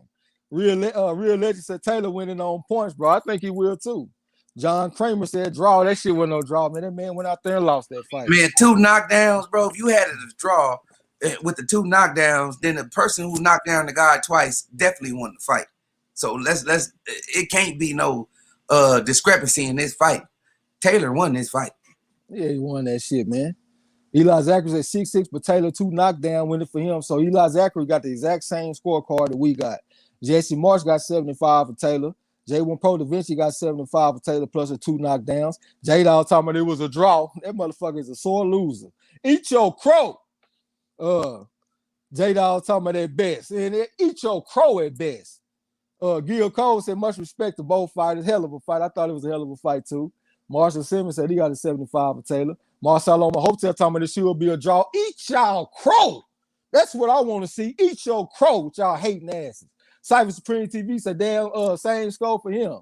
D-Lo said, I had it 75 for Ramirez. Another hater. He picked Ramirez too, so guess what? He going to take Ramirez in every round. Eat your crow. John Kramer said, draw is coming. That ain't going to be no draw. That man lost that fight. Taylor game. Cypher Supreme TV said, I got you, bro. The same score. Signs of the Times said 7-5 Ramirez, but Josh got 2 extra points, so it's a draw. Boy, y'all some haters, man. That man went out there and got his ass whooped tonight. Y'all some haters, man. Real Legend said, great fight. You called it excellent one, Trash. You need to get more content for real. You called it old school. Shit, I done called like 500 fights on this channel, bro. When it comes to blow-by-blow commentary, I am the original. If you go back and look on our old content, you're going to see I've been doing this shit for a while. El Padrino said he had a 115, 111. El Finita a good fight for Taylor. Pass the crow like we used to do. Hip-Hop number 1 said Ramirez did not win. Now that man didn't win, bro. Rafael Good said Taylor tried to escape the last 2 rounds. Yeah, that shit almost got him in trouble, too. You know what I'm saying? He should have kept his foot on the gas. Joseph Brown said, he had a 75 for Taylor. J-Dog said, I had it a draw with the knockdowns. Hip-Hop number 1 said, out of here not being biased.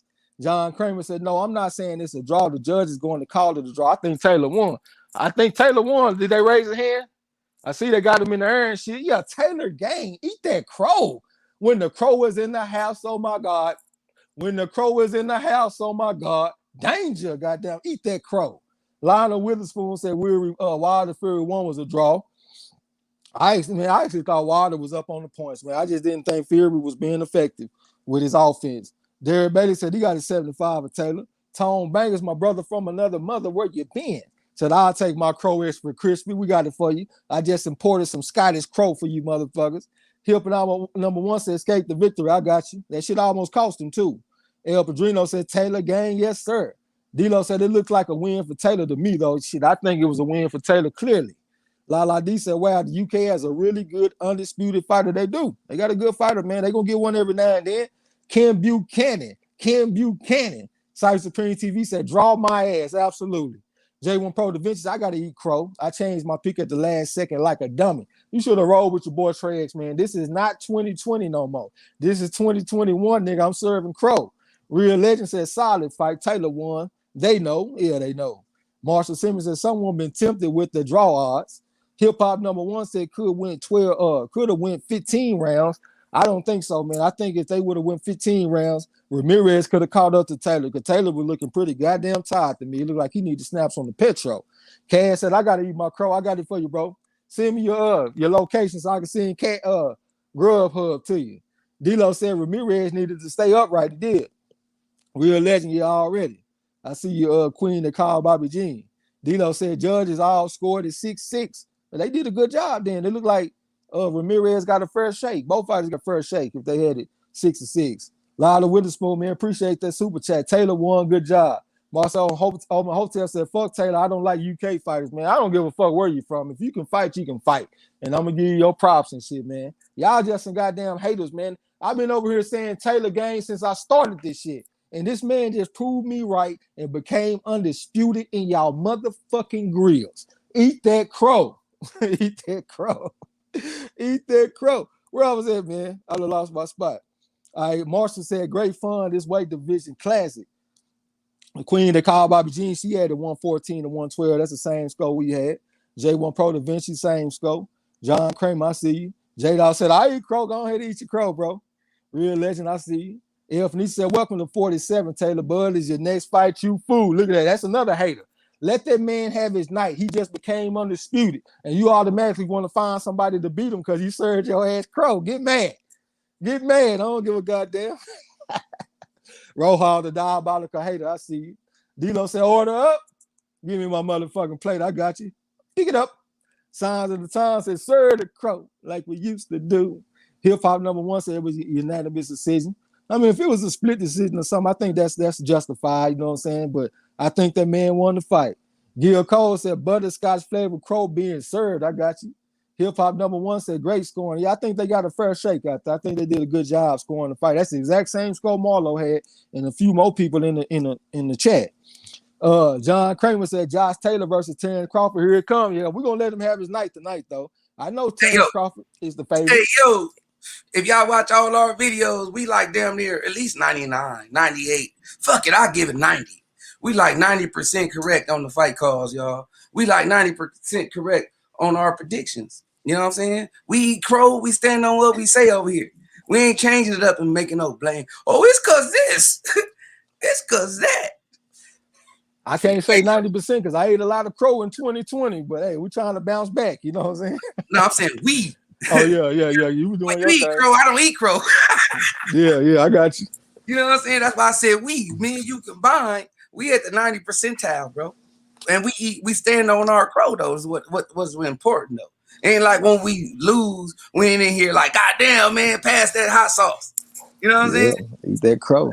But, you know, the way, if you go look back and look at the breakdown with Taylor versus, you know, the video that we did, because I said we, because we as a group, I represent Trey.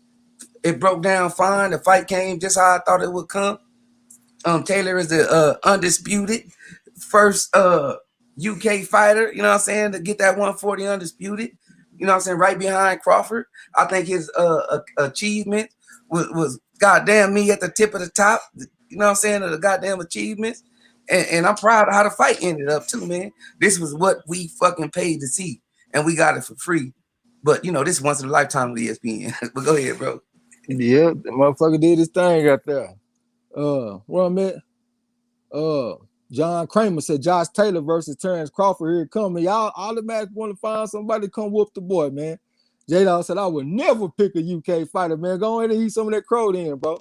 We're going to see you some of that Scottish crow. Don't worry about it. Derek Bailey, Taylor game, man. We tried to tell him. Eli Zachary said, put some Tony Creole seasoning on mine. We got you, bro. Cyber Supreme TV said Crawford versus Taylor want to see it now. I mean, y'all want to find somebody to beat my boy, man, because y'all ate that crow tonight. Snacks B said Taylor pulled it out with them 2 knockdowns. He did. It was a good, tough, close, tight fight, and he dug down and did what he had to do. Hip Hop number one said Ramirez is a tough guy. Respect, though. Yeah, absolutely, man. That was the 2 best fighters 2 of the best fighters in the division fighting each other. Right, as the champ said, that second knockdown secured the victory for Taylor. Absolutely. L5 player, what's up? What you said? Came through for the scores, block work. Just heard Trey singing that blase, danger. Oh, that's what y'all talk about. I didn't even know the name of that song. I be saying that shit. It's called blase, danger, huh? D-Lo said, can you put one of those cute garnishes on my plate? I'm trying to trick my wife into eating it. Call it Scottish duck. We got you. Look at Marcelo Hotel and said, man, fuck Taylor. I don't like UK fighters. Keep on eating crow. D-Lo said Taylor was out of gas later. I think he was too, bro. If it would have went longer, I think it would have been trouble for him. Derek Bailey said sending out Scottish Crow through Uber Eats. Just need addresses. Absolutely. Square business. D-Lo said great scorecard. Yeah, they got a first shake out there, man. I thought them was some good scores. Signs of the Time said it was a great fight. I think so too. El Padrino say facts. Right, as the champ said Taylor undisputed 140 champ. Much props given. Absolutely. And since y'all want to bring up Crawford, it's more impressive than Crawford's undisputed at 140. Well, go ahead and put that out there. Rojas said Taylor got lucky. The diabolical hater. Real Legend said Taylor got him. Yeah, got him, coach. King of King Boxing, what's up, bro? Said he had a 114 to 112 for Taylor. He gonna give the man a fair shake. SP State Sharp said, what's next for Taylor? I have no idea. I won't be surprised if he fighting Crawford. El Chapo said, I got it 113, but I'm not mad at the decision. I'll take my order of Crow. Congratulations to Josh Taylor. He earned it. Shit, absolutely. L5 player said, Taylor from Scotland. Yeah, he from Scotland. J1 Pro Da Vinci said, get that hate out your blood. Taylor gang, goddamn me. D-Lo said, I hope they let Taylor defend in an attempt to have a reign. Yeah, like Crawford should have done, huh? MZ Talk Boxing, Pecos Bill said, damn, had me some A1 for my Crow, goddamn me. El Chapo said, undisputed 140 king. That's what it is. D-Lo said, curbside Crow to go. Yeah, pick it up. Hip Hop number one said, it's not where you're from, it's where you at, like my man Rakim say. Where he at, holding 4 belts in the United States. They thought he couldn't come over here and do it. He came and handled his business, man. Tone Banger said, I'm not going to hate on the man that don't deserve it. Taylor earned his belts. Yeah, man, he got in the tournament. He beat Prograde, now he just beat Ramirez. What the fuck is there to hate about except for him being from the UK? Like, come on, man. The motherfucker is handling himself like a real fighter and making fights happen. What the hell is there not to like? Go ahead, bro, if you about to say something. I didn't mean to cut you off. Oh, I thought I heard something. Real Legend said off top, fair call, goddamn. If you talking about the judges and shit, we always gonna give them a fair shake on our channel. Hey, yeah, I think I'm be proud of how you call the fights, bro, and how we, you know what I'm saying, our integrity, we stand on everything. You know what I'm saying? That's why I mentioned that 90%. You know what I'm saying? Ain't no hating. You know what I'm saying? That's what's wrong with the media right now. If we all just called it down the middle and kept it real, boxing would be at an all-time high, at a better place. We'll definitely get to a #1 spot. We'll definitely get to seeing who the undisputed is in all these divisions if we kept it down the middle and showed all these fighters the same attention and the same respect. You know what I'm saying? But now that we don't, it's the level of the playing field is different, man. I respect Josh Taylor. I respect Ramirez. This fight was classic. Like we said, the conversations has all been the same. People didn't know how this fight was going to end up. But it was a damn classic, man. It was a classic. Ramirez brought his fight. He tried to box. He tried to do everything he could to win this fight. Every round, every minute, every second. Taylor, you know what I'm saying? We seen when he gassed out and how he did it. Every round, every minute, every second, whatever he could do. The knockdowns was the difference in this fight. You know what I'm saying? Those 2 knockdowns was the big difference from Ramirez being undisputed and Taylor, you know what I'm saying, being undisputed, bro. This shit was a straight up classic, man. And this shit should have been talked about. A lot of people should have saw this motherfucking fight tonight. A lot of them should have been over here on the corner to hear you call this fight tonight. You know what I'm saying? This shit was great, bro. And the right man won. I think the right man won too, bro. Appreciate you. Lala D said T.O. to 140. I got T.O. Yeah, T.O. gonna be tough, man. I ain't gonna lie. He can counter punch and stuff. He can counter punch against southpaws too. So I'm kind of worried about Teofimo. Hey, bring him on. Goddamn, line him up. We're gonna knock him down. Kirk Monroe said Scotland is part of the UK. Yeah, that's what the OG Gregory Wyatt told me a long time ago. So I just say that the motherfucker from the UK. Rojas said Taylor ain't shit. Come on, man. You a hater, bro. Eat that crow. J-Dawg said Taylor might beat Bud. I think Bud should be favored over Taylor, man, but I know he gonna come fight back. Shit, he better than Amir Khan and all that weak ass shit. I'll tell you what, if Taylor and Bud do fight, I bet you that motherfucker be pay-per-view worthy. Cause I know they both it's gonna be a goddamn squabble. They both can box. You know what I'm saying? I don't think Taylor could switch hit better than Bud, but I bet you it'd be a goddamn squabble, a good damn fight as long as however it turn out. You know, he gonna come fight back, man. I think they're gonna bang it out.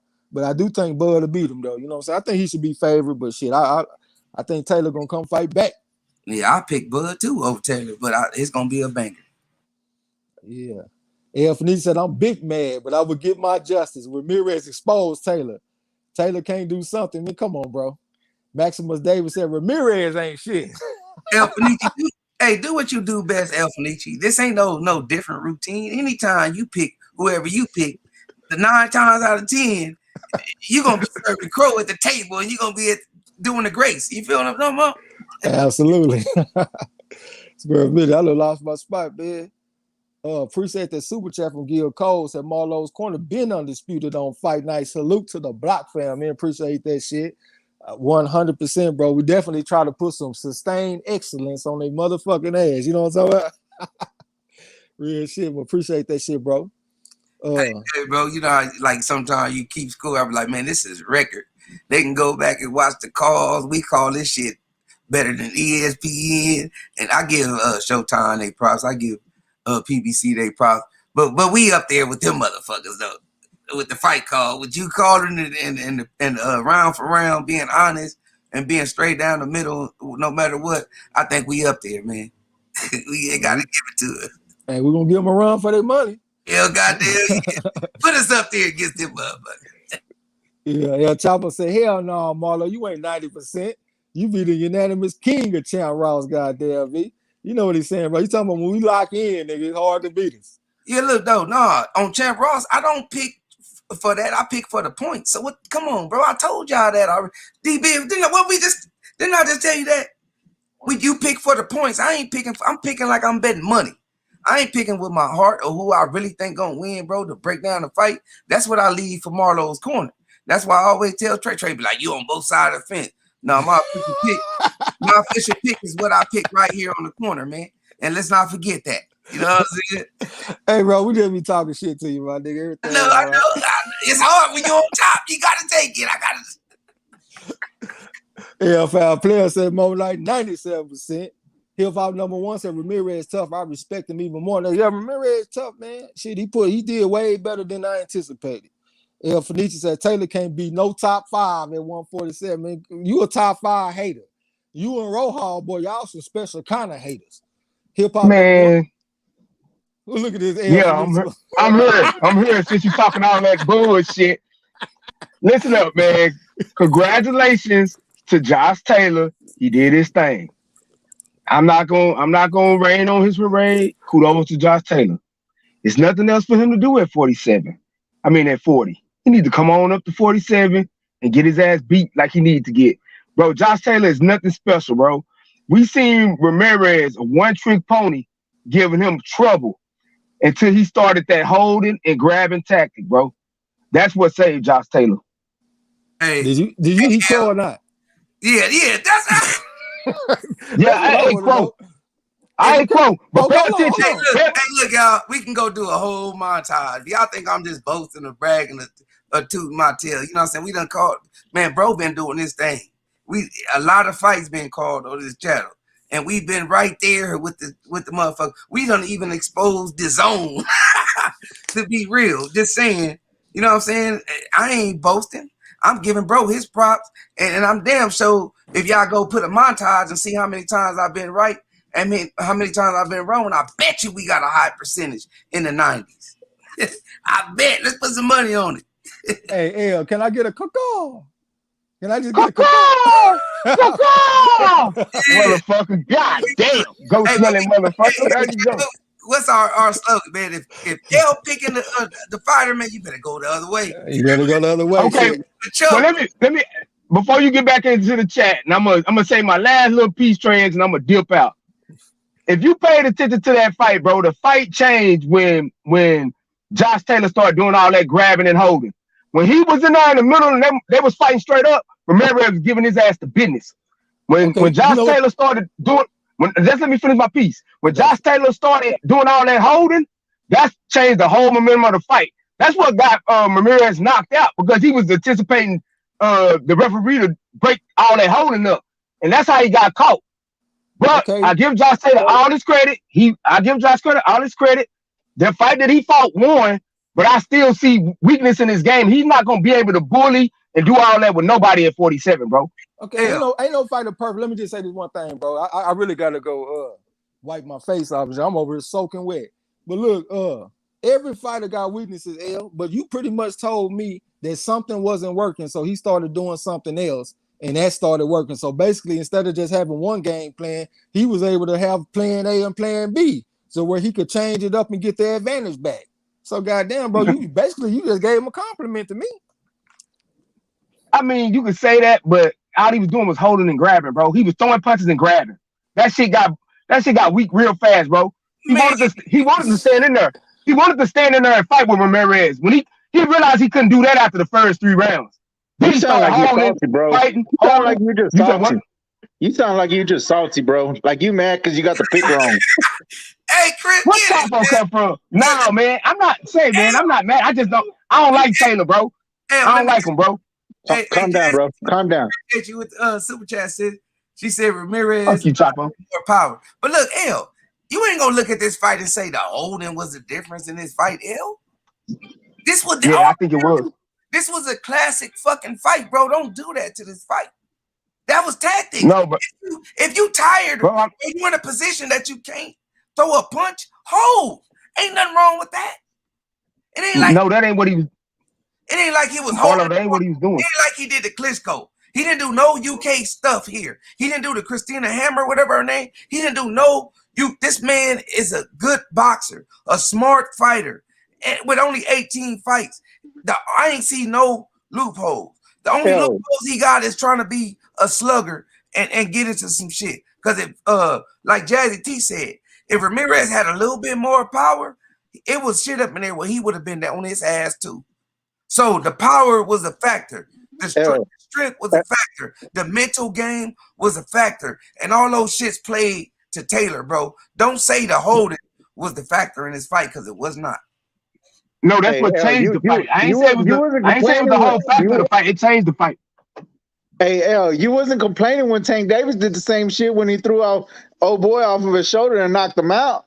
You wasn't complaining. But we're not talking about Tank. We're not talking about Tank Davis right now. We talking about the fight we just seen. I was just giving my.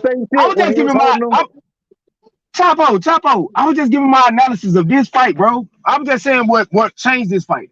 I'm looking at it with my eyes, and I noticed that Ramirez was giving that boy the business. He was giving him the business. Hey, it started after the fourth round, bro, when he started all that goddamn holding. Hey, bro, it's all right to give the Gentiles some credit, bro. Come on. Hey, L, look. What changed the fight was a counter uppercut, L. That's what changed the fight. Not no holding, nigga. A counter uppercut changed the fight early in whatever round it was. But it wasn't no holding. No, it was a left hook. It was a left hook. I know what you're talking about. What was it? No, it was a left hook. He came into that left hook. It was a counter left hook. Okay, a left hook. It was a counter left hook, but that ain't what I'm talking about. What I'm saying is, when he started out on that holding, that's what threw Ramirez off. Because the referee was coming in like he was gonna break, but then he wouldn't. He did it. Then sometime he broke. Then sometime he did. And credit to Josh Taylor, bro. I'm not saying that what he did wasn't a good tactic. I'm just saying he had to do that, bro. He had to do that in order to beat Ramirez, because the shit he was doing wasn't working. Hey, it's all part of the fight game. Protect yourselves at all time, bro. Hey, L, you saying that was, you got to give both fighters their props. This was a classic fight, L. Bro, I gave him his props, bro. When I came in, I said salute to Josh Taylor, bro. I gave him his props. He undisputed everything. I appreciate everything he did at 40. All I'm saying is now come on to 47. Hey, L, what you say? Come see Bud. Yeah, go see Bud and try all that bullshit with Bud. You ain't gonna be able to do it. Hey, L, you sound like Marlo after a Canelo fight, bro. Come on.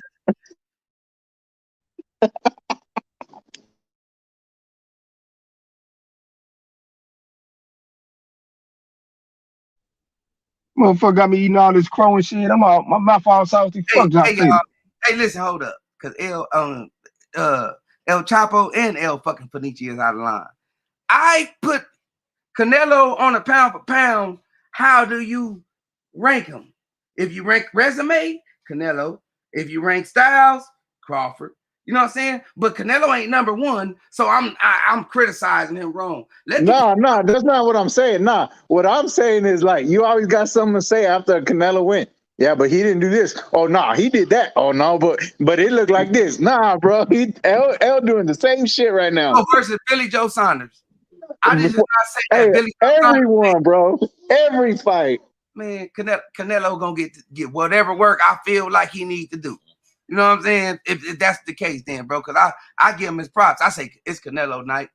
You know what I'm saying? He needs to fight this person. He needs to fight that person. Get off the European tour. So if that's what you mean, hold on. I ain't gonna get off that. I'm not. This is Marlo. Hey, I'll give Canelo his props for beating Danny Jacobs, but come on, man, that was no fucking 7-5. That was a draw. So I'm not lying. So hold up. That's why I say go on ahead and look at all the fights while you sitting here talking about Canelo. So I'll be right with all these fights, but when it comes to Canelo, I just can't say they fucking wrong. So bro, hold up, hey, y'all. Marlo, you sound like L right now. Get him mad, bro. I'm about to put you on blast. When Floyd whooped his ass, when that lady said it was a fucking draw, was she fucking wrong? Hell yeah. Oh, so what's going on then? I said it wasn't no draw. You ain't saying nothing. So I obviously, bro, I'm right. Don't fucking tell me I ain't wrong. Nigga, Canelo just didn't whoop nobody, my nigga. Laura whooped Canelo. Laura beat Canelo, bro. Give me a 1 in the chat if you think Canelo won or you think Laura won, since he want to call some bullshit. Let's do this here tonight. Cause I be judging these fights, bro. So if I say it's a draw, and I'm telling y'all I see it as a draw, and your motherfuckers say, oh, I'm being biased. Come on, bro. I call I'm this. not even saying you being biased, bro. I'm just saying you giving the same you be giving the same type of energy that L giving right now. No, I don't. I'm calling it how I see it, bro. So All right, bro. you can't say that's the same. El Fenici, I'm calling him out right now. That's not what changed the fight. So what you mean? Hey, we'll save this for Thursday, bro. We'll save it for Thursday. Let's keep it on Taylor Ramirez tonight. All right, ding ding. I don't want to get away. I don't want to get. We got We'll a save it subject for for Thursday. Thursday. We got a subject for Thursday. You goddamn right. All right. I just want to see the ones in the chat or them twos if y'all think that Laura won or Canelo won, bro. Or even if you think it's a draw, put a 3. Don't fucking get me twisted. Or what about Derevchenko versus GGG? Come on, man. I call it how I see it, bro. Don't try to discredit me. I'm not being biased for nothing. Nobody, no Canelo, no nothing. So after the fight, if I get my opinion and let you know this nigga got he got dodgeball in his boxing career, don't get mad at me. If Boo Boo telling the same thing I'm telling y'all, Boo Boo say, man, this man offered $40 million to fight me for undisputed, and he turned it down. But he telling the world now that's the same thing as what Kwame Brown doing, right? What Boo Boo did, but he's still active. Boo Boo telling the world, fuck it. I ain't had no what you call them in the contract where you can't say nothing? No disclosure where you can't talk about it. We offered you $40 million, A-side, and you said no for undisputed. So Marlo wrong. I didn't know that $40 million existed though. But I did say if he really wanted to be undisputed, why you didn't fight so-and-so? Bro, you missed my whole point, bro. I was never saying you wasn't wrong, whatever. All I said was you were giving the same type of energy El Fenici be giving right now. Now, you said energy. I don't know about that one though, bro. I disagree with the energy too. Man, I don't care about what kind of. I know I'm salty, and I'm gonna stay salty. Chapo, I understand what you mean. The salty energy. Yeah. That's all I'm saying. I'm not saying you're not right or you're not wrong. I mean, we could debate that or we could talk about it, but I'm just talking about the energy, the salty energy. Okay, I got you. That's all. I'll be salty because of years. Hey, ain't nothing wrong with that, bro. Shit. You mad because it didn't come out your way? I'll take it salty. Hey man, look, I can admit that I'm salty, bro. I can admit that I'm salty. I did not want to see Josh Taylor win tonight, but he won, and kudos to him. I'm salty. We know when you salty, L. You can't tell us. That's why I agree with Chris when you said the salty energy. We know when you salty, L. You salty every weekend.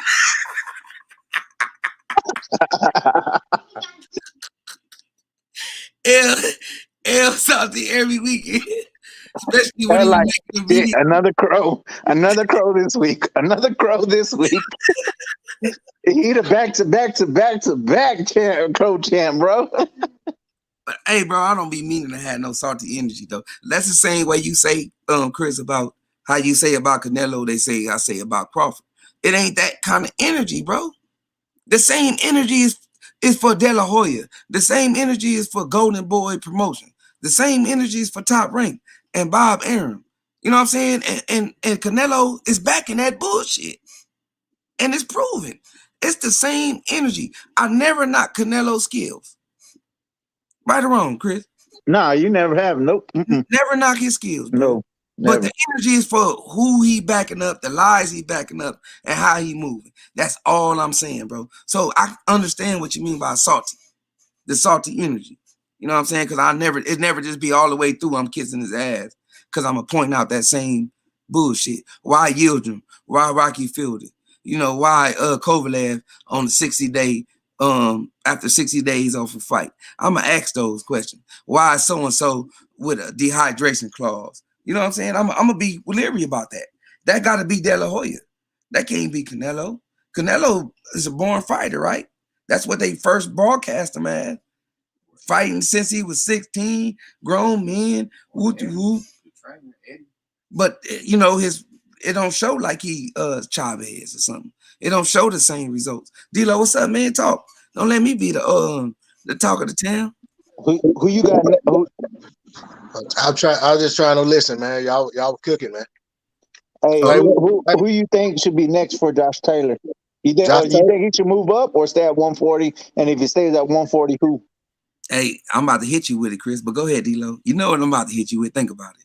Well, I mean, if he stays at 140, man, I mean, you got Tank fighting Barrios for that regular title. Tank claims, you know what I'm saying, that he been saying Josh Taylor's name for about a year now. You know, maybe a little less. All right. That's a fight that I ain't gonna say it should be easy to make. That's a fight they can make.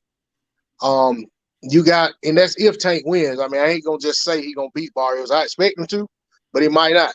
Prograde was supposed to get Barrios, but they gave him the Tank. So when you think about that, Prograde probably wants a shot at Josh. Well, he's already made it clear he wanted a rematch with Josh Taylor after their first fight. He hadn't done anything but win since then. I don't have a problem with them having a rematch.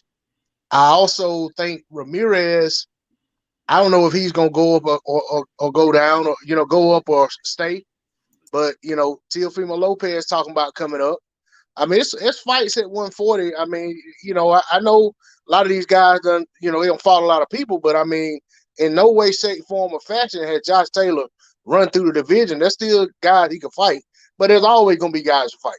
If he wants to move up, I don't have a problem with that. If he wants to stay at 140, there's a lot of good fight for him at 140. Probably better fights at 140 than 147, to be honest, being that he was top ranked. Hey, now look, Taylor is in a position like Crawford was, but an even better lucrative position, if you ask me, because he still got people he can fake. He could do a rematch with Ramirez. He could do a Prograde rematch. You feel what I'm saying? He can even do a hooker fight. He could do you know how motherfuckers be saying it's tune-up, but it won't be no tune-up. He can do a red check or whoever he didn't fight in the Super 6. Like, he in a hell of a position. He don't need to go up and try to go undisputed right now. He could even, if he do go up, his only opportunity is, guess what? Crawford, top rank. Yeah, I'm just saying. No, I'm just saying his options. Like, I don't think he need to go. He wouldn't have no problems on making no 140. Ramirez did. Now Ramirez need to go up, but he didn't have no problems. He could sit back, chill, and wait on however opportunity come forward. Pacquiao versus Spence going on. He could wait for undisputed on that division or fight Crawford. I see him staying at 140. If Crawford fight come, that's a good opportunity. Take that. You know what I'm saying? Pay-per-view or however Top Rank want to do it. He could stay and fight Progrades. That could be pay-per-view now because it's going to be hyped because it could be in Scotland, right? It could be in the UK, and they can hype that motherfucker. And if Americans want to see this man fight again, we're going to be paying our $60. But they can do whatever with him, Taylor. You know what I'm saying? It's just whatever they want to do with him. Taylor got opportunities, bro. He done at 18 fights. He's sitting right now to say, I can stay at 140 or I can go to 147. It depends on how much money each one gonna make me right now. You know what I'm saying? He in a better position than Crawford. But I see Crawford and him right now because that's the best money. I, I agree with you, bro. He should stay at 140. I mean all the fights. I think all the fights he's got right there. Plus, I think Devin Haney, Teofimo, all of them said they're gonna go move up to 140 pretty soon. So, I mean, he's got all those dudes coming up that he could fight. You know what I'm saying? And those guys got big names right now. You know what I'm saying? They're gaining momentum and everything. He's got in the Tank fight. Like, the only thing is, man, I don't know if Tank could beat him. That's the only thing. I think Josh Taylor will beat Tank, but it'd be a good fight, and it'd be some good buzz around that fight too. I'm undisputed and Tank going for undisputed against Josh Taylor. It'd be a good one. Yeah, to me, I don't care who wins the fight. I think it's a good fight. You know what I'm saying? I mean, honestly, we should want to see these guys in fights where we're unsure that they're gonna win. You know what I mean? Yeah. So for me, if Tank can get past Barrios, I'm all for Tank fighting Taylor. I mean, that's a big fight. I know it's just gonna take a lot to make it, but at the end of the day, it's a big fight for both guys. So I'm okay with it. I mean, and the other thing I was just thinking about, man, you got Taylor. There's a lot of talk about Taylor fighting Bud, right? But you got to think about from Bob Arum's standpoint, if Bud may be leaving, why risk giving Bud the Josh Taylor fight and then Taylor be losing? Just throwing it out there, just say he loses bad to Bud. That does a lot to his stock in terms of dropping it, and then he's not as marketable as he is right now. Yeah, you can take him back down to one. You can do it as a one-off, send him up there without him vacating and see if he vacates one belt, go up there and try it. If it don't work out for him, go back down to 140 and defend. But at the end of the day, that bad. If he takes a bad loss to Bud, I just can't see Bob doing that without Bud being locked up with Top Rank. And that's not Bob's MO. If you look at how Bob has treated guys that have left him or were about to leave, he typically don't give them an opportunity to beat one of his fighters that he's trying to build on. You know what I'm saying? Even the guys that he had.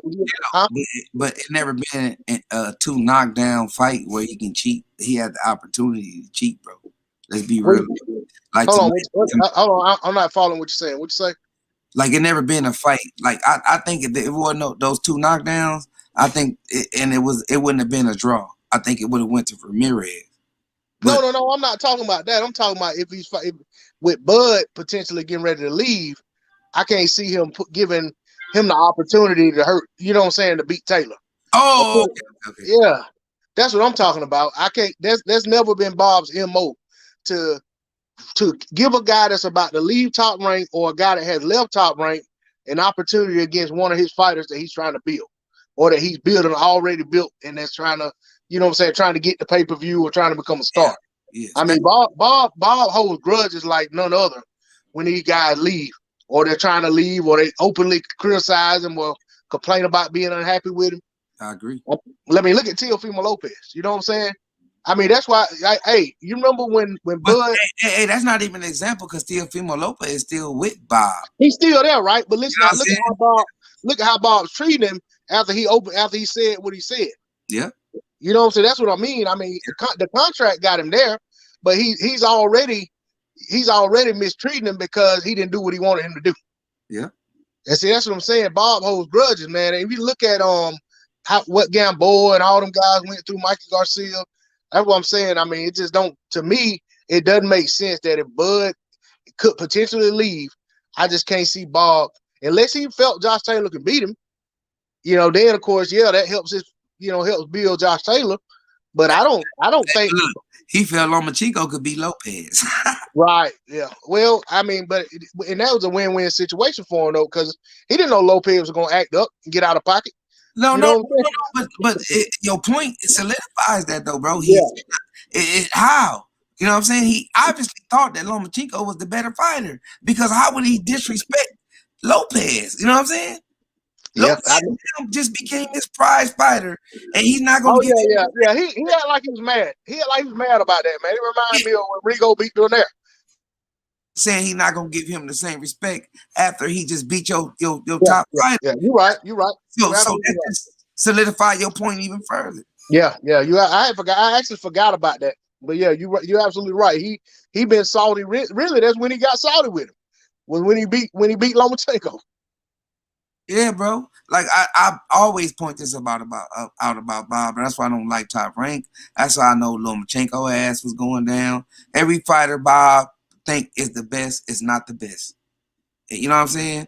Let's just be honest, and it's been proven. You know what I'm saying? Every fighter Bob had, we said that was his best fighter. From your Floyd Mayweathers to your Mosleys to your De La Hoyas, Rigondeaux, we said that them was his. He put other people over them. Yeah, you know what I'm saying? Over these years and years that I'm talking about, y'all, we said, the fans said who his best fighters was, and we still proven wrong in 2021 that this motherfucker is boasting on race. Not race. And don't forget, he got that Inouye he probably think anyway better than all of them. Yeah, that's only because it ain't hard to tell with them booger weight people. Right. You know what I'm saying? We can tell who they is too down there. Hey, you know what I don't I hope don't happen is like since he's undisputed now, Josh Taylor is like the sanctioning bodies getting away of other fights. Like they start trying to say, "Oh, you got to fight these mandatories, you got to fight this mandatory, and this and that." Like I hope they don't get in the way of that because I think that'll. And that's why we see what we call tune-ups. That's why we saw what's that fool name that Spence knocked out to the body in Texas? Ocampo. Ocampo. That's why we see the Ocampos and different motherfuckers like that. Well, yeah, you're gonna see those fights when guys Wait. But every once in a while we get a Rosario. You know what I'm saying? Rosario was a mandatory, and he upset some shit. So that's why mandatories, you shouldn't duck him. You feel what I'm saying? Because that solidifies your spot even further. You feel what I'm saying? That's why you shouldn't duck a mandatory, bro. Because we got Rosarios, we got motherfuckers that can get in those spots and upset a motherfucker. So every mandatory, not just no weekly, we just look over them as fans because we just follow the popular vote. And that's where gambling come in. You know what I'm saying? That's why casinos come to play in boxing and any other sport.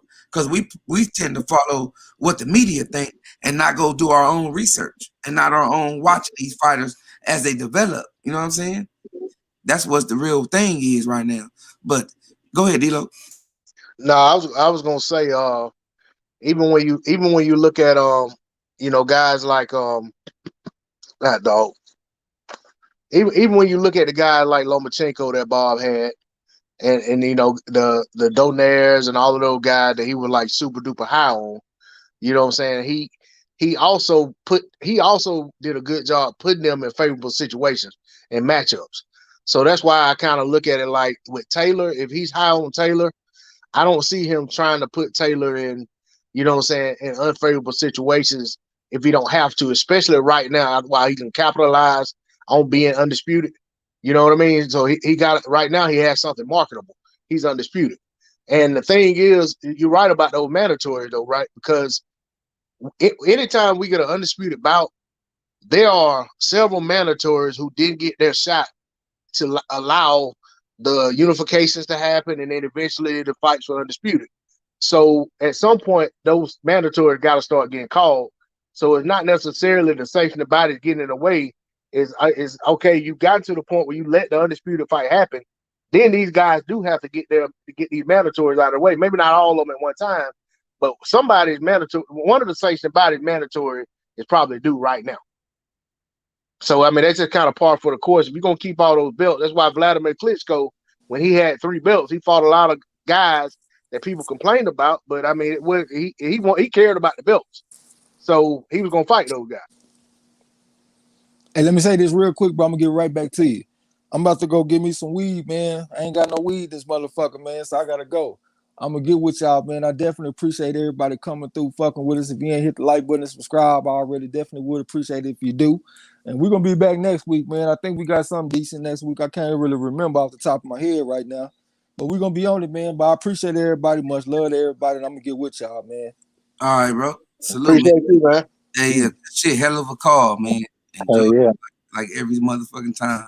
Appreciate y'all, man. Sure. Hey, yeah, though, D-Lo, like, a motherfucker be calling this shit out. You gotta call it out, bro. Like, this shit is bullshit. Like, you know what I'm saying? Motherfucker be ducking these fights, be doing this. Motherfucker be working their way up, and then the person that get to that #1 contender spot, he get spit on and shitted on by the person fans that ducked up out of there. You know what I'm saying? But then when the person who do knock down his contenders, you shit on him.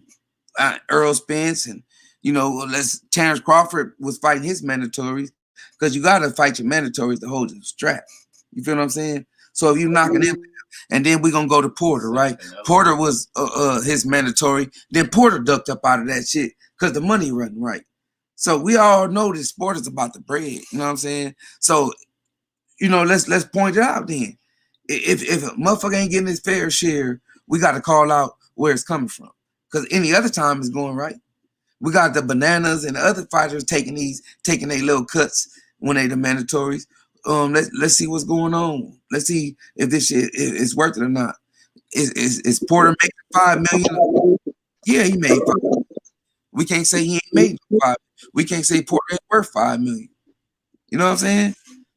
But Bob, this is all Bob. This ain't Spence.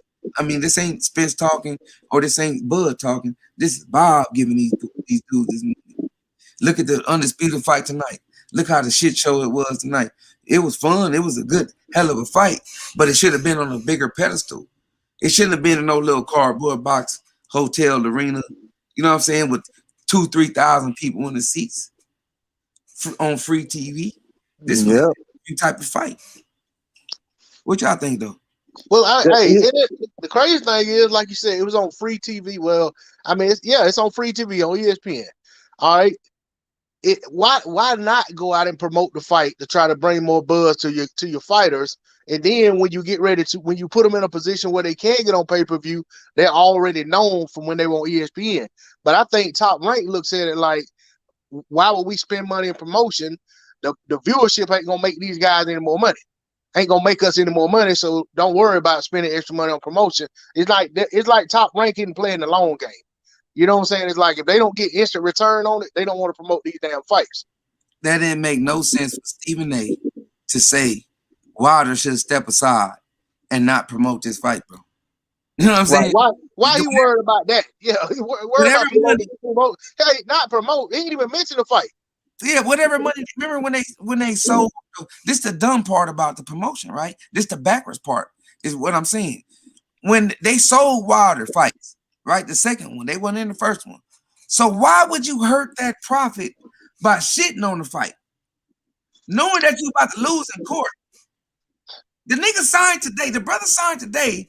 They signed today, both of them. Yeah, they on the TV on ESPN. Why would you hurt that fight by saying step aside? Marlo, they still talking against the fight. That's what I'm trying to say, bro. They promotion, which is Bob Arum, whoever leading it got to be Bob Arum, who's telling they backwards, bro. That's totally backwards. I would be pushing that fight.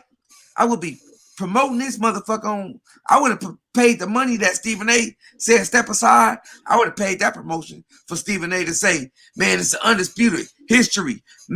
First Mexican undisputed, first Scottish whoopty whoop, whatever.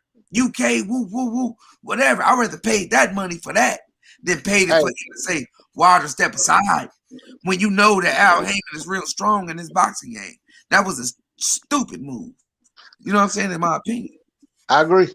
I'll tell you something else they doing that's stupid in my opinion. All right. We all saw the second fight. We know it was a one-sided affair, right? Okay. But this is a trilogy fight. There were 2 fights that preceded it. If you're trying to promote this trilogy to make the most revenue possible, why are you only showing what happened in the second fight? Like, show that, in the first fight, it was a more balanced fight, and Fury got knocked down, all of this stuff late, barely beat the count, and show what happened in the second fight so that, you know what I'm saying, you want to create, regardless of whether you believe it or not yourself, you don't want the fans thinking, oh, well, it's just a one-sided affair. I'm not going to spend my money. Look how he did him in that fight. I'm not finna go pay for that. See what I'm saying? To me, they just doing a bad, they doing already off on the wrong foot with promoting the fight. What you think about it, Chris? Cause he gone. But yeah, man, the shit is totally backwards. Hey y'all, if y'all want to get on and shoot y'all thoughts, I'll put the link in the chat. You know what I'm saying?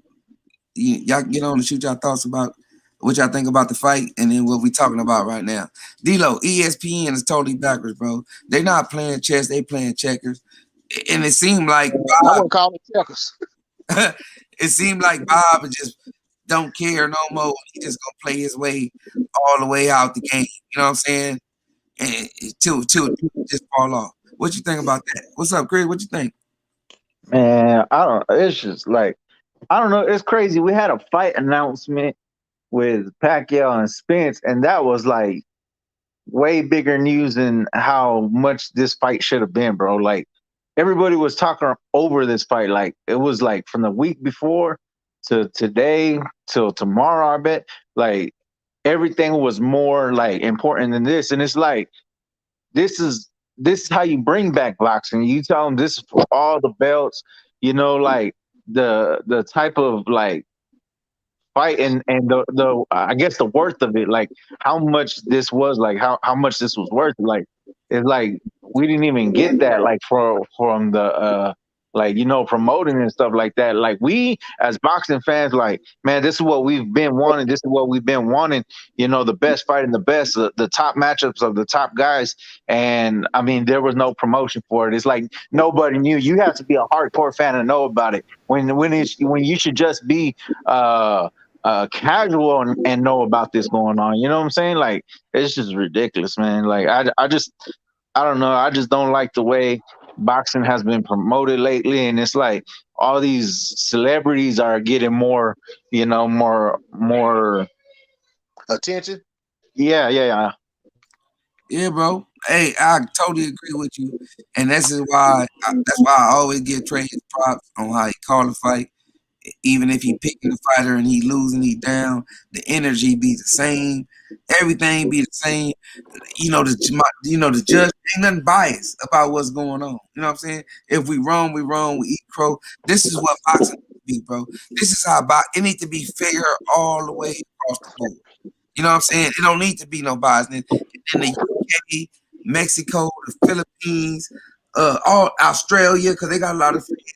All this shit will make money every time a fight get on TV, no matter what time it is, because they looking and they knowing what fights are going to be the best fights. You know what I'm saying? Yep. They not getting that, bro. They getting lies. They getting betrayal. They get the goalposts is being moved. Like the UK is looking like the worst right now. They media is the bad. They keep moving the goalposts. They trying to find who to blame right now because they credibility is so shot. So it's weird that, us American media, we still hold ESPN cool when you got people like Kwame Brown exposing bullshit. You know what I'm saying? We got people like that telling you, hey, no, that's not real. That's fake. They putting the blame where it's not supposed to go. That's all they do, y'all. Michael Jordan is the blame. So-and-so is the blame. But they don't want to tell you that because it's a bigger machine behind it. You know what I'm saying? And we shouldn't be like that, bro. We shouldn't say because your subscribers is bigger, you got more credibility than the next motherfucker. Because all we looking for is facts. If you say it, I'm finna go look and see if this true. See if this really happened. So I can know where the facts lie. I'm not just gonna take your word for it because your motherfucking ass is just on some big program. You know what I'm saying? Some big platform, or a lot of people just riding the wave, trying to get something up off you. You know what I'm saying? Preach. When you talk about bad promotion, I turned it on in the 7th round of the Zepeda fight, and I was just like, they literally put the fight smaller so we could watch Tyson Fury be on his phone. Like they didn't even give a fuck about the fight. And they were just talking it down like it's about winning, but it's really not about just winning. You have to get they're turning all the fans off. That's when I turned my TV on. I was like, why is he on the TV? Who wants to watch Tyson Fury play on his phone while there's a fight? They made that the bigger screen. Like, god damn. Hey Xavier, it was scripted, bro, because he signed the contract tonight. Was like you should have known. Damn, that's why they showed him on his phone. But still. I saw him sign the contract, and then they still showed him on his phone. I'm like, who gives a fuck? He's just playing on his phone. He was a bigger show than this undisputed fight tonight. He didn't even have to look in the camera.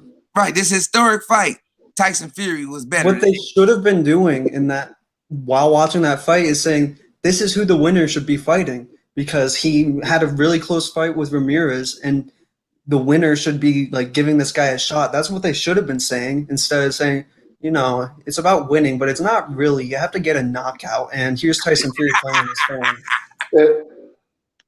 Damn. I didn't hear all that, bro, but hey, that's why I turned it down, though. You know what I'm saying? That's why it ain't nothing surprising. It's just funny. Man, that was Tim Bradley. Of course it was Tim Bradley, because they kept bringing up Vakinov or whatever his name is. Let's go. let's let go. himself get in a dumbass fight. Hey, That was the first time I heard Tim Bradley speak good about Earl Spence. Oh yeah. Hey, let's go to the numbers though, y'all. Right? Y'all said who it was. Hip hop was good. Y'all said who it was, right? Tim Bradley ain't no fucking knockout artist. Not even close. So tell me what in the world make this dude picking a knockout over a boxing match? So if I was to get on next to him and say, hold up, bro, you ain't no knockout artist. You want fights with your boxing skills. How come boxing got to be about the knockout? Yeah, and didn't Zepeda just come off that war with like 8 knockdowns in the fight? With Like, Baranchik. like 3 or 4 times. With Baranchik? Baranchik, yeah. Like he's not like he already had his war recently. I think that was like his last fight or the fight before. And Tim Bradley is just like, come on, like this isn't enough. Like you have to go out there and risk your life every time. That's how he's acting, at least. Like wow. That's It's what we easy to do that when you're not in the game no more. Yeah. No, that's called He just double. remembers that one night and then expects that from everyone else. MZ, hey MZ, shout out to MZ Boxing Talk, man. Y'all make sure y'all go check him out. No, let's talk boxing, baby, not boxing talk. Talk boxing, my bad. Hey, but real talk though, that shit right there is double standards and moving the goalposts. People do that all the time. We got to get up off that. We got to keep it. They should be promoting their fighters. Like I watched a promotion of this fight. They were comparing Taylor to Ken Buchanan and saying that he fights similar to him. I'm like, oh, really? I wish you would show me a highlight of the two side by side, so everybody watching would have to compare him to a great fighter. Like, tell me anything. Come on, it's not that hard. And also, they just got his stats completely wrong about Ken Buchanan. Now I start messing with ESPN when they changed Lomachenko's record. Yeah. Yeah, it's like they said he won his first 33 fights and became undisputed. He went 33-0, then he lost for the vacant EBU title, won a couple fights, won the lightweight championship, and won a couple more fights, and then won the vacant WBC title. That's how he became undisputed. That was in his 41st fight or 40th fight. They omitted a lot of and they were acting like an undisputed champion. Hey, shout out to Hip Hop. He jumped on. He jumped on and jumped off. But shout out to you, fam. Come back on if you want to. Hey, MZ, what you think about the fight, bro? And what you think Taylor should do next? And, Xavier, I want to get your thoughts on that. Man, honestly, that was a hell of a fight. They put it out there like you would expect it to be. I agree with you guys saying that they should have promoted it better and tried to get more people to tune in for it, because the word undisputed is supposed to mean so much, but yet they treated it like it was just another fight. As far as Josh Taylor, I would like to see an undisputed fighter at least one time represent their undisputed and show that they can hold all those belts before moving anywhere. Right, that's what I wanted to see from Bud. You know what I'm saying? Show me that you're really the king of the division. Don't win and then say, oh, I'm out. No, win and then beat somebody else's ass. That's just my thoughts. Shit, that's good. I agree with you. What about you, Xavier? I think the exact same thing. Like when Crawford won his title, when he won his undisputed title, he ducked out the second all these guys that just went through each other were coming up. Like they all had a round robin basically to decide who the real champion is after Crawford, and it's still heating up because they're just within 140. There are a lot of good contenders for him to fight, rematches, people moving up. I just want to see a true champion defending his titles multiple times. One time is sufficient, but multiple is a lot better. Yeah, I just kind of want to see that like old school undisputed championship kind of thing. Hey, when it comes down to it, drop some titles. Just like really what he could do is be out there and then say, drop all but one and say in public, say I'm the undisputed championship, and this is the only championship belt that matters. If he really wanted to. I don't think it's the greatest idea, but he could do that if he really wanted to. But that was a great fight. I thought he was about to get knocked out in the third round. He started getting buzzed, but then he made those adjustments, started smothering him, and started leaning on him. Yeah, I mean, it's a tactic. It's better than getting knocked out. He showed great.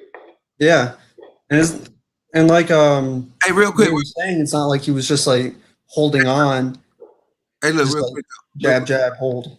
If you want to get on and because I'm gonna chop this video up, it's gonna be the title probably be Aftermath or something if y'all don't want to watch it. But I think that after the conversation, I think that's a whole nother video that people need to hear, and a lot of people be leaving because they got stuff to do.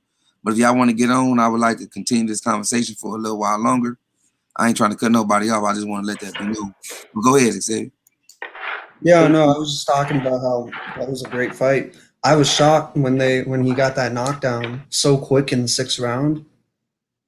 Man, It was you talking about the first one or the second? The first one, yeah, I was shocked at the first one because it was in the first 3 seconds of the round.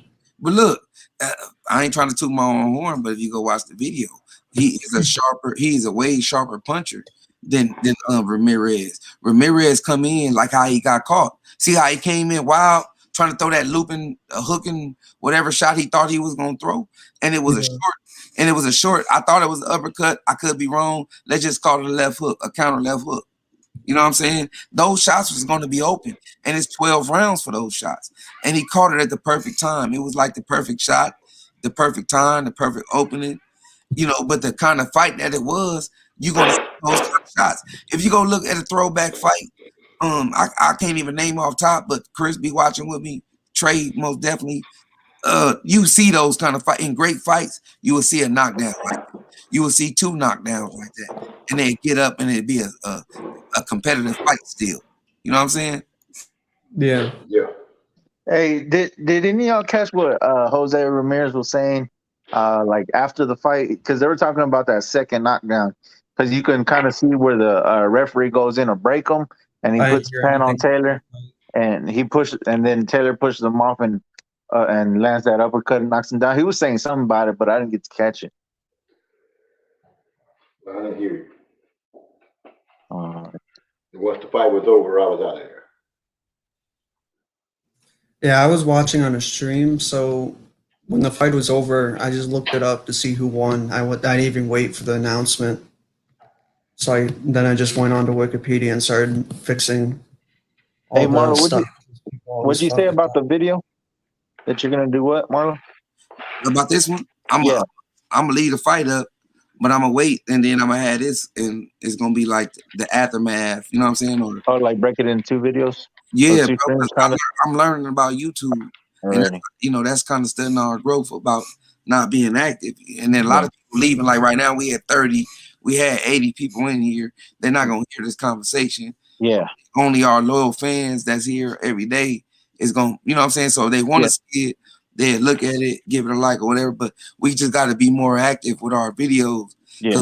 We got 4-hour streams. Ain't nobody listening to no 4 hours. And I be seeing why other people break their videos. You know what I'm saying? How they doing? And I to match people's attention span. Yeah, I'm trying to teach as you know, I'm not keeping nothing a secret is what I'm doing right now. You know what else you could do with that is make this like clip certain parts of it, cut in and out, like make highlights of this. Yeah, that's where I'm going with it. Like what we're talking about right now doesn't have to be in the video, basically.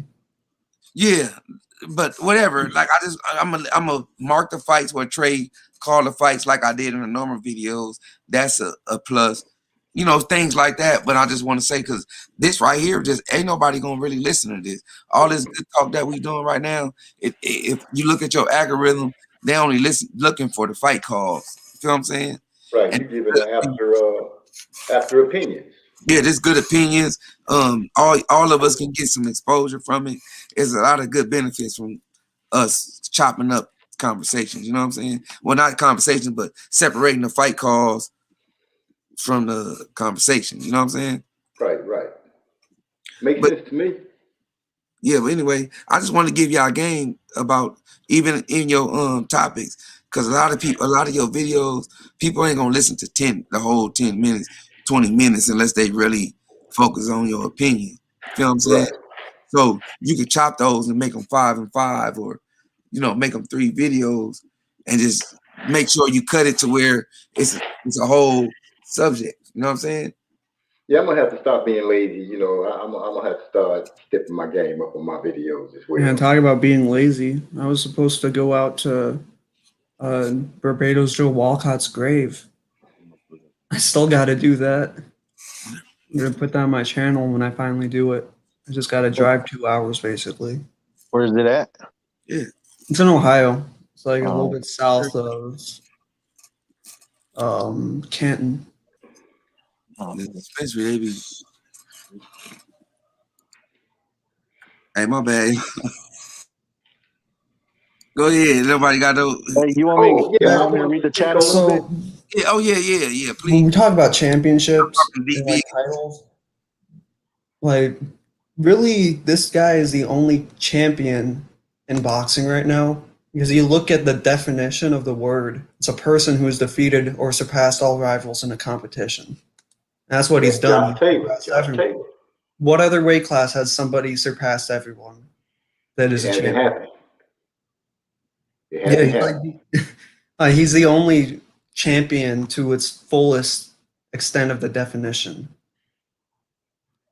If he stays and fight a couple more times. especially if he stays. Yeah, just at this moment, like when somebody wins a championship and they don't defend, like they are a champion. It's just got this weird feeling of like we're in a limbo right now.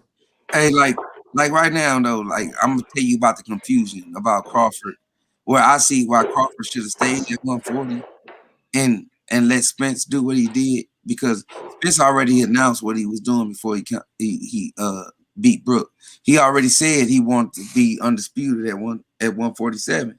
He already wanted Danny Garcia. He wanted Pacquiao. He wanted Porter. He wanted every top person in his division. He wanted. But when Bob heard that, this is just my opinion. I don't know if y'all watch how many people actually watched the Pacquiao Horn fight, but I think that should have been a draw or Pacquiao favor if they normally score fights for the favorite person, right? Canelo, whoever, De La Hoya, whoever. They always score. If it's a close fight, you'd be like, damn, this is a draw. And you hear, oh, the favorite won. Whoever make the most money, they won. So if they were scoring it the right way, it would have went how it's supposed to go. But it was you know what I mean? It went the other way. So why it can't be the same way in the other fight? That's where the drama comes in. That's where these conversations, you know what I'm saying? That's where everybody not seeing eye to eye. I'm just saying, let's just keep it fair as fans.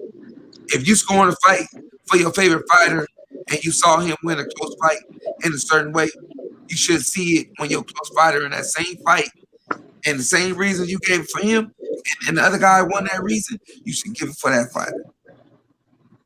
Hey, I've Marlo. always. Oh, go ahead. Yeah, I just ordered this DVD the other day. I actually tried to order the book, but the guy didn't have any more books. But it's actually a DVD about how to judge a fight. And I ain't got a chance to watch it yet, but when I do, I'm gonna hit you up and let you know, man. If I get done, I might just send it to you. You ain't gotta buy one, you know what I'm saying? I make get a copy, send it to you or whatever. What's the name of it? Hey D-Lo, you know how I learned how to score a fight? Just I'm being real with you, bro. Watching fights. Right. Like not listening or paying attention to the commentary. You know how you got the TV up? I don't care, bro. I'm judging it how I want to judge. And you can't pay attention to what they be saying, man. That's for real. And I'm gonna see how the judges score it. So I'm gonna hold the judges accountable. Fuck the commentators. Now I'm looking to hold the judges accountable. And it always pan out when you do your research. Go back and look at BoxRec, because BoxRec got the results on every card. And if you watch the fight, you will see it don't go the same way every time. The goalpost being for the fighter who bring in the most income. Yeah, like I said, like I was saying about Ward, he always had his card pretty much set up for the house fighter. You know, whoever the guy is that the network is favoring, you know what I'm saying, to win. His commentary, bro, he ain't no different. Ward ain't no different than HBO. And he know that what he doing. It ain't like he really feel this way. It's that he comfortable with getting paid. Hey, you know what pissed me off about that with Andre Ward though, man? He was typically the guy that was the victim of the people watching the fight trying to tell you that he wasn't winning the fight. You know what I'm saying? And he could be dominating the fight, but they try to convince you that Andre Ward wasn't doing good work. So, but then he got the platform. He doing the same shit. That's that paycheck. It ain't nothing else but the paycheck, dealer. Timothy Bradley called him out. Of all people, right? Hey, look, I'm gonna tell you what that was on the job. That was one company motherfucker telling another company motherfucker, you trying to get paid a bigger check than me, nigga. Hold up. That's true. You feel what I'm saying? He's like, hold up, bro. Damn, I'm trying to be down the middle. Cool, bro. You trying to go over the top. That's what that sounded like when Timothy Bradley and Andre Ward start not seeing the same way. You feel what I'm saying? Because Timothy Bradley trying to give the other guy some kind of credit, and Andre Ward got a reason why not to give the other guy no credit. You know what I'm saying? Because it fits, right? One guy is aggressor, which would be Ramirez and Taylor. He'd be like, man, I think Ramirez, he controlling the fight. He got Taylor against the ropes. He's finding the explanation for why he on his BS. Bradley don't got that kind of game. You know what I'm saying? I agree. Hey, MZ. MZ still in here? Yeah, I'm still here. What's going on? Hey, that DVD is called You Be the Judge. Thank you. Yeah. Yeah, I'm gonna go ahead and get on that. I sit down and spend a lot of time. I rewatch the fights. I can say I watched the fight about 5 times. Hey, you know another thing that make you understand the fights more? Look at both corners' perspective. Try to find, because they don't give you the whole 12 rounds of what the corners. So, you know what I'm saying? You're already judging a fight, and then by the time they get to the corner, you will see what they thinking. If it line up with your judging, if it's what they think. Because some fighters be like, they tell they fighter they down, and you will think they up. I think that's good. That's good coaching. Because you don't want to let on the brakes. You know your fighter tired, right? But you don't want them to do what Josh Taylor did and lose the last 3 rounds.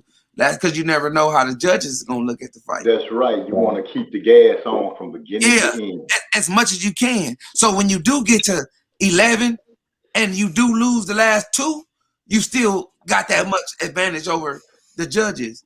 You know what I'm saying? So it's good to tell your fighter he down and give him the motivation to go up. Man, it's probably like a draw right now, bro. I need you to dig down right now, and I need you to win this round to make me feel comfortable. I don't know what these stupid ass judges thinking. You know what I'm saying? Exactly.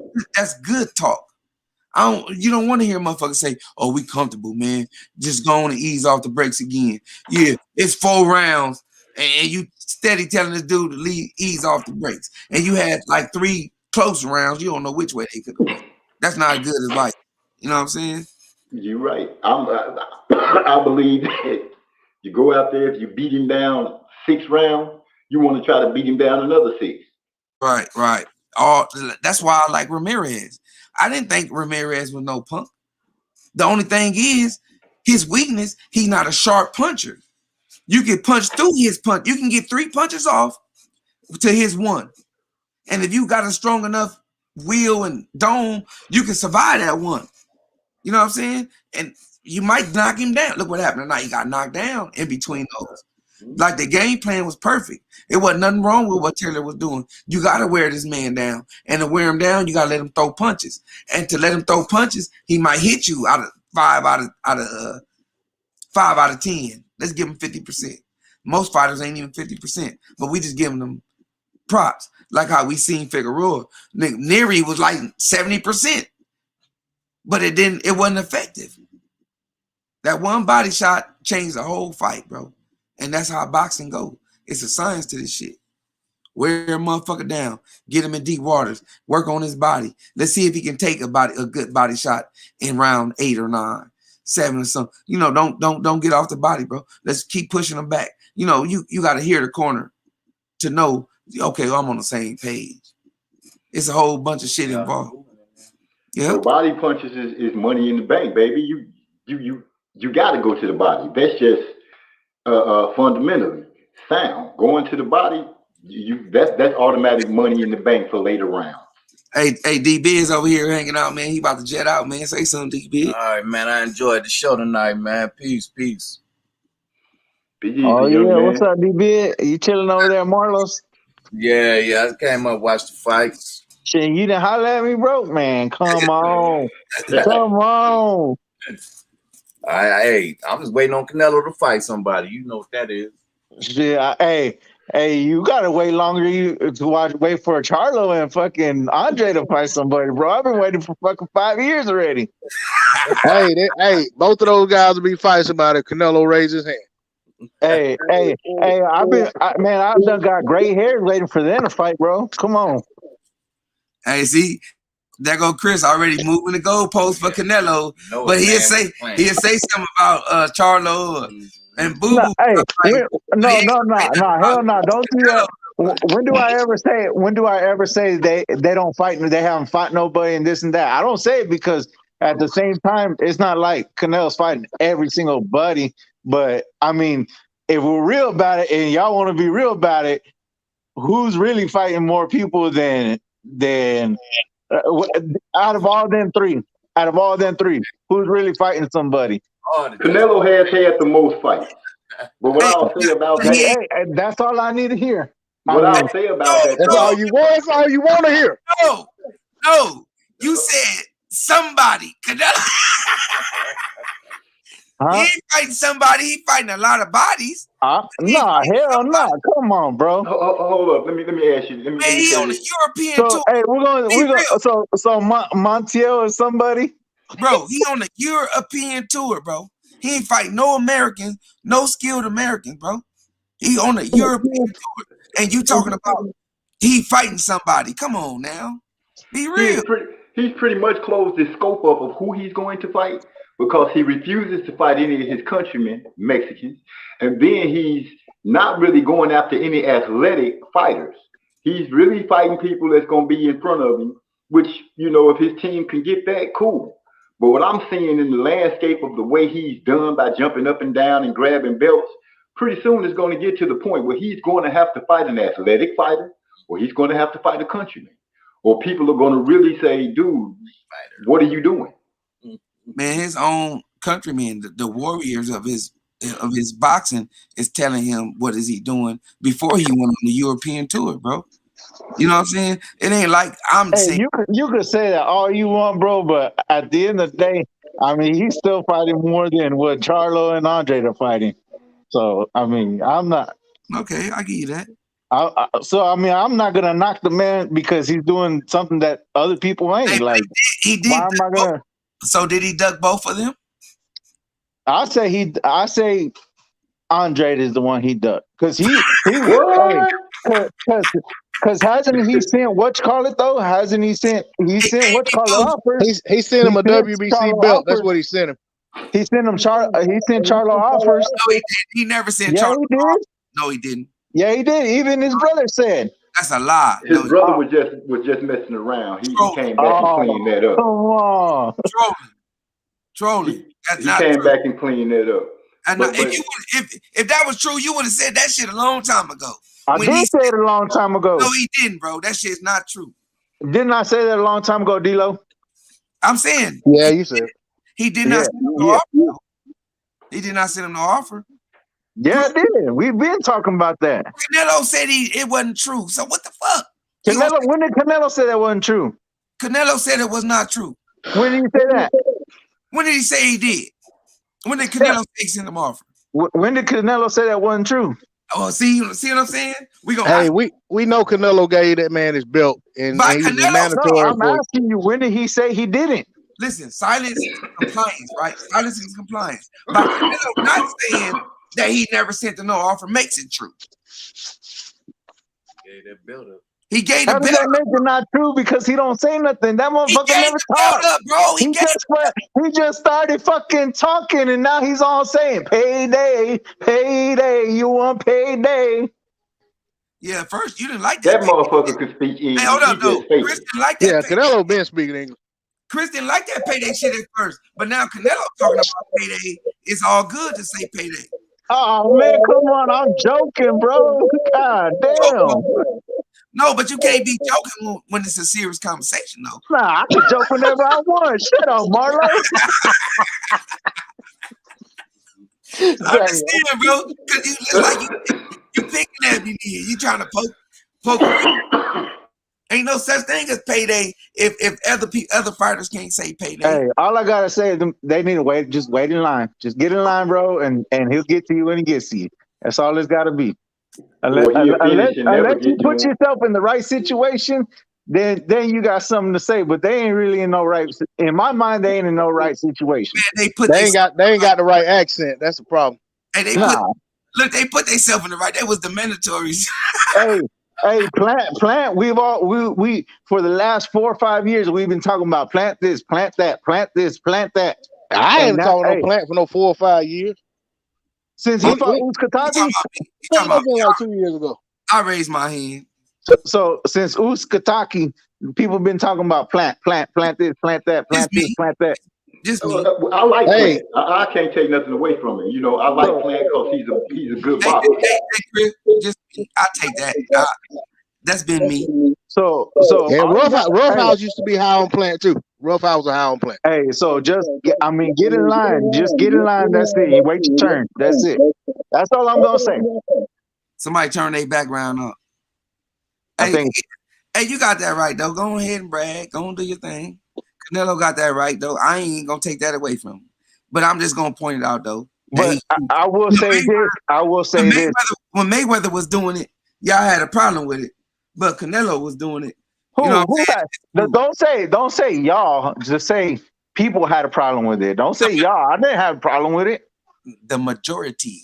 Don't say y'all, motherfucker. Shit. But you a Canelo fan, so you gotta ride with the Canelo fans. The majority. Okay. Well, you gotta ride with the Charlo fans. Go fight somebody, bro. Go fight somebody. I gotta take all that bullshit. I gotta take it all, bro. Hey, when you the man, you call the shots. And if you feel like the motherfucker ain't done shit, well, when you feel like you can get to him, you get to him. No, it ain't. He feel like they ain't done nothing. If he feel like that's not a fight he want to take. You know that whole saying somebody's a horrible fighter and he don't like their style and all that. To me, that just translates to you don't want to face that style. Exactly, because why you got to like a style in order to beat it? Yeah, I hear what you're saying. I hear what you're saying, but it's like, how do they say it? A boss, made man can't kill a made man. Oh no, a soldier can't kill a made man. Isn't it like that? Something like that. Something like that, right? Yeah, so I mean, it's just to me. Wait, Chris. But when Mayweather had that position, y'all had a problem with it. Yeah, there you go saying y'all again. God damn me, shit. You a y'all and people, they kind of fit the same. You a Canelo fan? Oh man, come on, bro. I'm just saying, bro. Yeah, bro. You know Canelo, that. Yes, a lot of Canelo fans did have that. Yeah.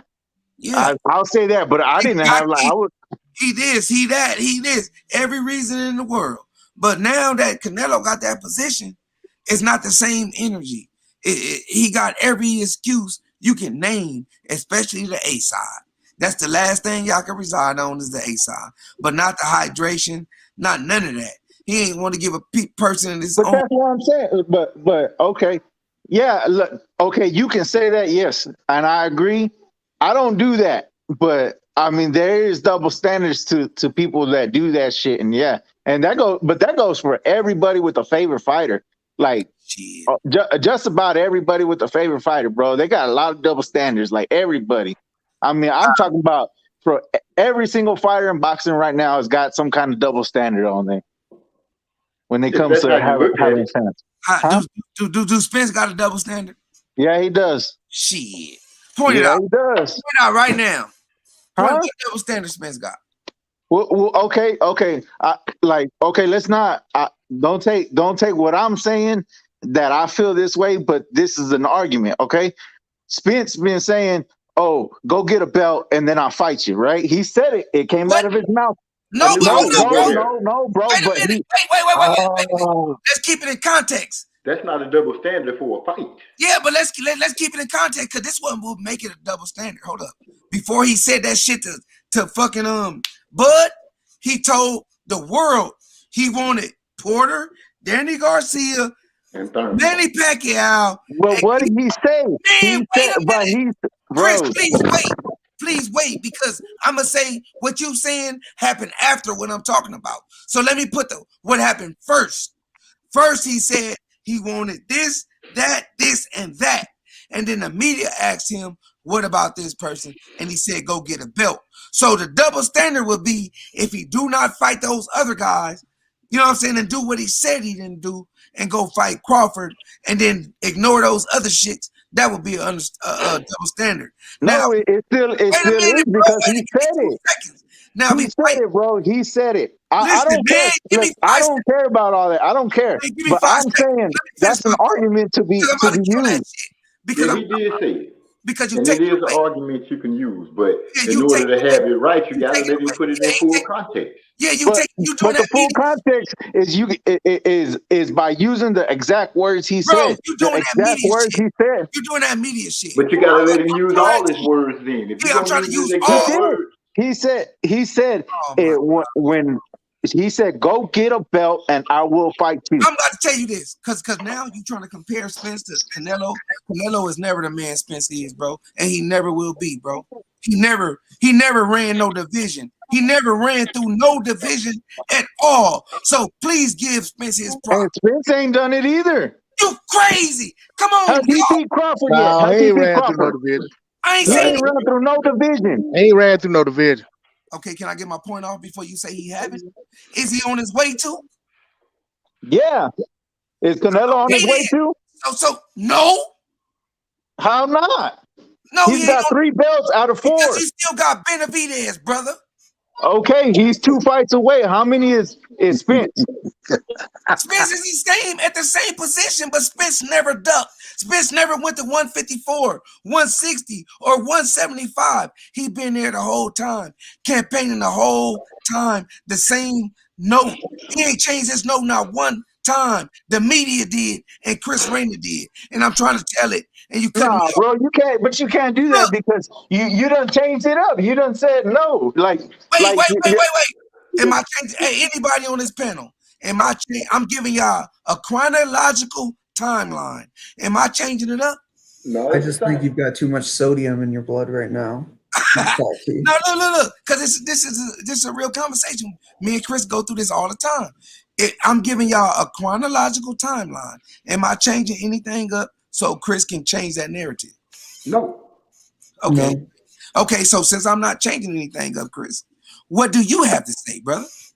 give me a second, real quick, bro. Give me a second, please. I knew that Well, I was. will.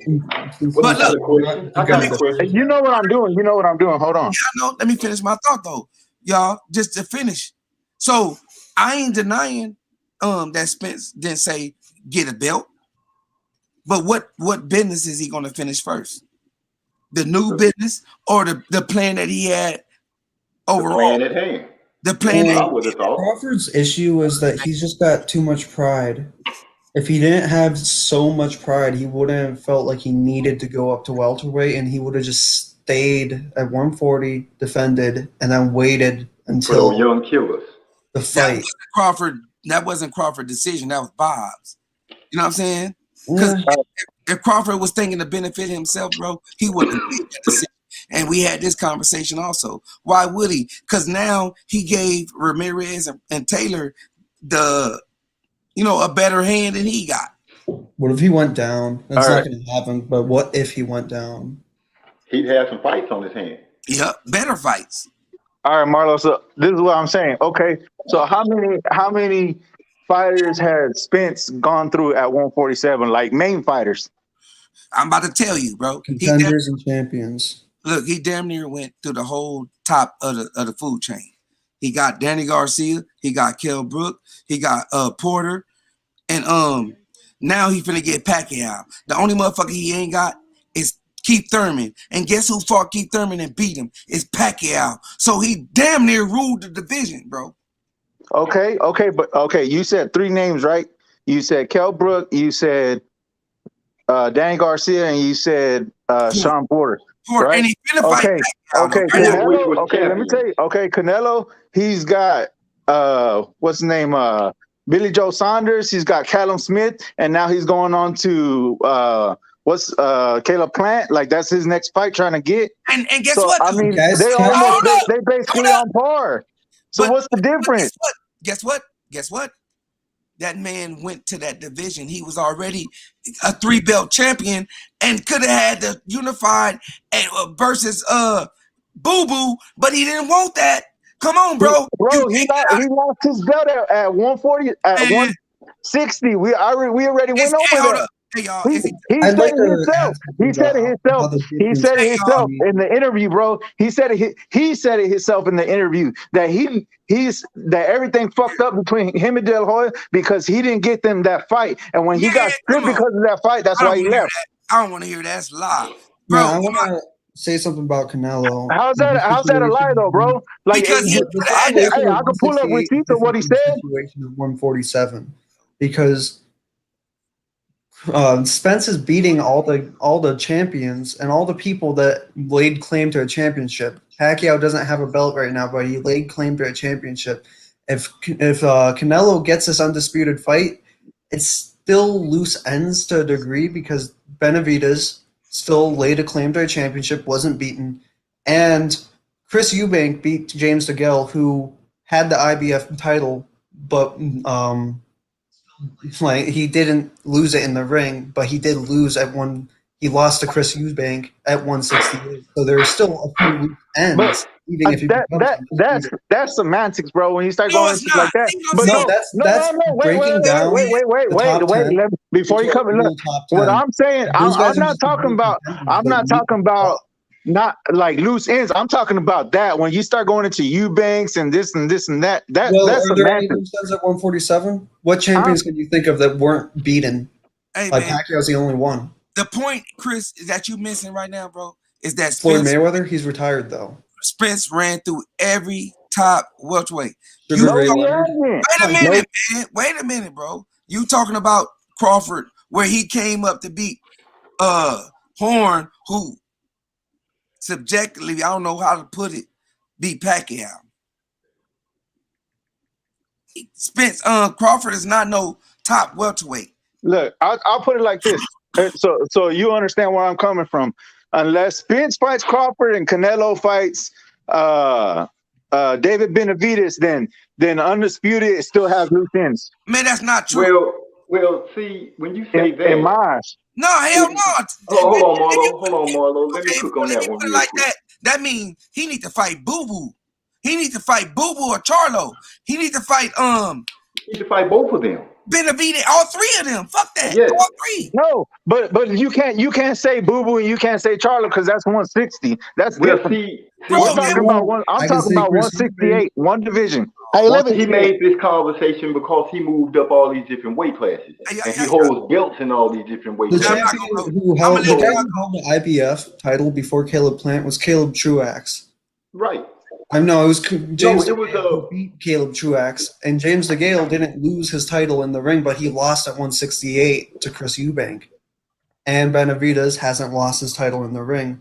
So those guys, like, he could be it's funny because Calzaghe wasn't undisputed, but he didn't have any loose ends when he beat the best guys. Bro, because that don't make no sense, bro. If a man was at one division and was ruling damn near one division, and when it came to one fighter, he left that division, and then another man stayed at one division, no matter what fighter was at that, and continued his task, how can you compare them two, bro? It don't make no stinking sense to me, bro. You cannot compare Spence to Canelo, bro. No, because you started saying what's his name ain't never went through one division, and then you said Spence went through a division, he wasn't and it's not true. Brother, Brother, I'm not saying that he's done, but I'm saying he's going through the same task he's been preaching from day one. Before before Bud got to that. Even got to 147. Yeah. Spence made it plain Yeah, that he wanted to okay, go but through you all said those guys. Chris. He did not let no other fighter come up and throw him off his course. He did not let the media or whatever fans thought, oh man, you should fight him right now. No, he kept going. He went from Porter to Danny Garcia. He wanted Thurman, but now he got Pacquiao. You know what I'm saying? Which Pacquiao fought Thurman. So now we have a clear decision about his dominance in one division. He never ran because Bud went to 47. He never ran to another. He's still there. He still got that Bud fight. It's still being marinated. It's still being talked up on because he never went to 54. He still got Bud. So no matter, it ain't like he waited how long? 3 years, 4 years, 7 years, however long it's been. He ain't just run nowhere. He's still at 47 and he still got the Bud fight. It's not like he went to 75 or 60 or 54, from 54 to 60 to 75. It ain't none of that going on with Spence. So you cannot compare the two at all. Hey, let me cook on this 6-8 conversation right quick. So we know Canelo was at 160, had a shot at undisputed. All the mess happened with his belts. It was his fault as the fighter. But with 168, it's not a coincidence that he decided that's where he wants to go to try to become undisputed. Because remember, he had won a belt at 75. He didn't want to go up there to try to be undisputed. Didn't want to go for undisputed at 160, even if he had to go back and pick the IBF back up. He decided to go to 168. Okay, if you look at the titles at 168 that he's picking up, I'll start with the WBC. The WBC belongs to a fighter that had been calling him out that he wouldn't entertain fight. David Benavidez. Soon as Benavidez dropped the title, Canelo petitions to try to fight Yildirim for the title. All right. The Zone and Golden Boy wasn't having it. They weren't going to pay him the kind of money he wanted for that fight. That's why the lawsuit came about. It had nothing to do with all this other stuff. All the other stuff just came out in the lawsuit. So then they let him fight Smith and they throw the WBC title in on top of it. So there he got the WBC without fighting David Benavidez. I know what David Benavidez losing his title on the scale, that was his fault, not Canelo's. But Canelo wasn't eager to get that title when Benavidez had it. The WBO title belonged to another fighter that was calling Canelo out, that Canelo wouldn't entertain. That was Zerto Ramirez. Zerto moved up to 175, thinking he was going to get a title shot at 75. He didn't get it, but he couldn't come back down and get his WBO title. Billy Joe Saunders ended up with it. So that's another champion that Canelo didn't have to fight. Zurdo was at 175 before Canelo even went up to 168. He's saying that Canelo picked the Come on, man. Come on, Chris. He picked the opportunity to go down. Right. He had been calling him out when he was there. That's what I'm saying. You trying to throw him off. We understand. Keep cooking, baby. Keep cooking. That's what I'm saying. He waited till that man moved up before and that title became somebody else's title. Now all of a sudden 168 is attractive. You don't lose your thought, D-Lo. Keep going. So okay, we just heard what all happened with the IBF title. I'm not gonna discount him if he gets to beat Plant and win that title. All credit to him, because honestly, I don't think there's anybody in the chat that's gonna say Canelo should have had to beat Chunky DeGale or Caleb Truax because they were the real. You know what I'm saying? So I get that part, and I really looked at Uzcategui as a legit champion that Caleb Plant had to go through to get that title. But if you look at Billy Joe Saunders, man, how he got his title, it was a nonsense. The WBC title was just given to Canelo, and then you look at Smith, you got to give him credit because he went through that tournament to win his title. But at the end of the day, you're gonna have, if Canelo does become undisputed, to me, you got to at the very least look at Benavidez as a guy that he should have had to see to say that he's the guy at 168. And you can't use the he ain't there excuse like you can say with Charlo and Andre. Benavidez is there at 168. He's been calling Canelo out for years. And quite honestly, the guy's so green, you would think Canelo would have jumped on him and beat him, but he hadn't done it. I agree with you. And yeah, I thought that Benavidez beating him would do more than Hey, beating look. what's his name? Ain't that we're talking about 68. Let's Yeah, talk he's at 168. let's talk about 60 now, though, D-Lo. Talk about 60 though. Well, Let's talk about what Canelo or just 160 in general. I'm talking about Canelo 160. I don't think he really wants to fight there unless he's going to bring Spence up, honestly. And why that's would some you be sucker, and that's begging some to bring sucker stuff Spence there. up? Why are you begging to bring up a 147 pounder? But won't fight the 160 pounders that are there at 160. That's what I'm saying, bro. That's what I'm saying. You can't compare Canelo to Spence, bro. Spence is not ducking nobody because he's still at 147. Can I ask a question? He's still at 147. And Spence hadn't handed anybody a belt either. You feel Is it just me or am I tripping? Where they start doing the big guy call out the little guy at anyway? Yeah, man. Like, people always trying to find a comparison. Like, come on, bro. These guys still at the same division. These guys still got potential of fighting each other. What do we got to say? But they ain't the same kind of fighters, though, bro. Like you act like he's supposed to do exactly how another guy moves. Like, there's Grace that never got undisputed. So why is it such a fucking like? Why is it such like? Oh, he's got to do this. He's got to do that because at the time when he was doing shit, in 17 years. That's why 168's never had an undisputed champion. No, but what I'm saying is, why is it so much that this dude's got to do fucking undisputed? Canelo's got to do one undisputed at one weight. He's never done it before. Like, but why? If we never used to have that same energy for other fighters back in the day, why does he got to do it? Canelo said he was going to do it, and he said that was his goal. He wanted undisputed at 160, then he left. That's why people look at it as a duck. He said, I want to be undisputed, but I don't want to fight Andre. Never mind, actually, I'm going to go up. See what I'm like, saying? that's what happened. That's what I'm saying. Why we moving the goalposts, bro? But I told you what happened. He was going at 160, and then that shit happened where he lost his IBF belt. He said, "Fuck it, why I got to do it again?" Because when you think about it, he did it not once, not twice. He did it twice or almost three times. He lost his belts before, remember? And then a couple of them got vacated, and he lost those belts. Man, he lost because of steroids. Knock it off. You can say that. Whatever you want to say. Like, you want to say it like that. Yeah. Wait. Am I lying? Is that facts? Or I could just say that? No, I'm not saying you're lying. Whatever. Like, he got popped, right? He came out with a dirty sample, right? I'm telling you, he came out with the dirty sample. That's true, right? After he won it against Jacobs. That's why he lost the belt. Yeah, okay. But when he won it back against Jacobs, that's when he was talking about he won it undisputed.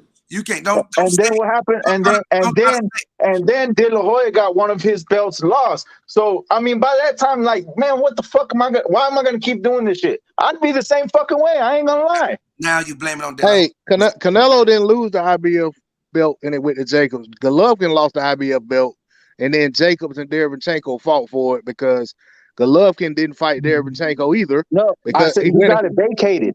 He went to fight Varnish Martirosyan. And then he was supposed to, after Varnish Martirosyan, he was supposed to agree to fight Derevyanchenko, but he decided to fight Canelo in the in the rematch. So the IBF said, okay, give me that belt. That's what happened. At the end of the day, he had the IBF belt. Hey, but hold up. Let me explain this to Chris, though. You the one who said Canelo is like Spence or moving the same as Spence. And I told you he is not. I never said he's moving the same way.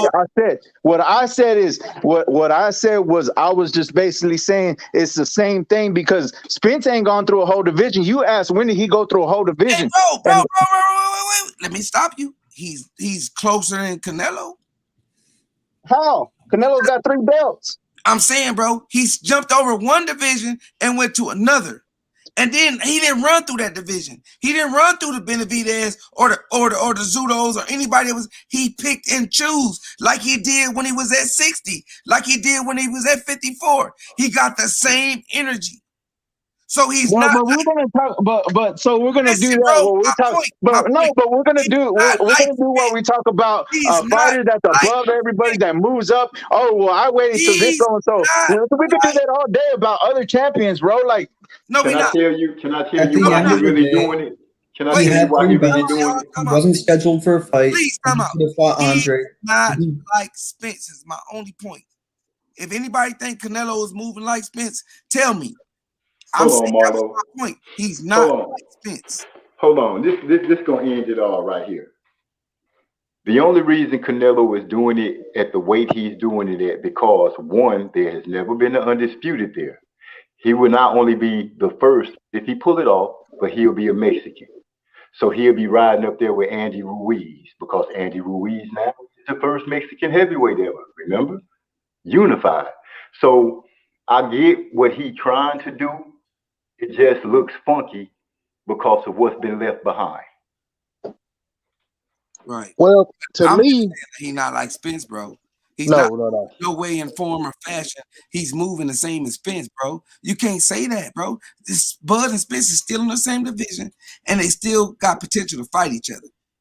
Hey, let Well, me I'm ask not. y'all. I'm not. Look, you keep thinking I'm trying to like really like sit there and exactly put like they're both together. You asked the question. You said, when has he ever went through a division? And I'm telling you, okay, well, you're saying Errol Spence is doing all this and that. Well, I'm telling you, when has he ever went through a division? Like nobody's there. Only like Josh Taylor right now. He's went through a division. hey, would you say that Earl Spence is more than half of the way with this fight right here? Let's count lose, win or lose. He's more than half of the way of going through the division. The only one that will be left really to solidify is Bud, because he got the belt. But will be Thurman. The only one.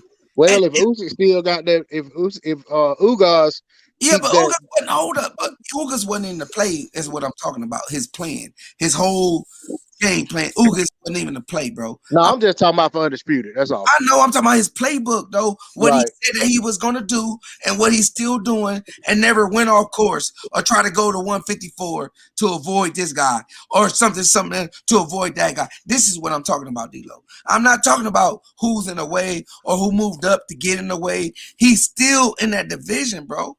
No, you can't judge him on it till he leaves. I mean, Right. he's still working. His body will work at 147 ain't complete. That's So, the same thing I say about Bud. So him and Canelo. But it's the same thing with Canelo, though, Marlo. No, it's He not. ain't done there yet. He already left a division, and you And forget I told you why. Why can't you? Or you can't see? no excuse. It's no excuse. You telling me because of Oscar De La Hoya? Get the hell out of here. You telling me because of this? Get the hell out of here. Because if we gonna do that, the niggas test dirty for steroids. Is that an excuse too? That was Oscar's fault.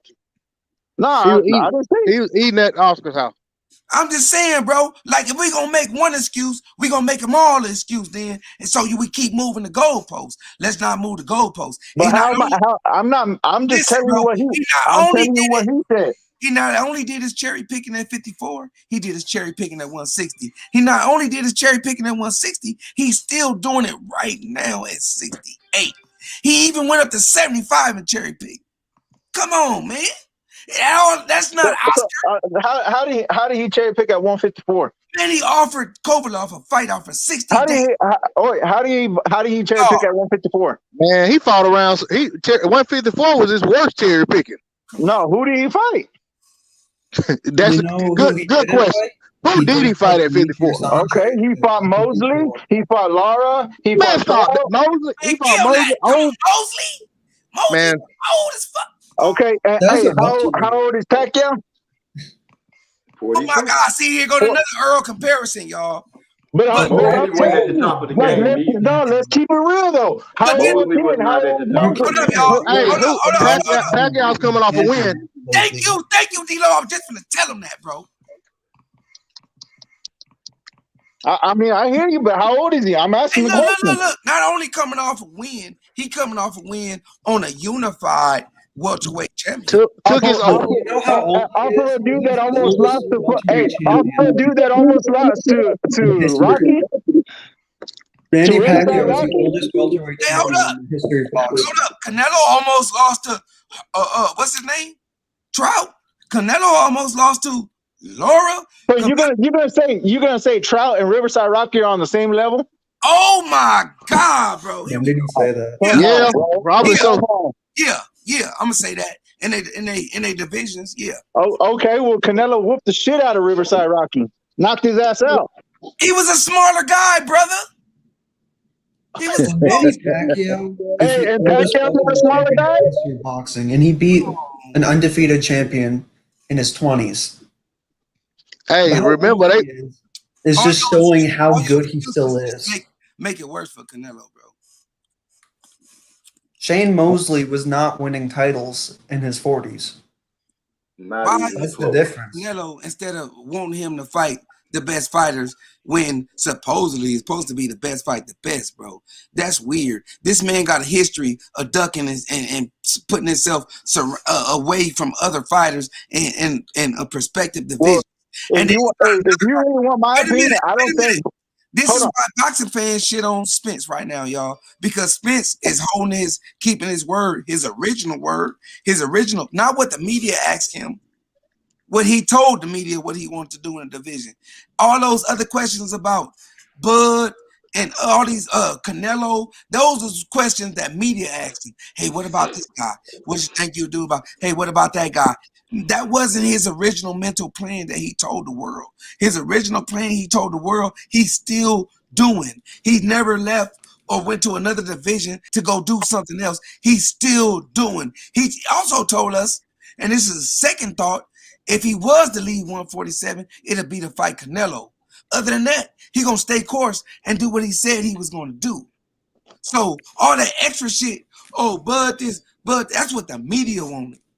That's what the Come on, bro. That's what a boxing fan wants. Okay, don't say that's what media wants. Okay, let's go to Canelo. We wanted Canelo versus Boo Boo and Charlo. So what the fuck you mean? Yeah, but okay, so boxing fans don't want the other fights, but boxing fans don't want those other fights either. We wanted Boo Boo and Canelo at 54 or 60. So now it's different. Boxing fans want all those single fights. They want Callum Smith. They want Billy Joe Saunders. They want Caleb Plant. They want David Benavidez. They want Charlo. They want Andre. They want all these fools. But they want certain fighters more than others. Certain fighters before others. Okay, yeah, I'm gonna leave that alone. Hey, I left out something about 6'8". I want to go back to. All right, yeah, we know what happened with Saunders and Andre at 160, right? Saunders failed a drug test, so Andre had to fight for the vacant title that they took from Saunders. But Saunders also, when he picked up that belt at 168, Andre tried to fight him and was actually in the process of trying to make a fight with him when Canelo went ahead and basically made Saunders an offer went ahead and stole him from under Andre, so that Andre couldn't get in the way and block his path to undisputed at 168.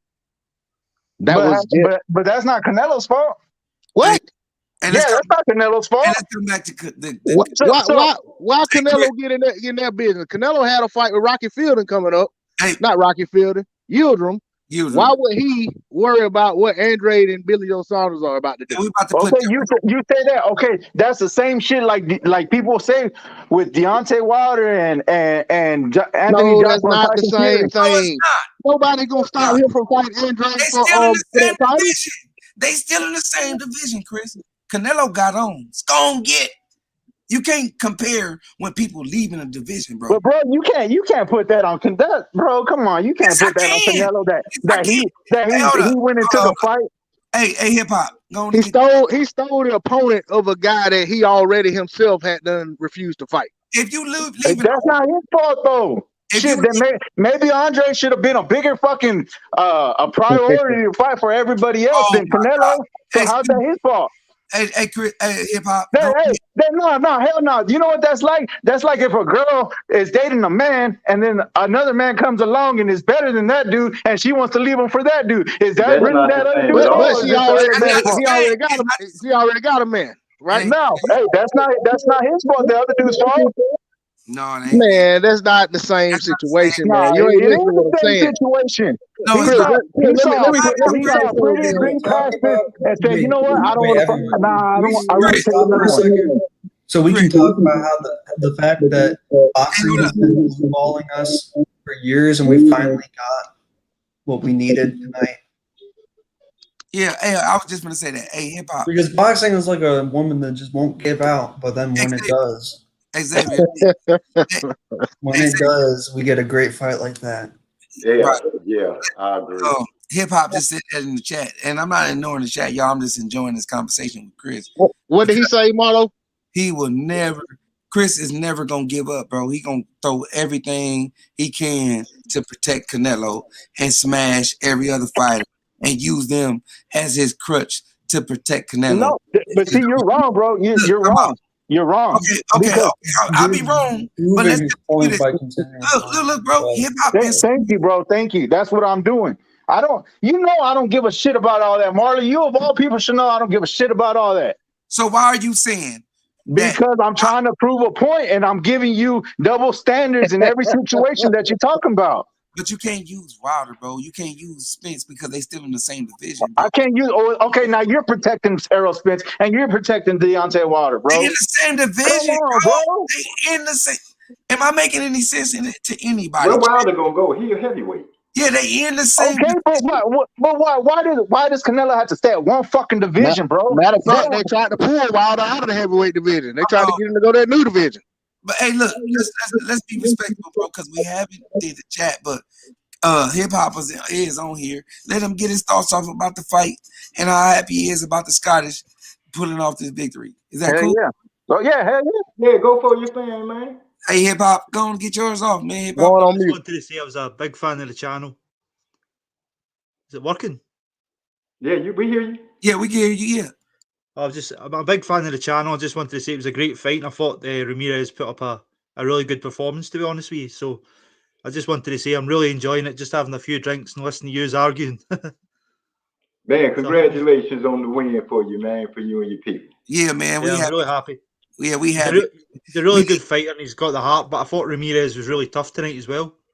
Yeah, it was a hell of a fight. Oh, yeah. I'm just listening to you all talk, so I'll fall back again and just listen to you all argue now. Man, you good? Hey, you good? No, I don't ever I'm take any of this personal.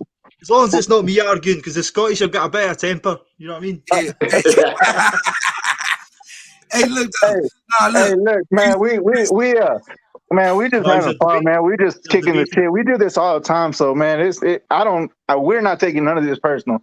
Well, I know I ain't. I know Marlo, but I don't know about everybody else. I'm good with everybody. Hey, it's all fun. It's all fun again. We talk the same way. We talk the same way behind the scenes. Yeah, he's just debating. I'm only joking about the arguing. I'm enjoying listening to you all talk. Yeah, Chris passionate about much love and thanks for the channel. The sport. Man, peace and blessings to you. Thank you, man. He ain't no fan like I'm trying to, like y'all might think I'm pointing him out to be, but I'm trying to prove that he be moving the goalposts for Canelo. That's all, y'all. Man, he being a good counselor. Hey, that's bro. I got the same goalpost for everybody else. I don't fucking. But look, bro, I just want everybody to fight. That's all I want. That is all I want. I know you do. But we're debating. So I gotta fucking do what is it? What do they call it? Fucking break out your shit. Break your shit out, DA. What's that shit? Oh man, God. Some versus Crow or fucking they're both cool. Fucking Roe versus Wade. Roe versus Wade. That's all I'm doing. I'm just bringing out Roe versus Wade, bro. That's it. I respect it, bro. You know what I'm saying? That's how I debate, I guess. I pull out other scenarios and shit like that. So I already know, bro. Like, hey Hop, get your ass on here too. Hey, Hop got a good perspective of the boxing. He texting me right now. Shout out to Hop. But look, me and Chris do this behind the scenes, bro.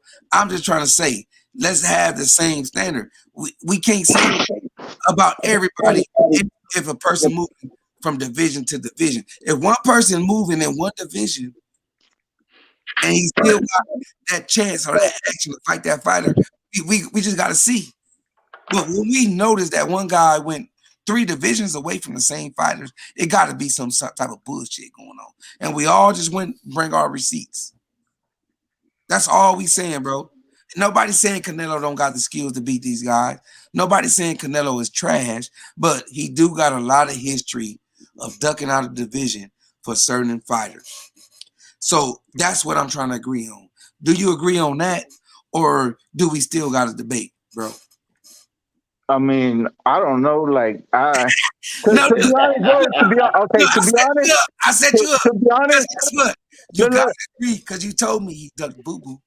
yeah, I don't know how to like, not necessarily ducked him, but just avoided him to be the last fighter that he had to fight. Yeah, I mean, but in that type of way, like, not that he's scared to fight him, but he just wants to save him for last, save the best for last. Hey, chat, fight fam. Y'all gonna be the title of this video. We gotta start it from after the fight though. This video is gonna be a whole type of debate type of title. You know what I'm saying? This is how we gonna get different. And let's sway the subject to UK. Let's give all the conversation for the rest of the night. I don't know how much everybody got, but let's talk about the Scottish and, you know, the history that was made tonight, bro. I love that conversation. Me and you can do this anytime. But tonight, I'm happy that I ain't no crow. I'm happy that Josh Taylor proved me that he a tough SOB. I'm happy that Rodriguez put on a hell of a fight.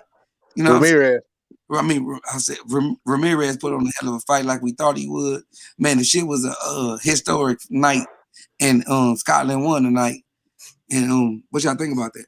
That was the third. I just want to say, third undisputed champion from Scotland behind Benny Lynch and Kenny Buchanan. I always forget his name right after I say it, but yeah, he's just gotta defend. I think. You know what? Yeah, me too. You know what? Ironic though, because you know I be watching the behind the scenes. You speak it, believe it, receive it. Like as Deontay Wilder said, and Buchanan told Taylor that he's seen that in him. And tonight, you know what I'm saying, what he saw became history. And I hope he get well. He on his, you know, he bedridden right now. Shout out and I hope you get well to Buchanan. But he called it just like the late great Emmanuel Stewart. So greats, no greats. You know what I'm saying? That's what I want to say. hey, quick trivia: who beat Bennett? Who beat him?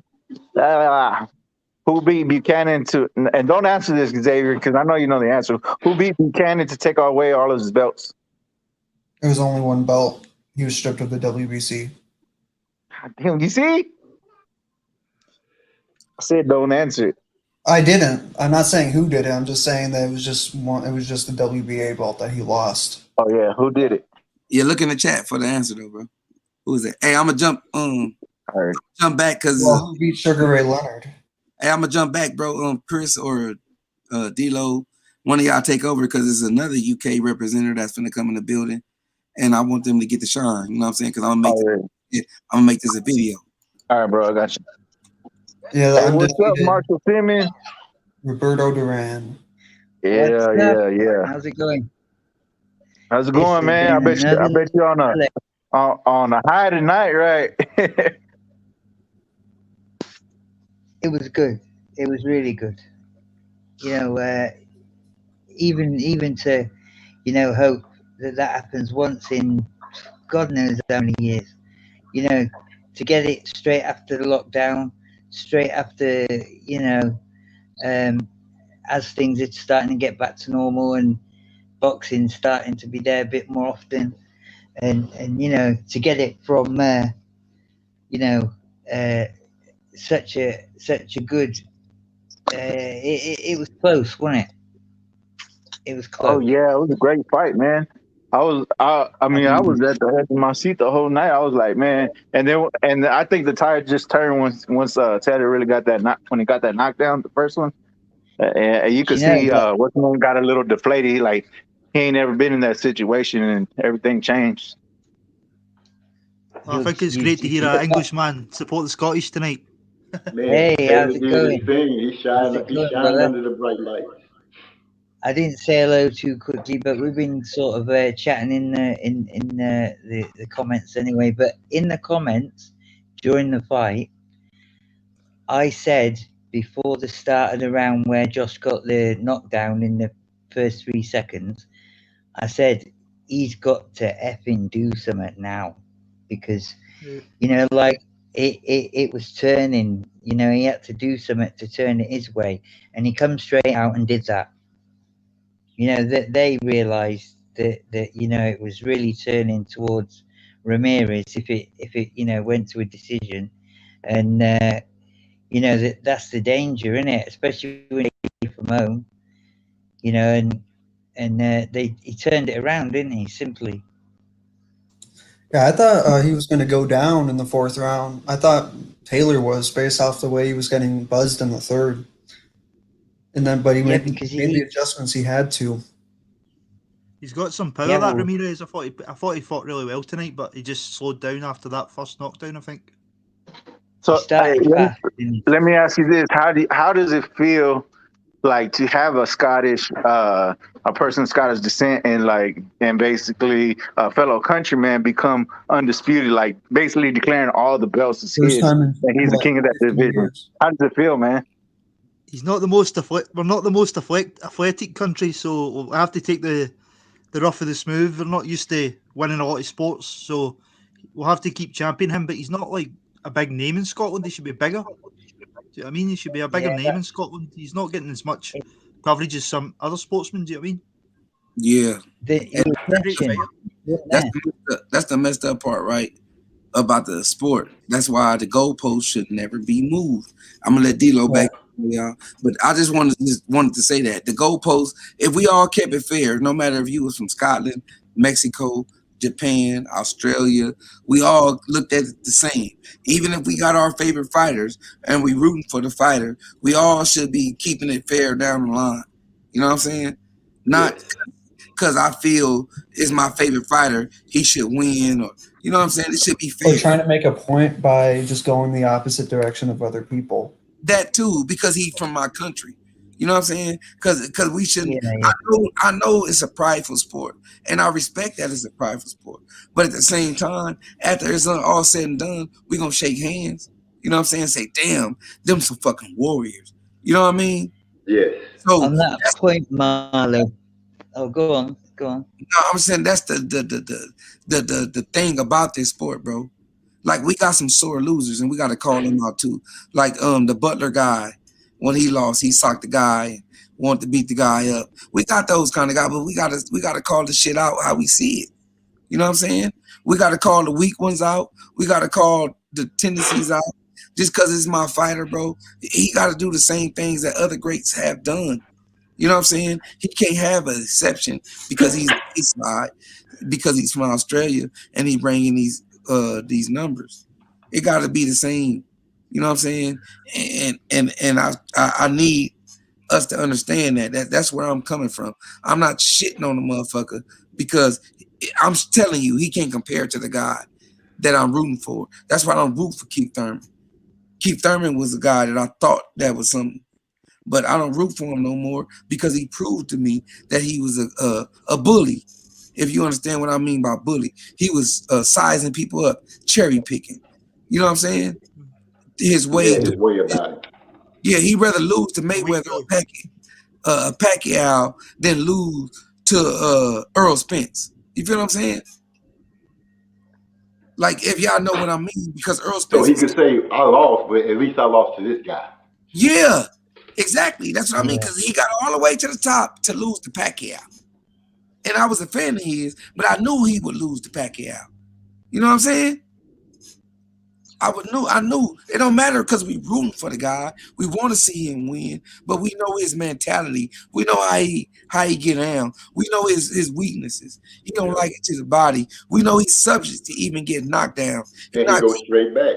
Yeah, he's not good on his back foot, is what I was gonna say. Like I could point that at Keith Thurman, and I was a Keith Thurman fan, and I still am a Keith Thurman fan as far as boxing. Because Keith Thurman point out everybody else's weaknesses, but he ain't gonna tell you his own. You feel what I'm saying? That mixing it with the big names, isn't it? Yeah, he'll tell you, damn, D-Lo, I'm about to bring you in. D-Lo, come back. And then again, he told you Pacquiao weaknesses, but he couldn't beat him. You feel what I mean? So boxing is that kind of sport. It's a chess game. You got to get on the board to even play the motherfucker. To let us see who gonna eat crow, and then when we eat crow, let us see if you're gonna eat crow or you gonna just log out of your internet and don't even want to talk about it no more. And say, damn. Speaking of which, say Marlo, you was right, bro. You guys play chess. that breakdown. Yeah, man, me and you still ain't played. Damn, Yeah, I Marlo. know. I gotta send you my info. Yeah, I'm gonna put it in the private chat. ain't nobody yet, but the people that's loyal subscribers that come fuck with us know that ain't nothing I've been saying since day one been fake or coming from a narrative or trying to manipulate the game. Even if I'm wrong, we can go back and forth, and then shit. That's it. If the majority of people say I'm wrong, I'm gonna tell you to your face, damn, bro, I was wrong. You know what I'm saying? It's no problem with me saying that I'm wrong, but I've been watching this shit for so long, the shit is repeating itself, bro. We don't even have a pool of fighters compared to certain generations of fighters. Can we all agree, right? The pool of fighters now can compare to the pool of fighters in the 90s or Nope. the 80s or the 70s or even the fucking 1800s. And Xavier here to tell you that he ain't even that old of a boxing fan. You feel what I'm saying? The pool is real thin. So for you to be doing what you're doing, it don't add up to the history. You know what I'm saying? You trying to fucking manipulate your way through history. And I'm gonna point that out.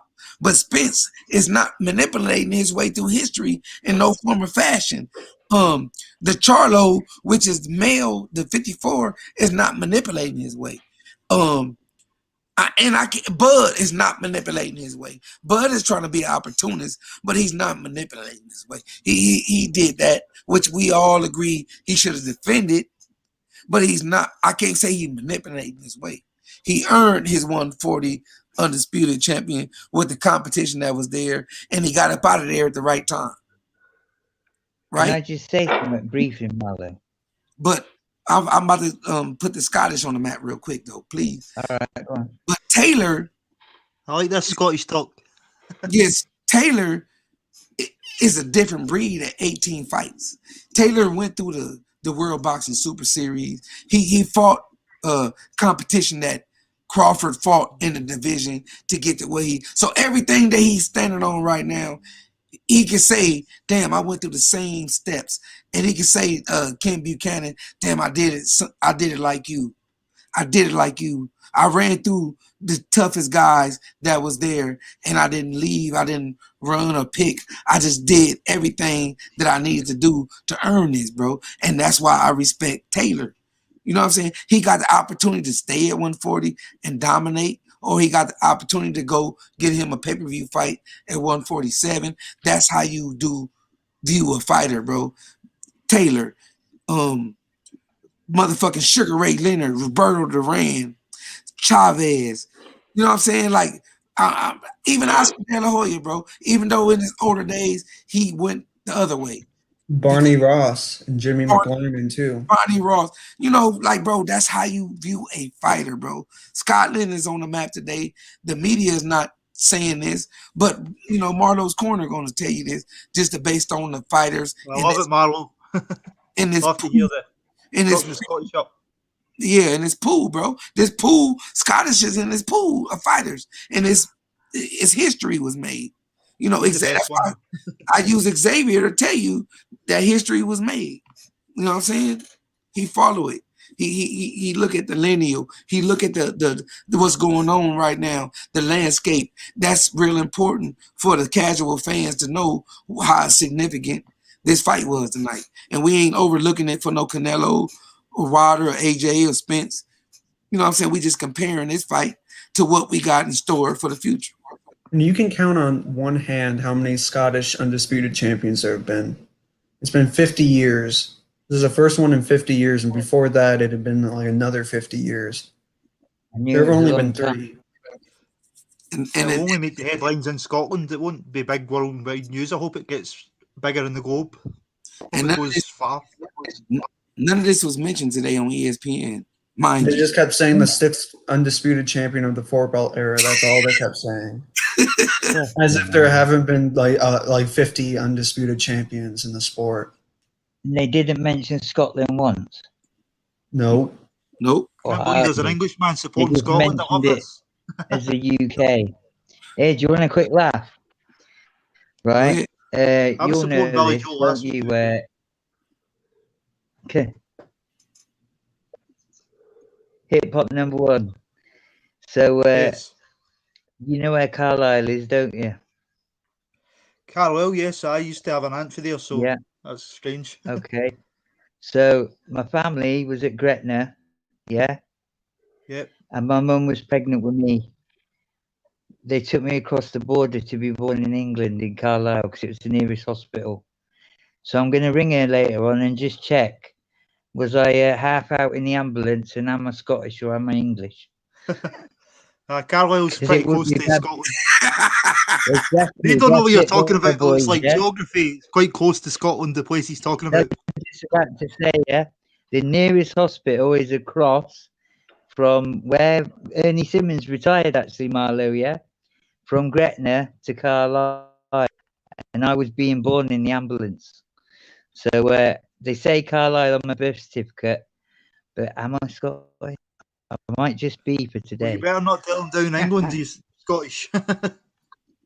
Oh, for Man, freak's sake. No, it's You amazing, don't understand amazing geography. story. represent, That's man. what I mean. I'm just trying to say the geography, Marlo. It's like literally, That's not that far. you know, few miles, and Yeah. you're in the ambulance from Scotland to England, and that's how I was being born. Shit, represent, man. That's why we. Yeah, That's It's why half and half. we African Americans. half an hour. You could be Scotland, England. You know what I'm talking I'm about? gonna just check with my mum. Yeah, I'll check with my mum. But You see, anyway, it's great, isn't it, to even see it being done. That's the way I see it. and that's what Because they boxing always is come about. up short, the British, in the big events. So this was a really big Hey, achievement tonight. hey, look! Shout out to Mexico. Shout out to the Mexican Americans. Man, they're amazing. Some of the Yeah, he fighters over come there. out, didn't he? This was a great fight, y'all. Like this shit should be talked about on every network, ESPN, every network. This fight right here was a banger. They should be showing highlights right now, showing the history on two countries that showed out. You know what I'm saying? Because this motherfucking fight wasn't no pushover. It wasn't no boring bullshit No. type of fight, and it was a lot on the line. And both Despite what some people may make you want to make you think about the clinching, it was not a bullshit fight. right, it wasn't, bro. Like you had, come on, man. If you was in a fight like this, you would hold too. That was, you know, when that El Panici put that point up, I knew he was trying to wind you up. Bro, He knows better than that. he did not do a Klitschko. He did not do any other Scotland, UK type of style, bro. He wasn't even doing Ollie versus Foreman. Man, It he was only tactical. held. He only held when he didn't have enough room, and that was smart, bro. Or So when he go ahead. didn't have a breath. Yeah, that's what you're supposed to That do. was Come it. on, come Yeah. on now. He was, It he wasn't. had hard, that Ramirez. He was throwing the punches. He tonight. was acting like he was fighting like Jack Johnson. Honestly, that's how he was talking about that clinching. Man, it was a hell of a fight. Man, this That shit was, was That was classic. brilliant. it was amazing. There you go, instant classic. Yeah, we said it was gonna be a classic. Yeah, It had man. to That's the be a MJ. classic, and it was something similar to Neri. It was just a more smarter tactical way because he held when necessary, and he fought when he thought he could. You know what I'm saying? Because Ramirez had some advantages. Like Ramirez, he didn't win all the battles. Ramirez won some of them. No, You know I what I'm mean, the saying? body punches, he was feeling them, wasn't he, Josh? Yeah, You he could won. tell. Man, he won enough, bro. You say Josh can't take a body shot tonight? He proved he could take a body shot. Yeah, If Prograis didn't prove to you he could take a body shot tonight, he proved to you. If he thought he couldn't take a 10, he couldn't compete with the power of Ramirez, he proved to us he could. And then Ramirez couldn't handle his power. But guess what? We He know took on the chin loads, didn't he? it was because of that weight. Ramirez. It was because of the weight, bro. Like he was tired. He was overweight the first weigh in, and the second weigh in he had to cut weight. But we know why he was getting knocked down like he was. It was because of the weight. Hmm. He done well the last few rounds, though. He was really trying his best, but Yep. I think As he the was round, Back, didn't he? yeah, because it was late. He got it was like round 6 or 7. He got dropped, maybe 8. That's when he started. Yeah, it was 6. Start at 6. 6 and and then he 7. got Knocked down both of those 6 and rounds. 7. Yeah. See what I'm I saying? think the second knockdown really affected him. That's the weight. I think Yeah. that's when he started to. If both of them was on a cool path, it would have went the distance and it would have been a better fight. You know what I'm saying? It would have been no knockdowns. You feel me? A better fight than that. God damn. Right. That's Well, why it's the recovery would have been there for him, wouldn't it, Ramirez? man. That's why. You don't recover. That's why this fight should be a classic. That's why you should give Taylor his props for how he put together his punches. The game plan was perfect. He lost some I early. like the switch. He lost some I early said it. rounds. Hey, let me just say this. I did pick Taylor before the fight, but I ended up changing my mind at the last minute. Ain't no more victories in boxing, bro. Why are they calling you out, Capo? Eat your Chris crow. Rayner. I had my crow with A1. So That's why I always you can say what you want to say on picks and the thing. Right here on the corner, this is my personal pick, bro. I can pick you for money and points, but right here on the corners, I'm picking you for who I really honestly think is going to win, lose, or draw is my final pick. So that's why I say stick with your pick. Whatever you pick. Yeah, man. But it was what, last night, Marlo, that I changed it. Oh man, the whole time I was like, man, Josh Taylor. Can I get my props though? Yeah. Oh hell yeah. That's still my breakdown video. Yeah, exactly what happened. Yeah, everything. Hey, look, y'all. What I wanted to point out, I'm gonna give Ramirez his props. He put up the best fight of his life in the middle of the ring. That was the best performance he could do in the middle of the ring, but it just wasn't good enough. But his best was against the ropes, getting him on his back foot. All that shit came out to play. The knockdowns, all that like extra. If it was gonna be something late, I would favor Ramirez. You know what I'm saying? But unanimous decision was the final outcome, and that's what I thought it would be. That shit was awesome, bro. I mean, everyone's had cold feet, you know, when they've made their pick, especially on here. I remember over the years, Trey had cold feet, swapped. You've had cold feet, swapped. I did, Laddy, Chris, everyone who's been on here, and I've been away for a while. AJ versus Ruiz. I changed it the last minute, and I picked Ruiz based on the fucking music he walked out. Yeah, that was it. That was the one at last fights. I remember that now. It was the music. Hey, he walked out to Nipsey Hussle. I said, hey, y'all, I don't give a damn. I'm changing my pick. I understand this man mentality, and I think he gonna stop this dude. And that shit was a good ass fight. Was it Face the World by Nipsey Hussle? Huh? Was it Face the World by Nipsey Hussle he came out to? I don't remember, man. Which one was it?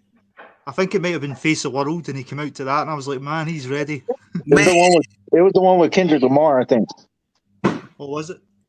He said the one that the one produced by Ninth Wonder. Man, that shit. Hey, that's like, oh no, man. AJ ain't ready for what's for the come. AJ ain't ready for what's for the come. Marlo was screaming like a bitch, man. I swear to God, you screamed it down. Didn't he, Chris? He was looking like Fat Joe in 1982. I thought he was ready. He wouldn't stop, would he? Man, I love this shit. God. I couldn't hear it. I couldn't hear myself think. And I was surprised, but I just thought fair play. And do you know what I liked? I liked it that Ramirez, I got him on the brain. That what's his name again? He was fighting Joshua. I can't think of his name. Andy Ruiz? Yeah, Ruiz. Sorry, Ruiz and Ramirez is similar, isn't it? Ruiz, I was really happy for Ruiz because he changed his whole family's life and existence as well with that win. Do you know what I mean? There was a whole thing around that. You know, that his mum was working a shitty job for a few dollars an hour and this and that. Whether they laid that on thicker than it was, I don't know. But the whole thing, was a great win, and no wonder Marlo was screaming because that was a great switch as well.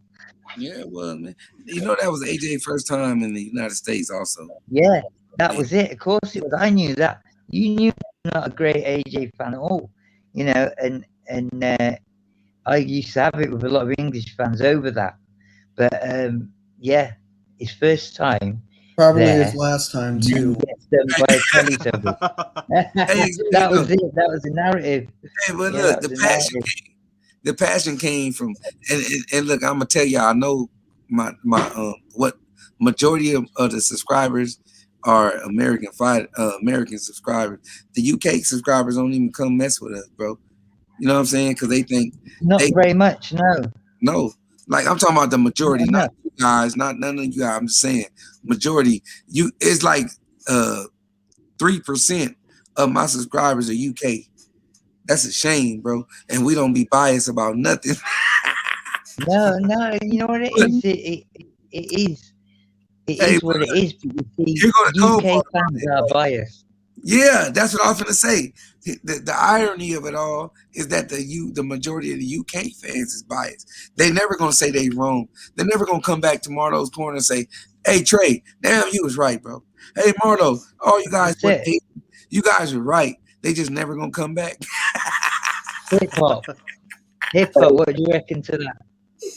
I'm not a big fan of AJ. I think he's a bit of a poster boy, to be honest. No, but yeah, I agree with that. But what I mean is about the general UK fan base surrounding Joshua. The It's majority, pretty much women and casual.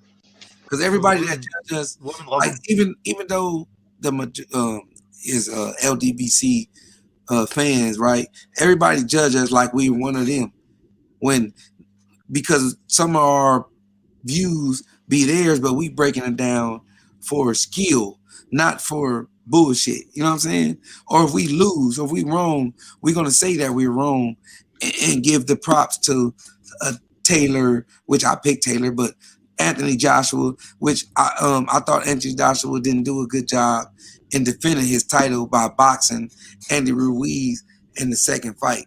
I thought to defend the UK honor, he should box how he normally boxed to win. You know what I'm saying? Do y'all get me or not? I agree with that. What do you Yeah, think of the Usyk fight that's been lined up? man, I think Usyk gonna beat his ass. Look. Usyk's a great fighter. Yeah, Usyk gonna box his ears off, bro. I always go with the boxer. Usyk gonna box his ears off because That's we it. seen Go with we the seen boxer. we seen AJ box Andy Ruiz, and that was a shit show. That was, you cannot say that was no Muhammad Ali, Larry Holmes, Fury, or any type of performance. That was a shit show. And the UK fans accepted that shit show just to get the belts. He looked awkward trying to box like that. Man, they accepted that shit show just because they Man, really, Ruiz just the moments he had is like if he had come in shape, that fight would have been completely different because the moments when like there were some good moments, but there was a moment that he rocked Joshua. The moments just wasn't good enough to win rounds. Exactly. Like he just didn't put enough effort forth before the fight. Right. And that's what made it a shit show. He cannot box. So if he tried to box against Usyk, he will make you guys know he will make every person that didn't like AJ look like they was Nostradamus if he fight Usyk, bro. Because his only thing is to hit Usyk. He got to hit Usyk. And if it get later in the rounds and frustrating where he got to just start letting his hands go, he going to be too tired and gas his ass out and might get stopped. So those things versus that is I wait till the fight come. And I heard that the WBO announced that they want him as his mandatory, they got to fight right now, Usyk versus AJ. But I'll wait to get my analysis on that fight. But I've been saying the same thing about AJ, and it never been hate. He's only a mid-range fighter, bro. It's better to be a long-range fighter than a mid-range fighter. Ali, and he's too stiff. Larry Holmes, George Foreman. It's better to be a long-range fighter than a mid-range fighter. And George Foreman learned that from Ali. George Yes, Foreman sir. was the aggressive gorilla beat you up guy, and Ali was the distance sock you out, box your ears off, and then he ended up getting put on his wallet from a distance long range fighter. You know what I'm saying? History. I thought Lennox was a pretty good long distance fighter too. Lennox Lewis. Later in his career, he was. Great example. Great Yeah. example. Yeah, And that's Lennox was something a else. la Emmanuel Stewart. Praise him, R.I.P. But that's the Yes, reason sir. why he became the person that Chris saying though. But he did become a great distance, long range fighter. That's You know right. what I'm saying? But a great one always beats the brawler. Ali versus Foreman is the best example I can give you for history. No, matter of fact, let Xavier give me a better example if you can. Xavier, you there? He gone. Yeah, I'm here. Give Sorry. me give me a better example versus a brawler versus a great distance fighter, a boxer. Then which one? Sorry, I spaced out a little bit. Ali versus Foreman. Man. Damn. I don't know. It's an interesting Duran because Leonard. Ali was kind of fighting on the inside, but he was at the distance, but he was just letting him smother his own work. Making him get tired, right? Yeah. Roberto Duran and Leonard. Let him let his hands go. That's the same what we see from a Scotland fighter tonight.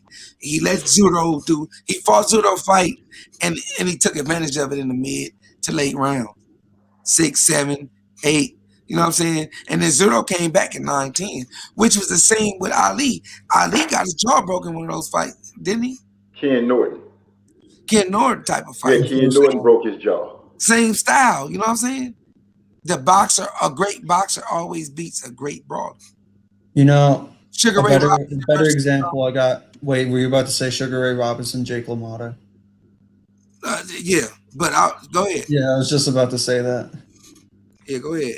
The only better example I would think than Ali Foreman would be actually Ali Frazier one is also a great example of it. Even if he wasn't so rusty, he would have won. But I'm thinking the 6th LaMotta Robinson fight because Robinson was keeping him at a distance and he was pummeling his body. But it was still great because LaMotta had his moments. Yeah, man. Like we gotta Hey, hip hop. always. What about this for boxing knowledge? Sorry, Marlo. Yeah, go ahead. Hip hop. What about this for boxing knowledge then? All right then. What about this for boxing knowledge? So what are you saying to it? Well, the facts, the little bits of information, what you're getting from the corner here, the very knowledgeable. The type of thing you get nowhere else. They're very knowledgeable on the corner. Yeah, and we try to. That's why I give Xavier, D-Lo, and a few others that came through here. They props. Because knowledge, you want to be around knowledgeable people, man. You know what I'm saying? You ain't gonna accept everything. You can have a shitty attitude. They ain't gonna kiss your ass for the knowledge. But I like to be around people that know the sport because the casual fans is missing out on a lot about boxing. The shit that they selling on ESPN, that's what's fucking up the sport. Kind of weird to me how they when they show Furious titles, they never show the Ring magazine. They say WBC and Lineal. I don't mind them putting Lineal up there, but I feel like they should put the Ring magazine title up there too because it's literally a tangible title that you can see and is awarded. Lineal is just a claim. The shit that you see on the Zone, MTK, and all that shit is bullshit. I'm not being just because I'm American and I'm telling you because I like watching the history. I like watching old fights. I like seeing what led up to this. Or what led up to that? Who didn't want to fight who? All that is interesting to me. You know what I'm saying? Regardless to who said it, because the stories. Go ahead. Yeah, you remember you guys know all the stuff from day dot. When you used to do the trivia, yeah, and a lot of that involved the British, you know, the English, the Irish, some Scottish fighters, and then obviously America was really blowing up then. And like you said earlier, all them fighters really they fought more rounds, they fought for less money, and they Not as many as Len Whitmore. they didn't duck anyone. No. Really, they fought many people a few times, and then That's why they the had so dream. many losses. And They let's would not fight forget, every Yeah, couple of that's weeks with it. the same Yeah. people. yeah, let's not forget it was only one belt. You know what I'm saying? It wasn't like it was 4 belts and you can do this type of thing. You know, it's kind of funny though. People say that, but there were 2 belts in the 20s through 30s, and a lot of people just claimed titles before that. I'm talking about That's the right. color. It was 2 belts. No, the New York State Athletic Yeah. That's right. NBA. But they But wouldn't before recognize. that, people would Yeah, literally they just were recognized. You had. That's how you became undisputed. Ali had both of them. Then he fought Liston the second time. He lost it. He lost one of them because he was supposed to do the he lost the WBA title for right, giving him a because rematch because they made it a rule not to give immediate rematches after List that's and right. Patterson. So after he beat oh boy, he went back and got his belt back from the guy who was holding it. Ernie Terrell. Yeah, he did that a few years later. Ali was a great champion. People Man, don't talk about the fact that he had 5 title defenses in 1966, 2 within the span of a month, and he went to everybody's backyard to beat them. Can I right. do something, y'all? Like, you ain't got to worry about me trying to copyright you or whatever. Y'all can break this video. You know, the fight call, leave that. Let us have that part, right? But y'all can break this video up and put it on y'all channel also. You know what I'm saying? I appreciate it if y'all promoters and you know what I'm saying, let y'all subscribers. You know what I'm saying? You one of the channels that's on mine when you go to my All my subscribers I got from here, basically, just from trivia nights. I'm just saying, look, I need to join your channel. Like all 40 of my subscribers. No, I'm just saying, like to because y'all can break this up. You know what I'm saying? Y'all can break this conversation and name it a title that a lot of people will be interested in. You feel what I'm saying?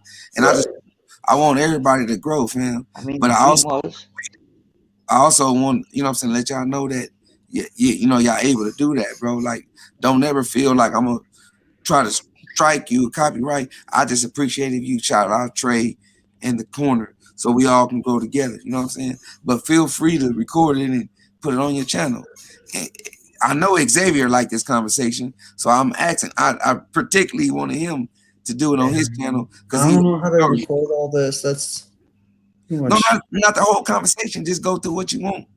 And just, I don't even know how to do that. I don't know how to screen record on my computer or anything.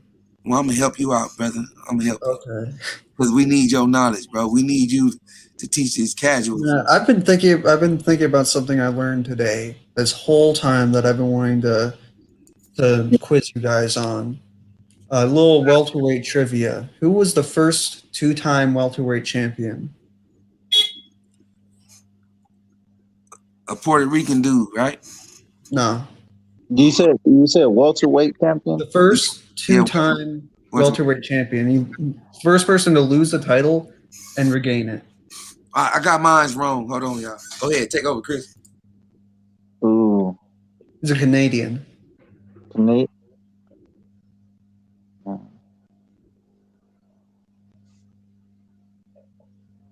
The dirtiest fighter in boxing history. That gives a little bit more. Most disqualification losses of the champion.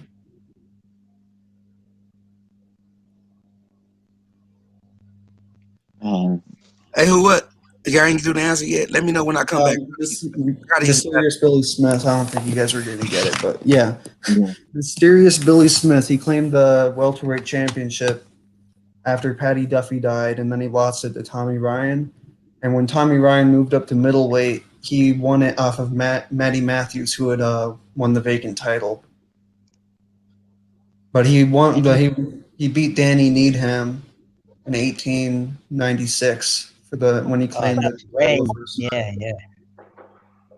Yeah, I know. People. He has went like into the archives on that one. Yeah, he has 13 I DQ think the era losses, so would have been a little. he was disqualified for biting and kicking somebody in a fight. He was one of the dirtiest fighters. He was 13 kind of a maniac. disqualifications, that's a lot, isn't it? What? Yeah. 13 disqualifications is quite a lot. Yeah, I think it's the most out of any champion in history, boxing.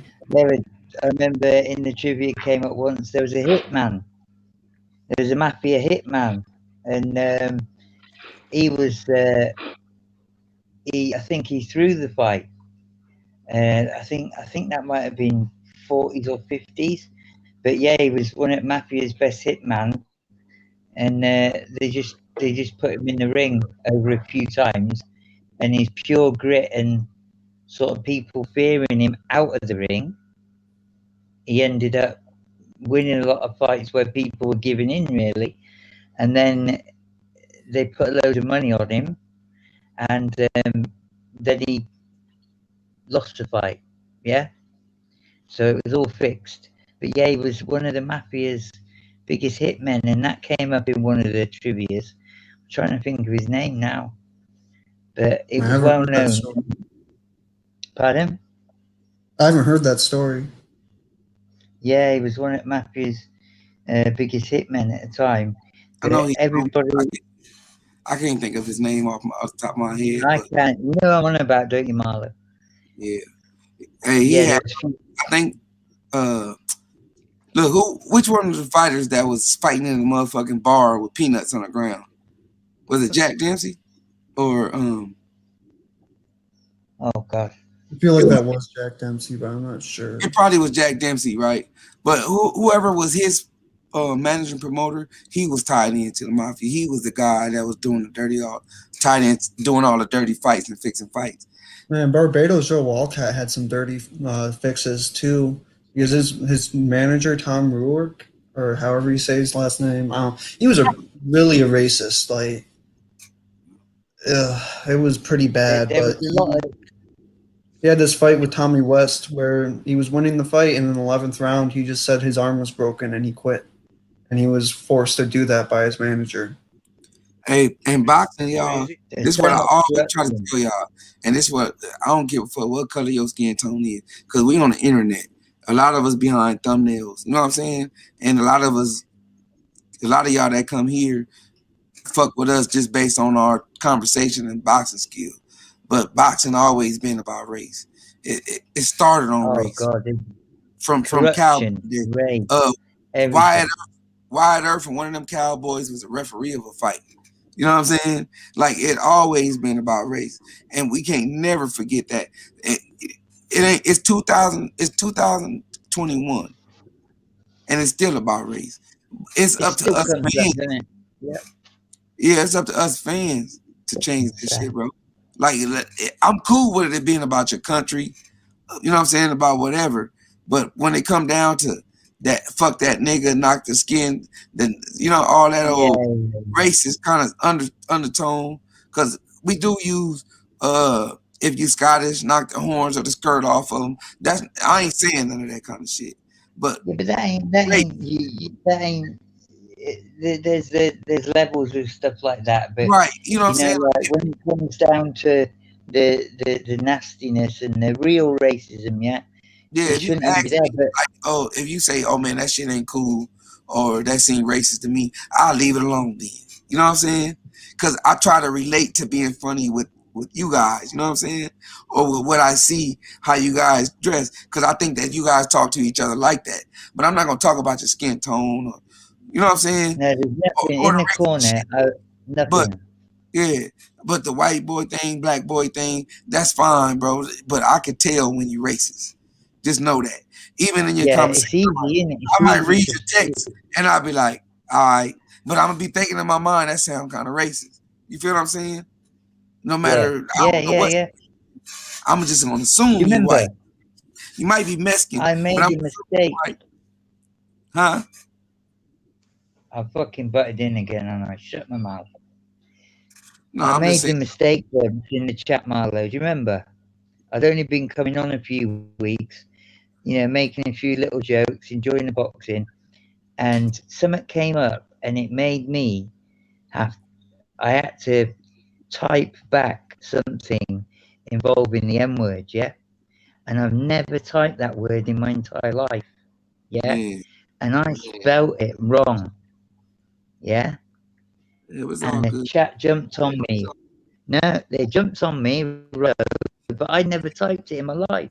So I didn't know. So I did the ER, yeah? But Yeah, I didn't know. And I shouldn't have even typed it back, but I felt like it was part of what was said to me, sort of thing. So naively, I typed it back and I spelled it wrong, and people jumped on me. But you know, so quickly that dissolved because you all knew it wasn't meant that way.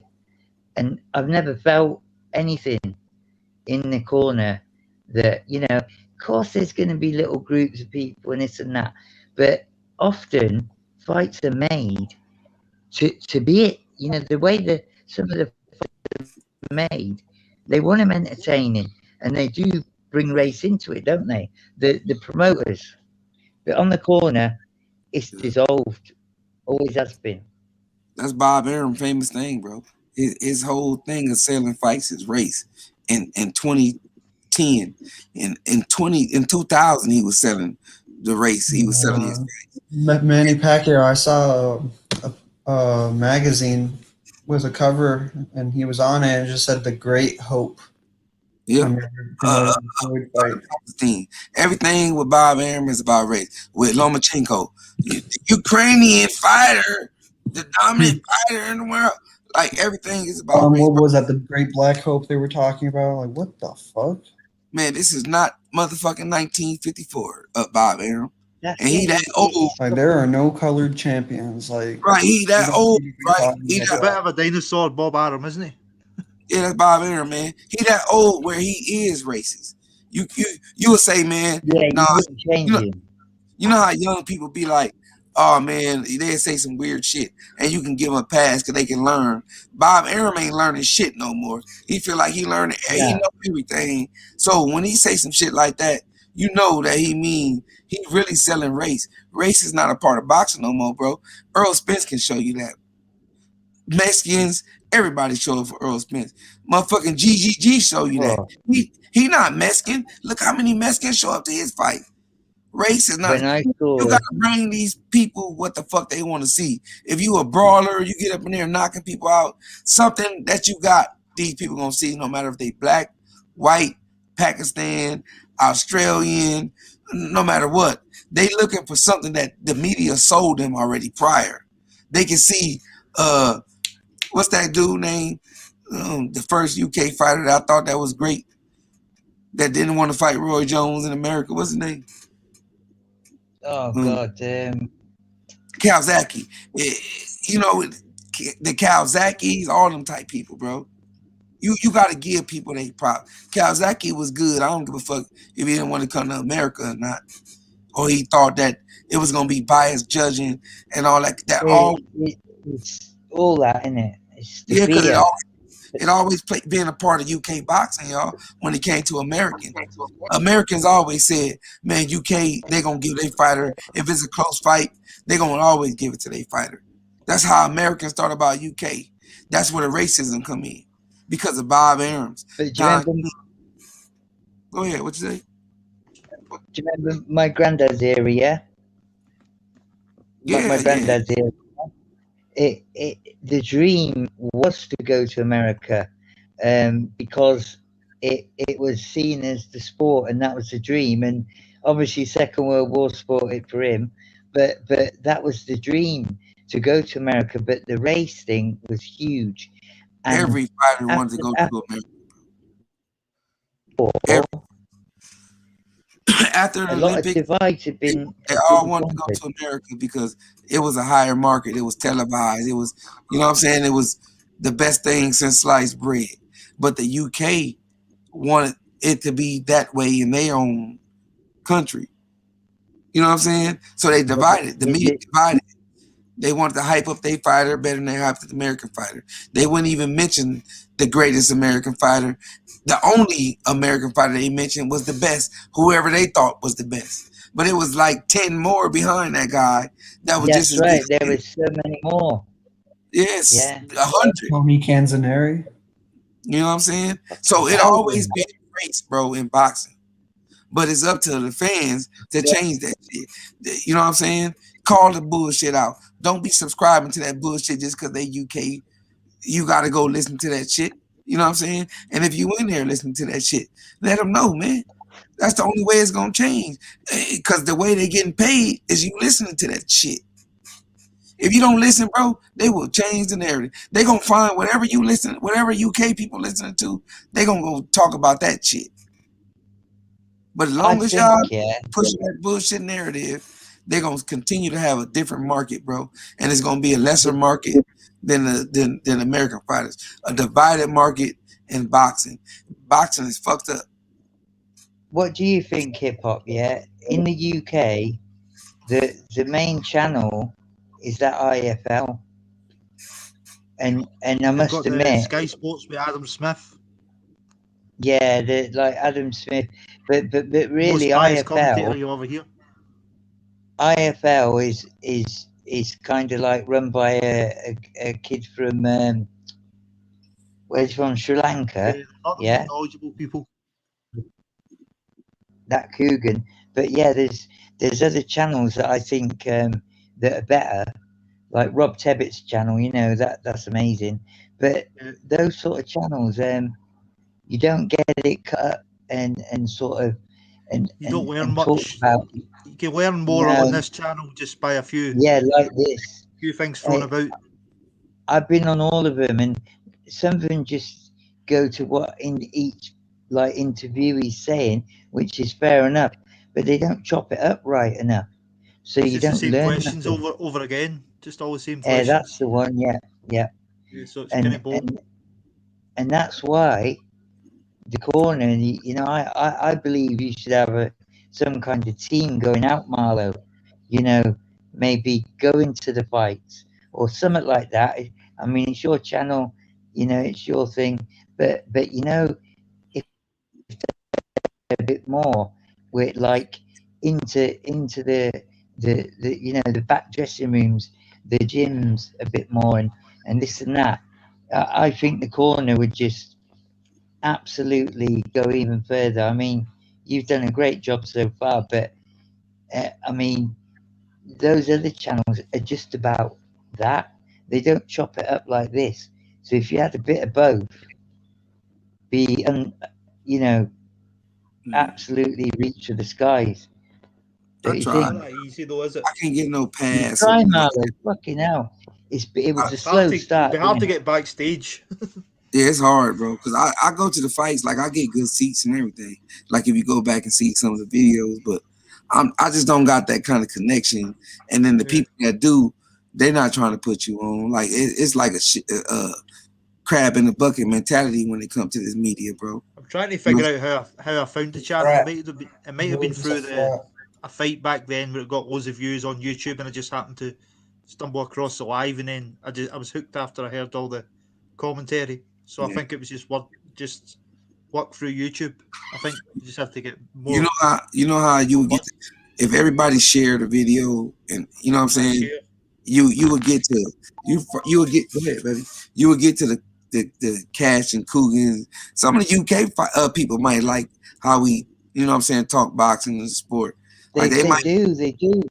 Yeah, they might change their views, but everybody, you know, we just a small group, but everybody, this shit, the most we get to is 20,000 people. That's the most this channel gets to. Just have to keep pushing, just keep growing. Do you know what I mean? Yeah, that's all. Just keep on, man. You know, if you had like a trainee guest sort of interviewer that maybe you had one in the east, one in the west, that you could just call on every now and then to maybe and fight for the passes, even for the, you know, like when you were following your Olympic guy, when I was watching that was so good. But obviously everything's a time thing, isn't it? And the amount of finance, the time involved. But I love that when you're following. Is it Kwame? Is it? Yeah, they get busy though. Like we can interview an amateur fighter, and then once he get to the pros, he's not gonna think about us. There's too many lights and bigger, Yeah, but broad. you've got the Marlo as well. Come on, if I thought like that, right? I'm not going to bring my finger. If I thought like that, though, where would I be going right now? You've got to try and just think a little bit. Try and. I'm not saying you haven't, because you smashed it. I try to think about. That's how I figured out. Like I went, and that's why I teach. Like when I say what I say, I don't say it to be. I just want everybody. When I'm learning, I'm gonna teach you. Xavier, MZ. You know what I'm saying? Like 5 minutes, 10 minutes of a video. That's probably the longest that you gonna get the masses of reach out. If they see a video that's 4 hours long or an hour long, they're not gonna watch that much of the video. You know what I'm saying? And the way that we can all help each other to share the video, or like I said, I can feature y'all on the channel, and y'all can get introduced to new people. But we all in the same community, bro. But to be honest, how social media work, the only way that you can get big if a person with a lot of subscribers shout you out. If they don't shout you out, then you're going to grow timely. You know what I'm saying? So that's why you got to cut your videos up and talk about keep up with the latest topics and the trending topics and things like that. Yeah, that's why I'm never gonna get big, because I'm never gonna just talk about the latest topics. I'm gonna be like Scrapbook, if anything. I'm going to check out both your channels tonight as well. I'm going to subscribe to yours too as well. Yeah, but your video is gonna catch up. Like yours is like wine, Xavier. You know what I'm saying? Even this channel is like wine, because we still talking about what's going on in boxing. But you giving them history, comparing what's now and what's going on. So your shit is like wine. You know what I'm saying? So that's what it is. Like YouTube, bro, it's cold because the media got it this way. If YouTube kept it real, I mean, if not YouTube, but if the media kept it real, everybody would have a fair share of views or a chance to shine, because everything is about narratives. We're gonna push a American narrative, a Mexican narrative, a UK narrative, this narrative. Everything is about narrative, when that's only saying you lying to the fans. You know what I'm saying? I mean, look at it's either too far, like basically too far to the left, or it's too far to the right, but there's no middle. And if you're in the middle, then you're not like, you're not liked, or you don't have all this and that, and it's harder to grow, harder to grow, harder to grow. But if you loyal to the game, though, you're not tripping. Like I'm happy. I'm happy. Yeah, that's what I'm saying. So it's just like, I mean, the channels that you do see grow is because they push, like they only have to go for this fighter, and any other fighter they got shit on them. The same way on the other fighter, and this and that. And I think like here it's just too new. It's neutral. Like you can see, we could sit here and have me and Marlo can have dialogue all day about different fighters, and we'll go on with debate and stuff like that. But you're gonna get like other people's perspective, and not just one and ride with that. It's not gonna be at the end where like fuck you, and we're gone. You don't see us anymore. So you'll just keep seeing that, and it's like people don't like that. People like have to have it their way and feed into how they feel, and then that's what they like. Yeah, man. Who can believe that's what I'm saying. Uncle Nephew is fucking genius. Hey, Chris Werger. That's what I'm saying, man. I'm proud of Trey, Chris, Rough How. Like we all stuck together, bro. Like I'm happy with every subscriber, everybody that come hang out. This shit is make my weekend. I ain't never had a bullshit time firing up this live stream. You know what I'm saying? I ain't never had a time where I say, man, this shit, I don't want to do this shit no more. I ain't never had that type of feeling, bro. Because I know how social media is, and I understand how the media works. I understand what clout is now. I didn't understand that at first, but now I understand what clout is. I understand that bullshit. Bro, when you got clout, you can't tell the person with clout he's wrong. Man, that's wrong. You can't do that because he got clout. That's all bullshit, bro. Them are all rules I don't abide by. I can have 1 million subscribers, and if I said something wrong and I was wrong, I'm gonna say I apologize. I got to do better. That shit bullshit, bro. Narrative talk. That's all let you know what the guy thinking. What the person who's always want a narrative, he thinking of manipulating. You know what I'm saying? When it's never about the sport. The goalposts gotta stay the same. It can't be however you want it to be. It gotta be the same at all times. It gotta be in the middle, bro. It can't never be this fighter can do this, but the next fighter can't. Or cause he this color, he can do it, but he can't.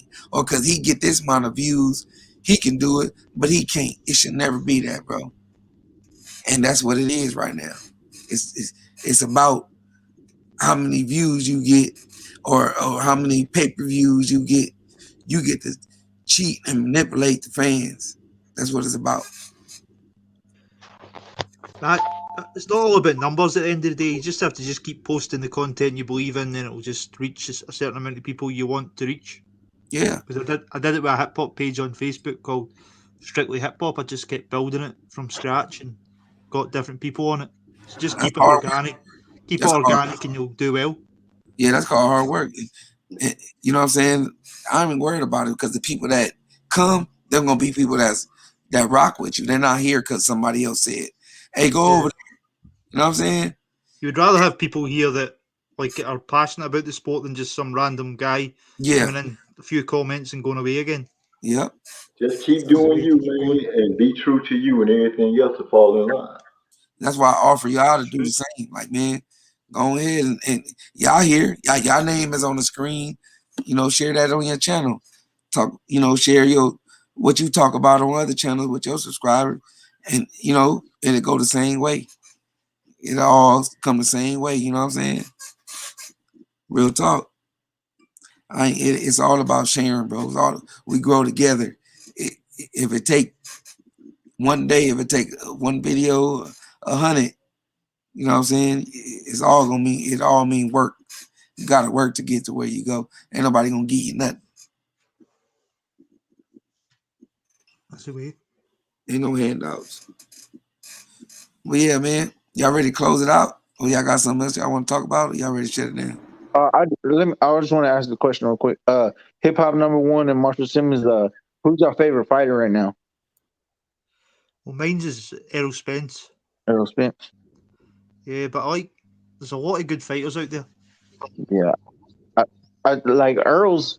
I like my. If he was more active, my second or my third. It's between him and Wilder. Like I really like Wilder a lot. I just I want to see them improve and stuff like that. And I think Earl's the goods at 147. Like he's not gonna be beat. I just hope he can get more fights. He's not fighting enough. Yeah, that's kind of understandable. Yeah, I just want them to. Yeah, I just want them to fight everybody, just like for everybody else. I want them all to fight everybody.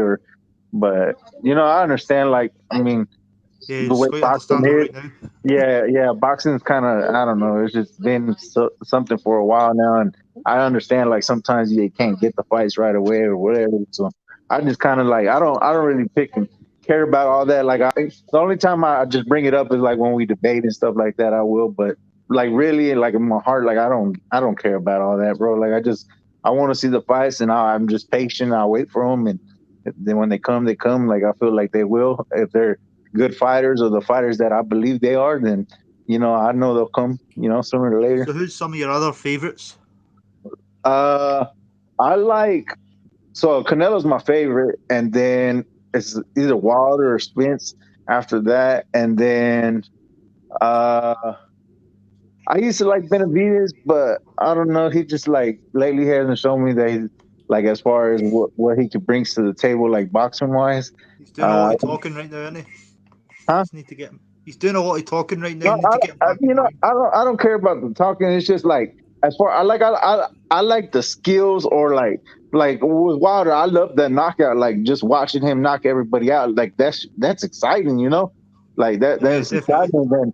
And then Earl Spence, the way he fights, like he's a dog. Like he'll come at you. I just like the way he fights. I love his style, but I love Lopez as well. I think he's a great fighter, even though a lot of people talk bad about him.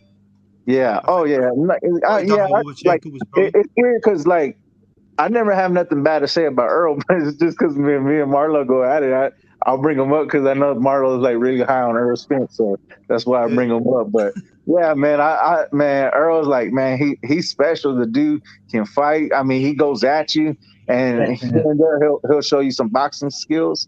I like Haney.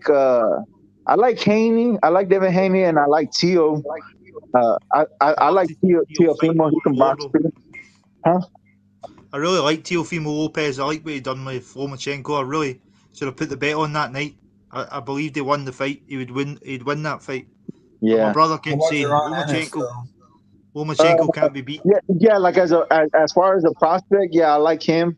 Like prospects, I say, like Ennis. I like Virgil.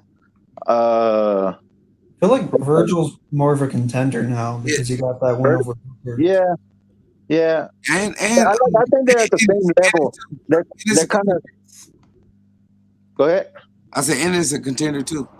Yeah. Oh, yeah, he did get that win over Lipinets. Yeah. So I mean, Well, they're like at the same level, kind of like in the middle.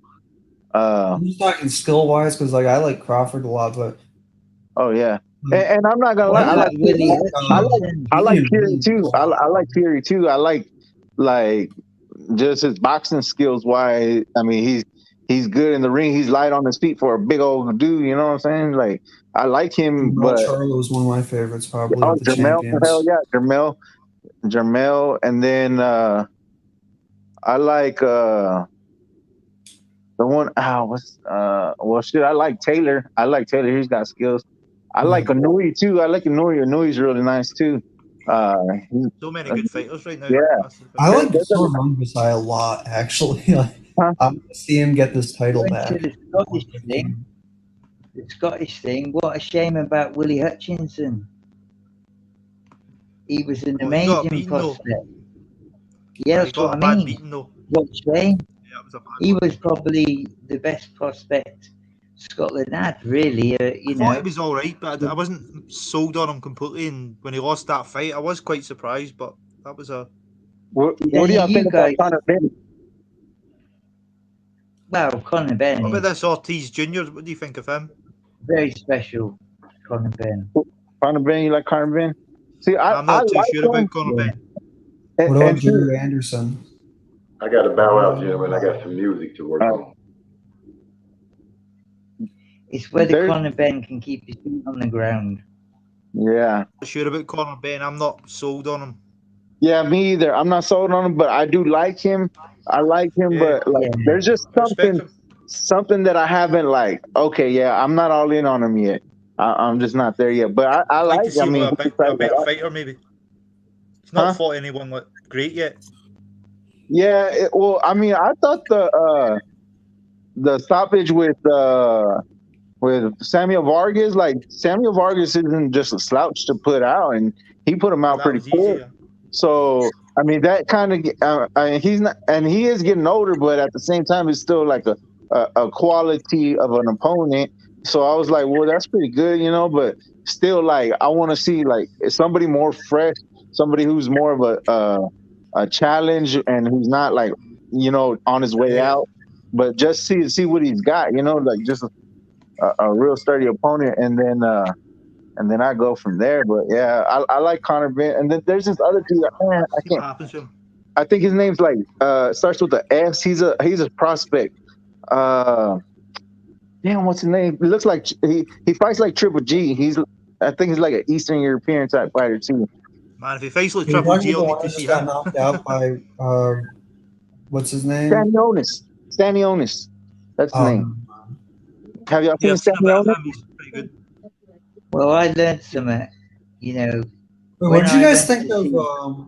Wait, who was the guy that Jamal Charlo beat and nobody knew? Brandon Adams. What did you think of his last fight? Brandon Adams' last fight. He didn't look good. He knocked out that dude though. He was 18-0 with 18 knockouts. I didn't see it. Who did he fight? Like, I can't remember his name, but he had like 100% knockout streak. So he got knocked out, or Brandon Adams knocked him out? He stopped his streak. guy was 18-0 with 18 knockouts. It wasn't him that I saw. It was another one then. Brandon Adams. I need to. What do you think of the Ortiz Jr.? Do you think he'll get far in the game, or do you think he's just another one of those? Man, I think Sergey Boachuk. Yeah, he just beat this guy Sergey Boachuk at 154. Brandon Adams. You know who Brandon Adams reminds me of? He reminds me of Sean Porter. I think he fights a lot like Sean Porter. He's real physical, real like in your grill, and like I don't know. I like that fight. Huh? Watch that fight when you can. Sergey Boachuk and Brandon. I'm going to check that one out tonight. See what I think. Yeah. And who'd you say? You said something. Hip hop #1. The Ortiz Jr. What do you think of him? Do you think he's just another one of those protected fighters? No, I think he's got promise, but I think I just feel like he's got the wrong trainer. Like, I don't necessarily think what's the name is that. Like, as far as like, I know Garcia is good with pressure fighters, but at the same time, I want to see him like get some defense, like. Because if he didn't look good in the Maurice Hooker fight, even though he won, it was a bit too much of a hard work fight, wasn't it? Right, like he was getting hit too much and like with clean shots, and it's like if he can hone in and get a defense, man, I think that dude could be special. Yeah. Hey, let's go and end this so I can get something to eat. All right, bro. We're gonna be back on Thursday, so. Hey, before we go, you guys should all watch Barney Ross, Jimmy McLaren, their 3 fights. They're on YouTube. I already seen that one. Watch it again then, because those fights are the most skilled fights. Yeah, Barney Ross. Nice. One brief thing, and it's a sort of just a quick thing. When I saw Spence in Sheffield fight Kell Brook, everybody knew they were witnessing a special fighter. It was how he conducted himself. He had the extra time for the British fans. It was not just his win. He won over. He beat his ass. He won over a huge fan base in Sheffield and my area from that fight. And if not the UK, by beating somebody who was reasonably popular in his own town. Yeah, and trust me, Spence was special. I'd love to see him again. Anyway, you was there, that atmosphere was up and down, so I know they had a good time watching Spence versus Brooks. Brooks did his thing. Something else, mate. You said what? Spence a good fighter, but I think he's on the way out now. But he done well that night, but it was just too much for him. Yeah, Brooke it was overwhelming. He got his other eye socket busted in. Hey, but who want to go first though, man? Hip hop #1. I just want to say thanks for having me on. Like I've been following the channel for quite a while now, so it was an honour to be on. Marlo, it's a great channel, and I hope you just keep pushing the numbers up, even though I know you're not all about that. Yeah, appreciate you, fam. What about you, Xavier? Who was the first undefeated welterweight champion? No? Welterweight? Yeah, first undefeated welterweight champion in boxing history. I don't know, bro. Especially at this time. I'm starving like Marvin. But tell me. Tommy Ryan. Tommy Ryan. Beat Mysterious Billy Smith. He ended his first reign, but he also claimed the welterweight title when he also beat Danny Needham. Damn, where are you in these questions? 14-0-1. Where was he from? He was from the U.S. I think like New York area. Not New York, but like just that area. But he was Irish, I'm pretty sure. I think he was Irish, or I'm thinking of Gene. I look at it. He had a great career. He won 83, 2-13. 2 losses. He lost young Corbett, the first one, George Green, and he lost to. I got a question for you. How many UK undisputed champions in history? Damn it. I don't know because of flyweight. Ain't none down there. Ain't none in flyweight. I'll say that. I thought there were. Nope. No, I'm gonna go be corrected because I already got it pulled up. That's why I asked you this. Wait, Benny Lynch counts though. Not He's many. UK, Scotland. He was flyweight champion, undisputed. I think he's talking about like more like recently. Like No, England. no. I'm just talking about UK period. Wait, The but U- Jimmy Wild too. He was undisputed, and he was from Wales. the He was UK, flyweight. the United Kingdom flag. You said who? Jimmy Wild was from the UK. But He was undisputed at flyweight. Nope. He not on here. Well, he was. Him and Benny Lynch were both undisputed flyweight champions. Pone King Pitch. I don't know what flag that Was is. it from Thailand? Was it Louis? There's some guy It was from one of the Louis. Japan named Yeah, Hariaki. you're looking in the 60s. I'm talking about like the 30s and the 20s. Oh yeah. Yeah, we're talking. I think Marlo's talking more about like. Yeah, two. You're just Yeah. talking Modern about Yeah, two when belt it became the WBA. and WBC. Yeah, 2 belt era. Are you on the Wikipedia page? Yeah. I've got to update that shit, honestly, then, because that's inaccurate. That's NBA, fashion. New York State. Because you're talking about the 1 belt era, right? Well, it was like the thing about it was they walked around with 1 belt because they only made 1 belt for the champion, but they would have multiple belts. Like they were certified by multiple sanctioning bodies. Yeah, because this right here don't got these champions is modern day. They don't have the NBA, the New York Athletic belt or Yeah, but I'm pretty sure it says that at the top because it's just Wikipedia's fucked up. right. Yep, like it says, titles that have been awarded by New York, founded in 1920, WBA, which is just like it needs to be updated. Oh wait, I did it for heavyweight. Yeah, As you look, can see, Jack Dempsey was the first one. Yeah, yeah, all that all- Wikipedia page is incomplete. titles have been awarded by the New York Athletic State, the Yeah, but if WB. you look at it, I think I've worked on this Wikipedia page before because if you look at it, heavyweight's the only one that actually has both. No, it got Like, every division, but only yeah, but I mean, the heavyweight got the NY. that's just because nobody's gone in and done the work yet. Okay. Like, I think if I was, I can't remember if I did that. I think I might have because I've put in over 20,000 fights on Wikipedia. I've just got so many things. Like, this is just one project this is incomplete. I mean, Yeah, I usually start with heavyweight because if you go to the WBA World Champions list, it's only got 1 left. Before I put in all of the NBA champions except for 1 weight class. I think it was like 130. I still have to do like before I did that. It was just incomplete, and most of these pages are incomplete. It's just going to take a lot of work.